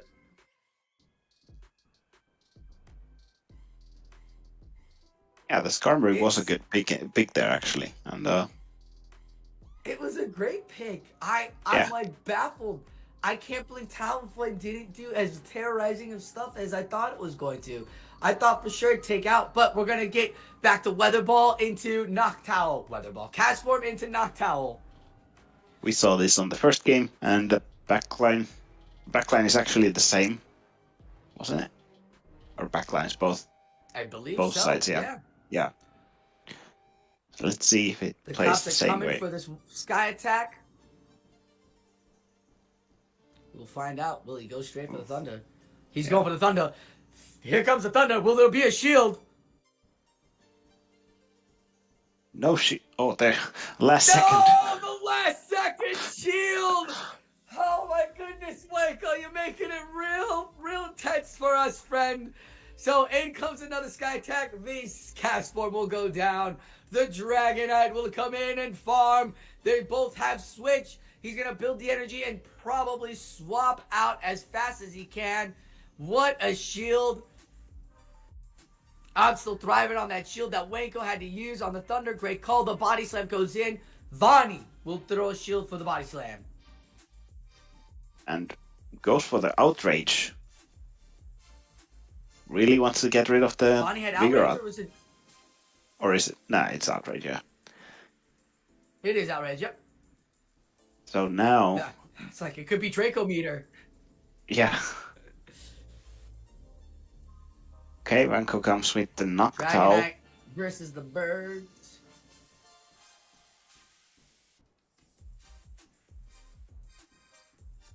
This gonna Isn't Draco kill, meter right? the community day move for Dragonite too? Yes. The Dragon Claw will come in and just in time. Doesn't get that extra tap off, which some Noctowls love. Ooh, building up the energy. So you've got a burb, you've got a shield. What are we going for? What are we doing? So much energy is being built. 2 Dragon Claws. Here we go. I think they can only get to one. I think Incinerate went through there. And that... Oh, he's actually swapping... Yeah. No, it didn't. Transferring that. Fast move denied. No, it didn't die. It didn't die. The Dragonite is still alive with the Dragon Claw. Yeah, I know. The Dragonite. Right. Yeah, he denied it. But he denied that Incinerate going through by swapping out Surfetch immediately. But the Incinerates don't matter because Surfetch is off the table. Does he have the Dragon Claw? He doesn't have the Dragon Claw yet. Can he get there, though? Yeah, he should get there. The Incinerate is so slow. Yep. This is the first time Incinerate goes with. Yeah, okay. Vonnie coming up big with Dragonite.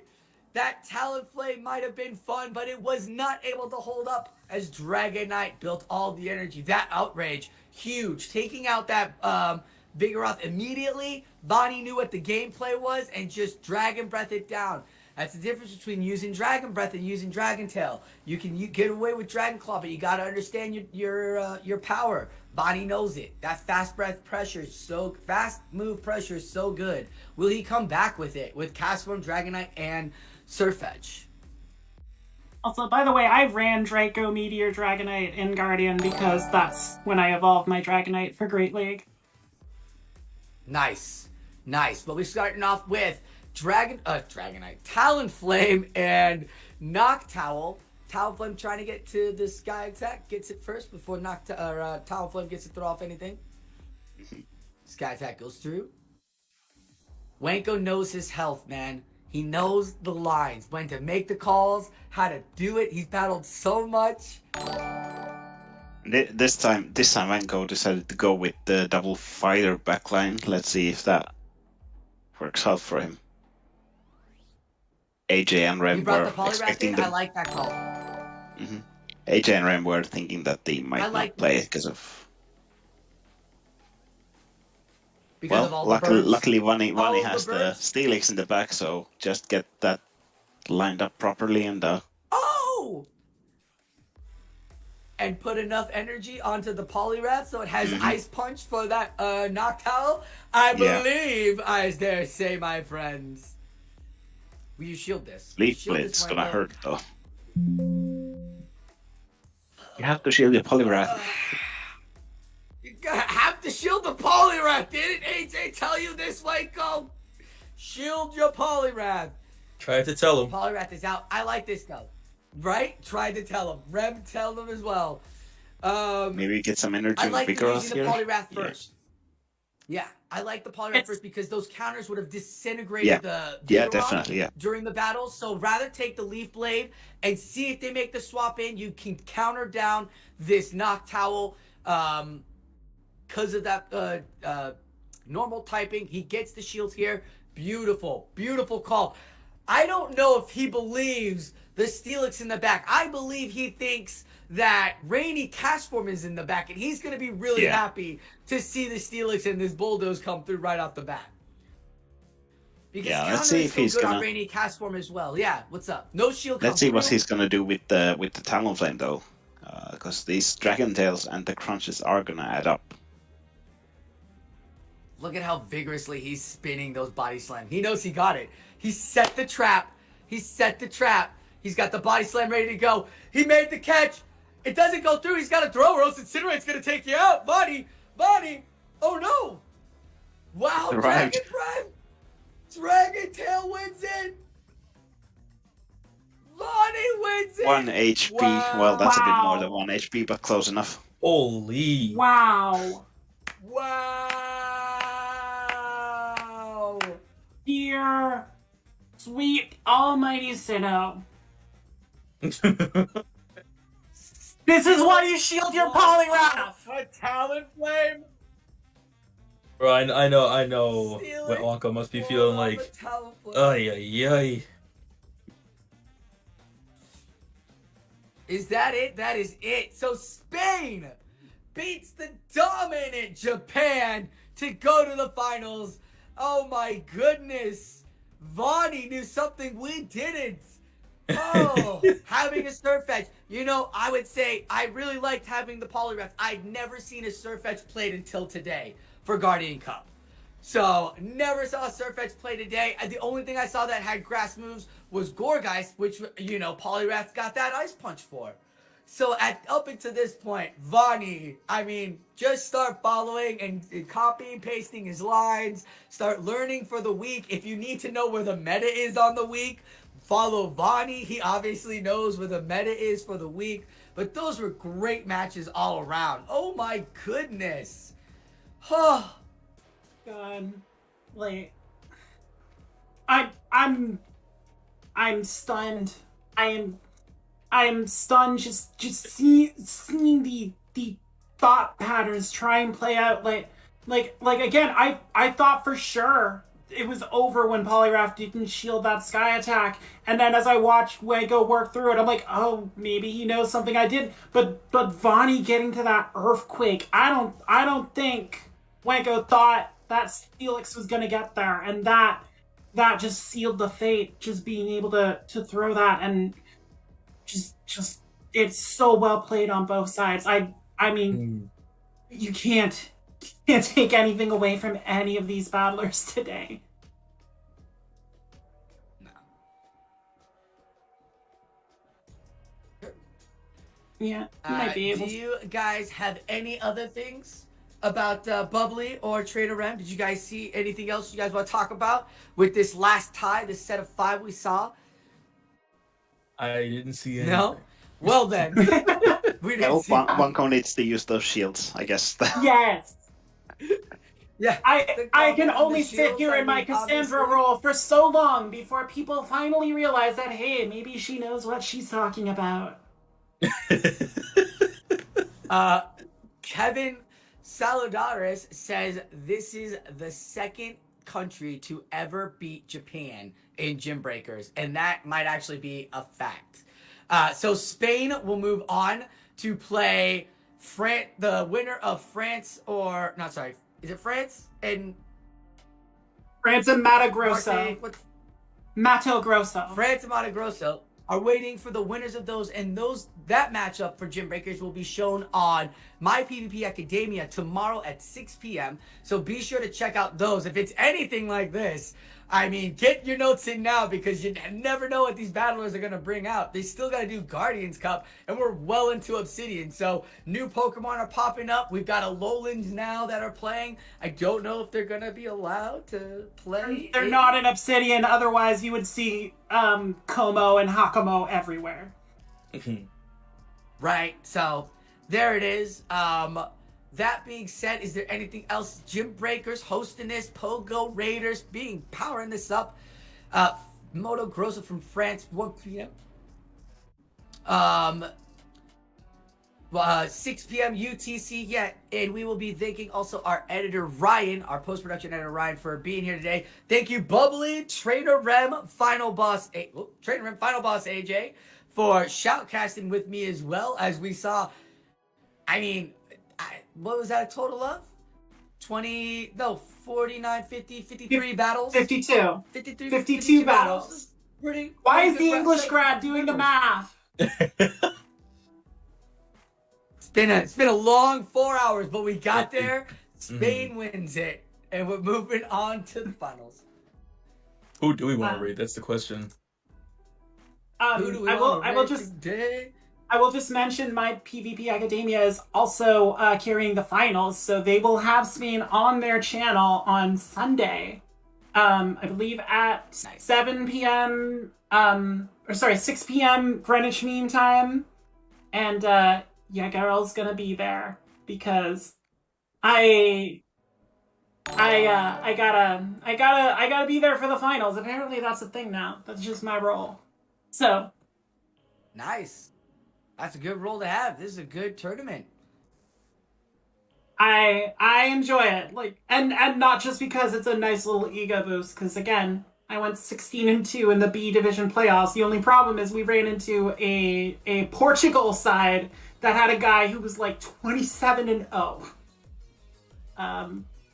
Who just bull rushed us, and then Portugal got knocked out the round after. I believe the finals is it's actually the Spain B team from Madrid. They're in the finals against El Salvador. So, you know, if awesome. you have you know some mates from your country and you wanna represent, check out the Gymbreakers server, and you can get in there and fight for your flag. And it's pretty good. But yeah. Yeah, go ahead. Okay. I was gonna go right into it. I've talked enough about myself. Finish today. your plug, yeah. Finish your plug, and then we can go on to the next stuff. Let me free, please. You can follow me on Twitter at @A_J_Andrews. The underscores are there because Twitter is dumb. That's why I'm not on there very often. And you can follow me on Twitch at Final Boss AJ. My camera will be working at that point. And yeah, I'm probably gonna try and go live doing some auto-rec stuff at some point this week. I've been taking this week off from GBL. It's been nice. There's no stress. I don't have to shoot my way through the levels too quickly. It's been good, and I can just sit back and appreciate battles like this. Well, awesome. Thank you, AJ. Trainer Rem, why don't you give us your rundown, sir? Beautiful. If you want to follow me on Twitter, my username is @TrainerRem, same as it is in chat and on here. And if you want to follow me on Twitch, same name, Trainer Rem. Excellent. Thank you, sir. Mr. Bubbly. Also on Twitter and Twitch with this same nickname. I stream sometimes. Had a bit of a break now because I've been sick and that, but maybe next week again. Continuing with the streams.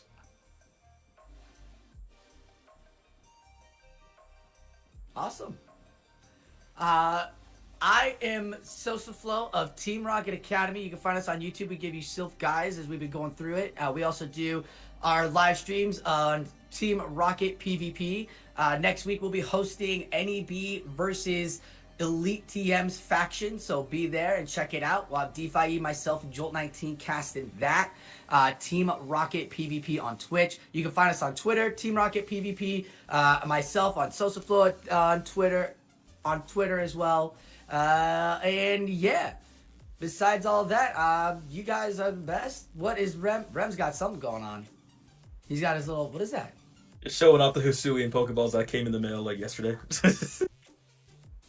Yeah, those are really clean. Yeah. I my Lapras in the background watching in the mirror, just to have that in back there. So